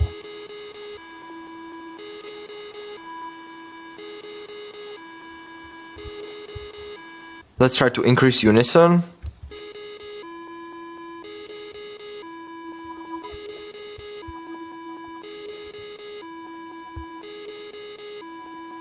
Also play with detuning.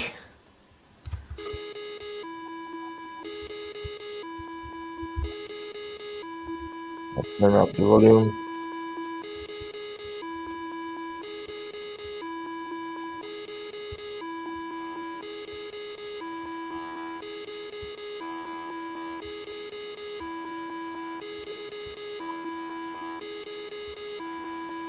Let's turn off random phase.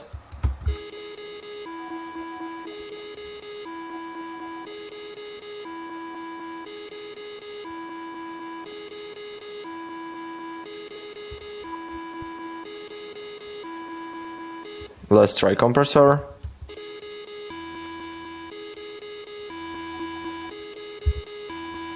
And let's turn on EQ. We will cut the lows a little bit.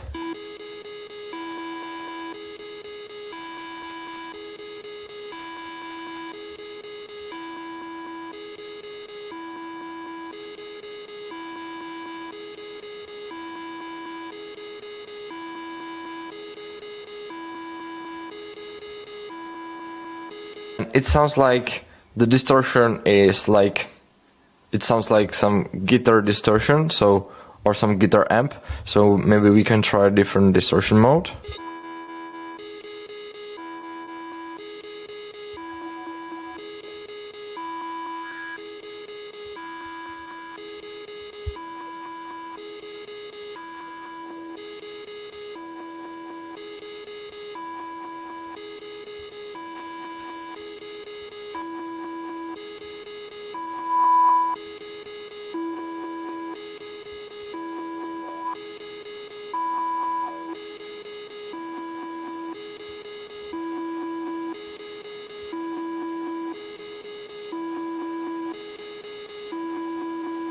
Let's try.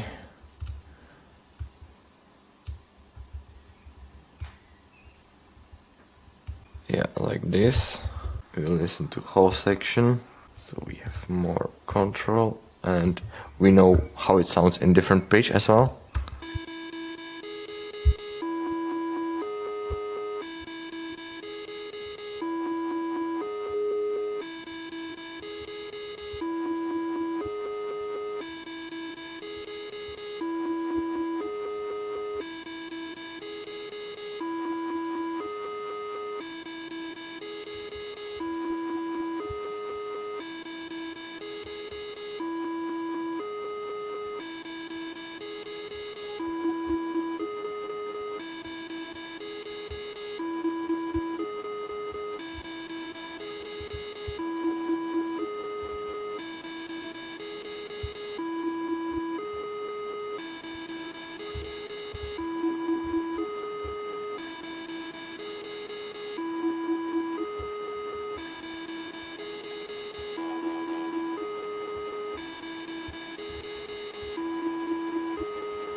Seems like there's too much high frequency, so we can turn it down.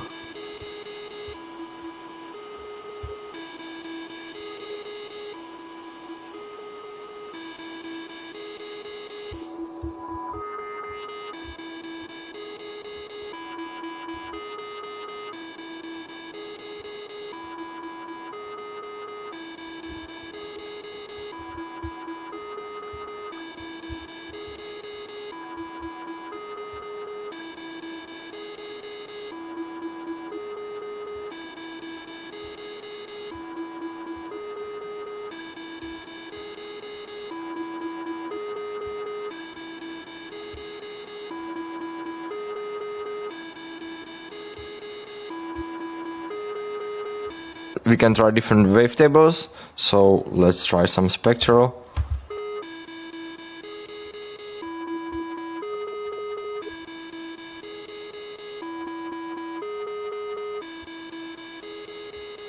I think we get pretty close, so you can apply this to any sound you want.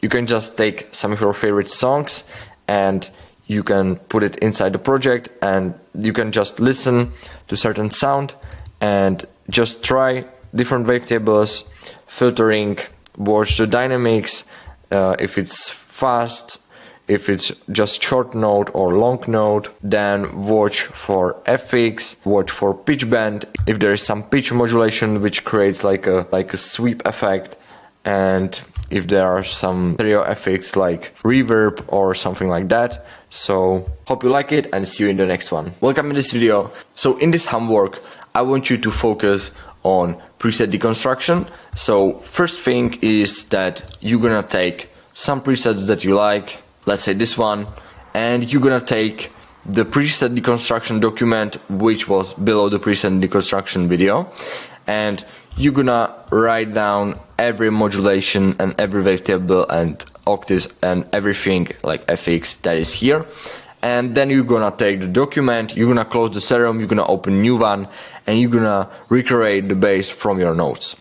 The other part of this homework is to actually like find some nice preset, take the Serum like this, and open other Serum and recreate it next to it, like so.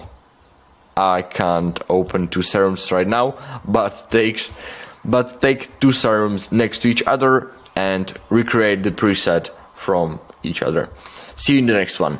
Welcome in this video where we're gonna discuss Serum FX. So Serum FX is like plugin which you probably have if you bought Serum, and you can find it in your FX. It will be called Serum FX. If you don't have it, then you should probably do an upload, or you can download Serum FX on the Xfair website and exactly look like classic Serum. However, there are different options how you can use this. So first thing we can use this is that we can use this FX on every sound we want. So let's say I have this vocal.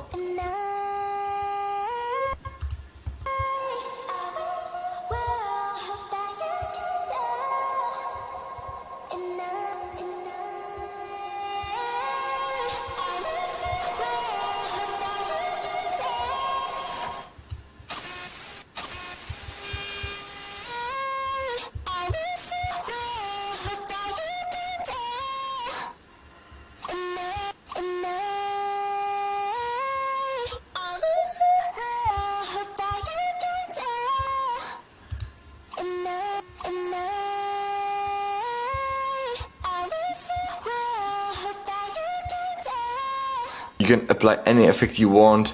You can even load your own FX chains. So you do it like that.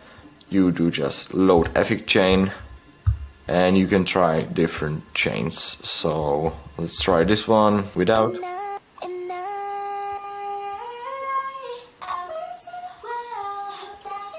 Yeah, so I'm sure you'll find some uses where this can be really useful. You can also use this filter to create movement and to maybe add these phaser or flanger filters.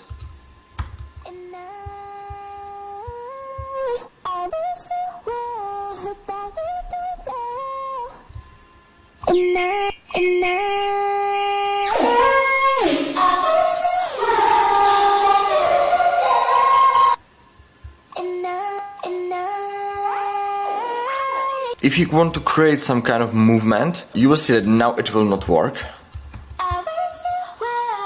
Isn't in classic Serum but is in the Serum FX. There is this note latch, which means that it takes the MIDI or the audio, and whenever there is like a start of the sample, it will enable this modulation, and you can also increase speed as in normal Serum. So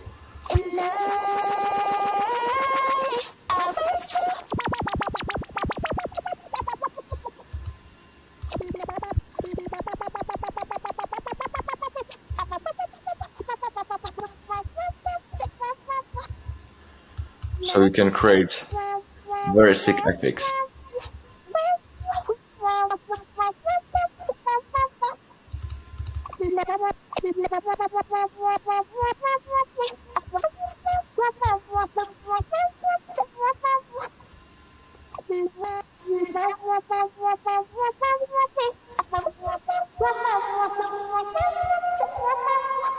So you can have the vocal in intro or in the build-up, and then when it drops, you can use a version where you create some kind of lead, and this way you can make really, really interesting songs.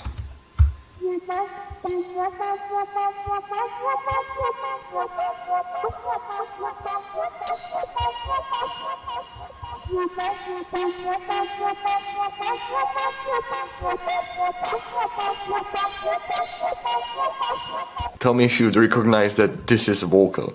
Like, I would probably not recognize that that's vocal.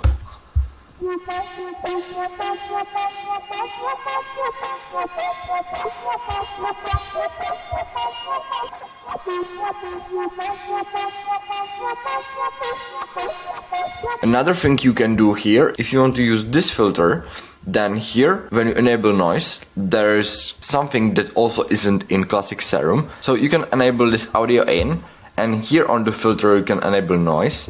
You can create something like we already discussed in this filter, and you can use this filter for that case.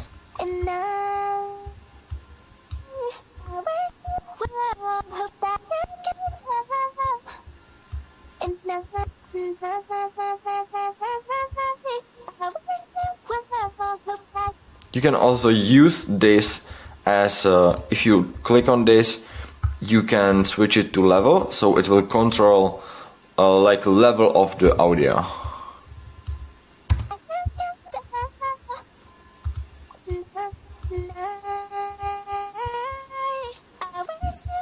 So you are making like a sidechain effect, and if you would make some kind of house or something, you could also do like a sidechain for kick, where it's like 4/4 beat.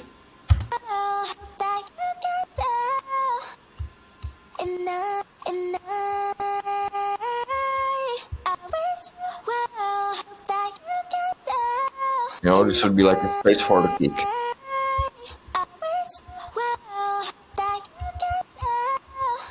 Or you can create like a stutter effect, like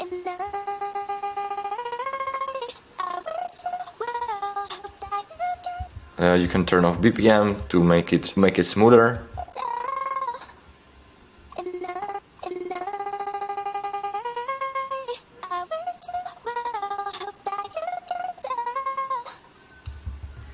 And you can also automate this, so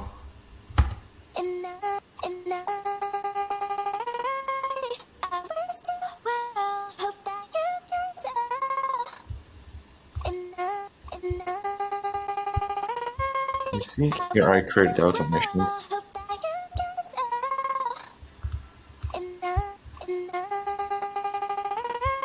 See you in the Serum FX part 2, where we'll discuss how to record with Serum and how to create unique wavetables. Welcome in this video, and now we're gonna continue with Serum FX. So I wanna share with you technique how you can record any instrument you want. So let's say we have this one, and let's draw a simple MIDI right here.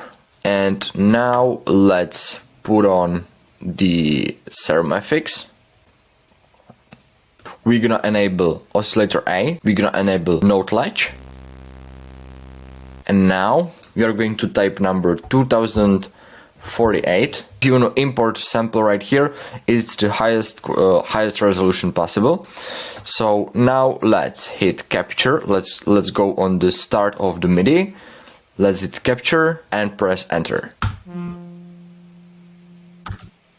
Now let's save this preset to our wavetables. So we save this to our wavetables. Now let's open up Serum. Let's find it. Here you have user, diva, and let's try what we can do with that.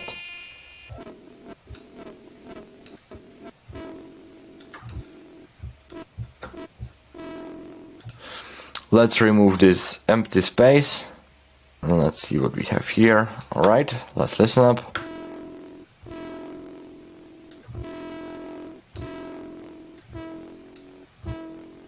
And adjust the speed so it's not faster or slower.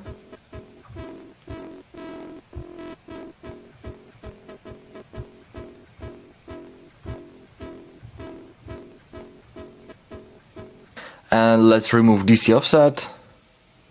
And let's do spectral morph. Let's do normalize same, max from all frames.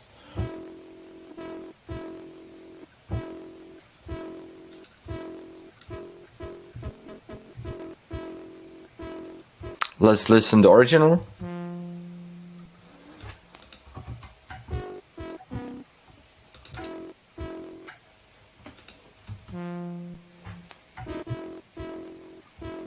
So like this you can record any instrument you want.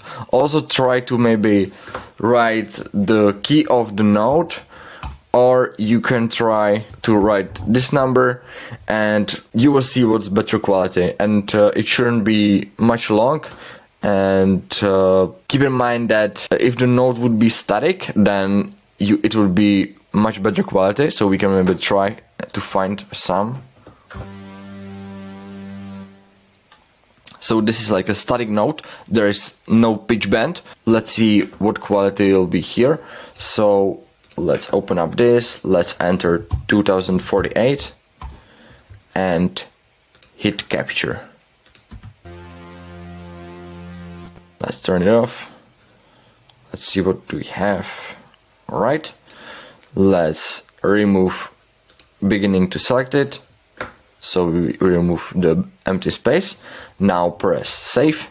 In order to see it right away here, we need to rescan folders on disk, or for comparison we can open up new Serum. So let's open up new Serum and it will be there. So let's check it out. Diva static.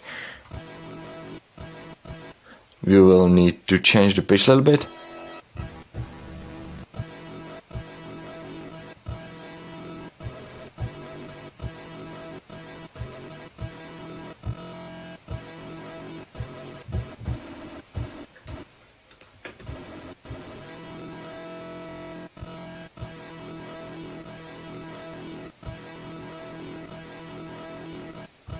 Let's do remove DC offset. Let's do spectral morph.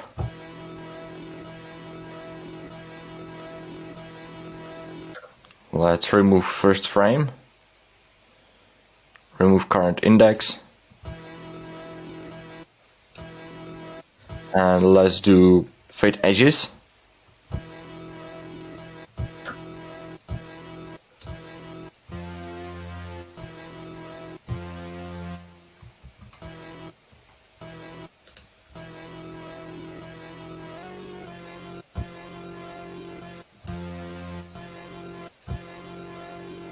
It sounds like it is a different key.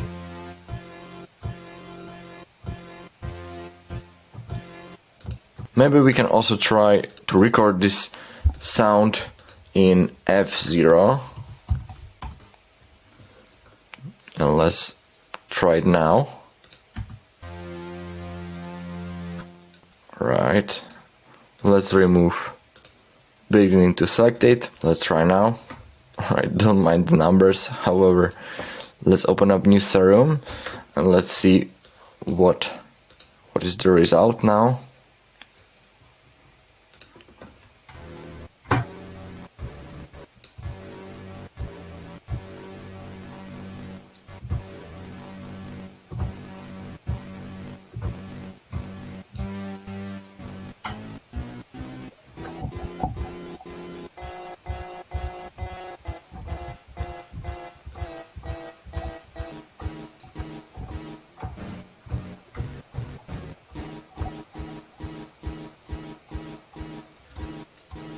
Let's morph it.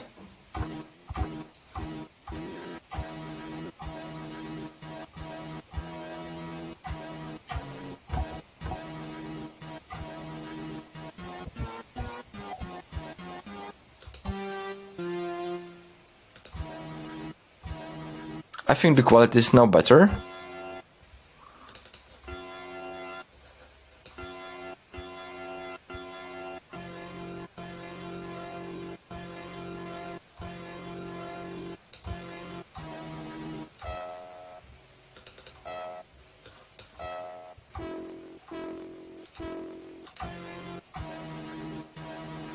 I think this is more similar. However, keep experimenting and see you in the next one. Welcome in part 2 of Serum FX. So now I'm gonna show you how you can resample instruments or how you can record some audio signal and have it as a wavetable. So for that, we are going to turn on oscillator A. We're gonna go to wavetable editor, and here you can see that there is capture function, which also isn't in the classic Serum. So now in order to record the highest quality possible, it's best if you know the key of the sample. However, if you don't know what key is the sample in, then you can enter like a D0, and this is like a lowest resolution, which should record the sample in the best quality. And we know that the sample is in F sharp minor.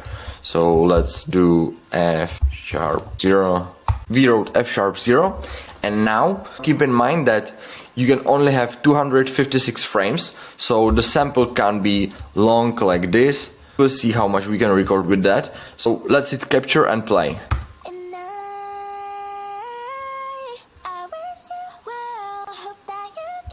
Yeah, that's it. So now we can see that we have lot of waveforms. We can hear that, or we can see that this is silence. So what we can do is to find the lowest point. Maybe let's do it here. Maybe we can remove this later.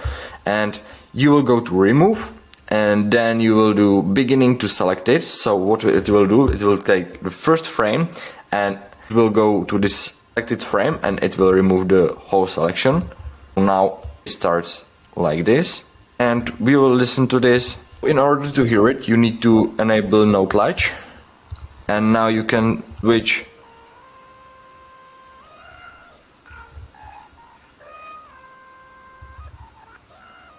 Now what we need to do in order to have this as a wavetable in Serum, we need to save this wavetable.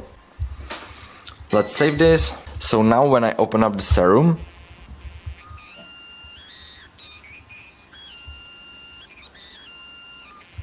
however, the pitch is too high, so we will lower it later. So now let's put an LFO on it so we can hear it.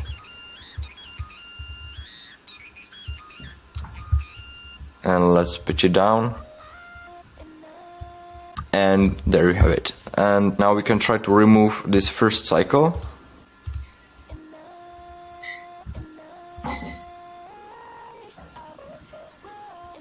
You can see that we have a lot of space which we can gain.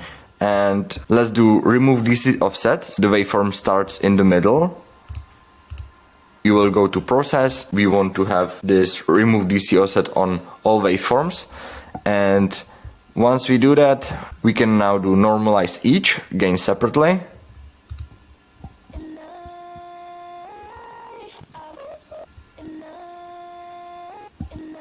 Maybe we can remove these blank spaces as well. So click on this frame, hold shift, click, and press remove multi-selection. Now let's hear it.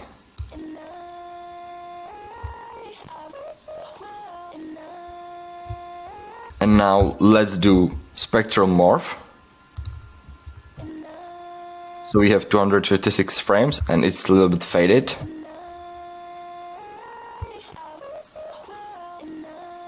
And we can try to maybe crossfade edges.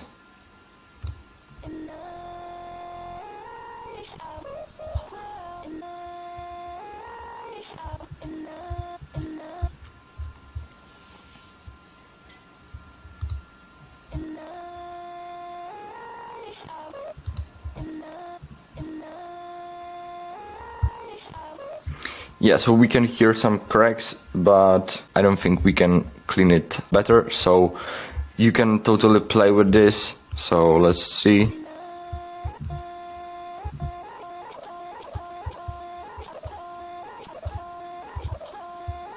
You can try set loopback point.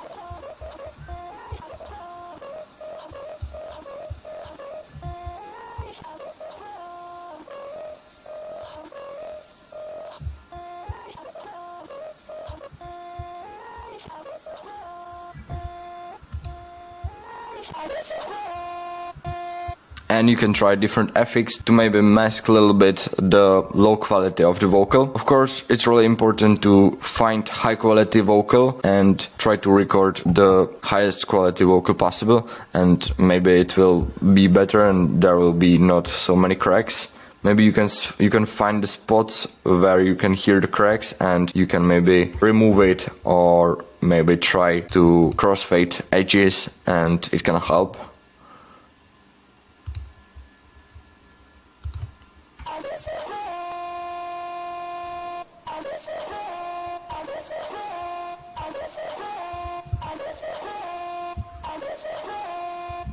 And we can try some filters as well.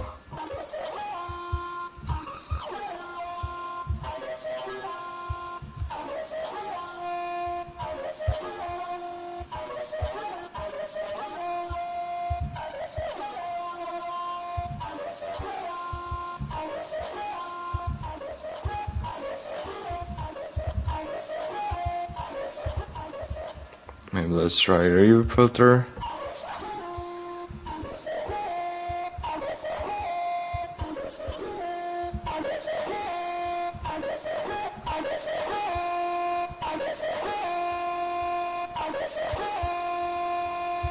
And then you can try different things like level modulation to make it more dynamic.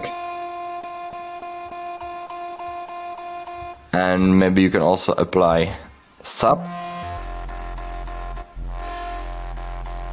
You just created wavetable and now you can create bass from it, and you can also make it sound like it's vocal a little bit, so you can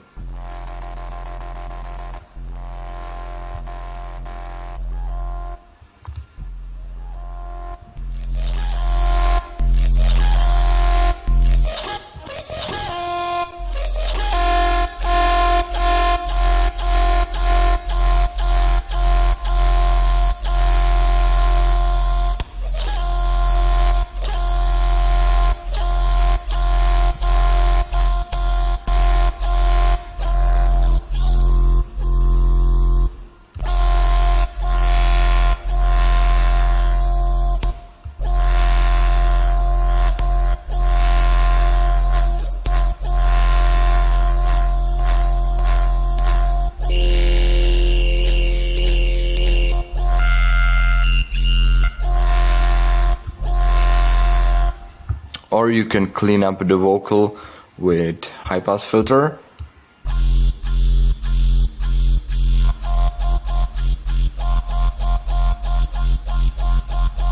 And then you can apply another filter. You can write this number 325. By the way, I have this from AU5, which said this in some of his videos.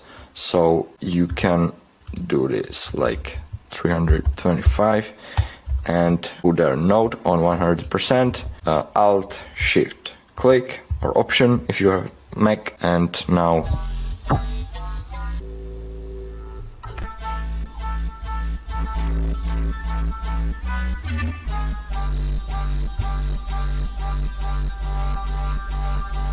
and there you have it.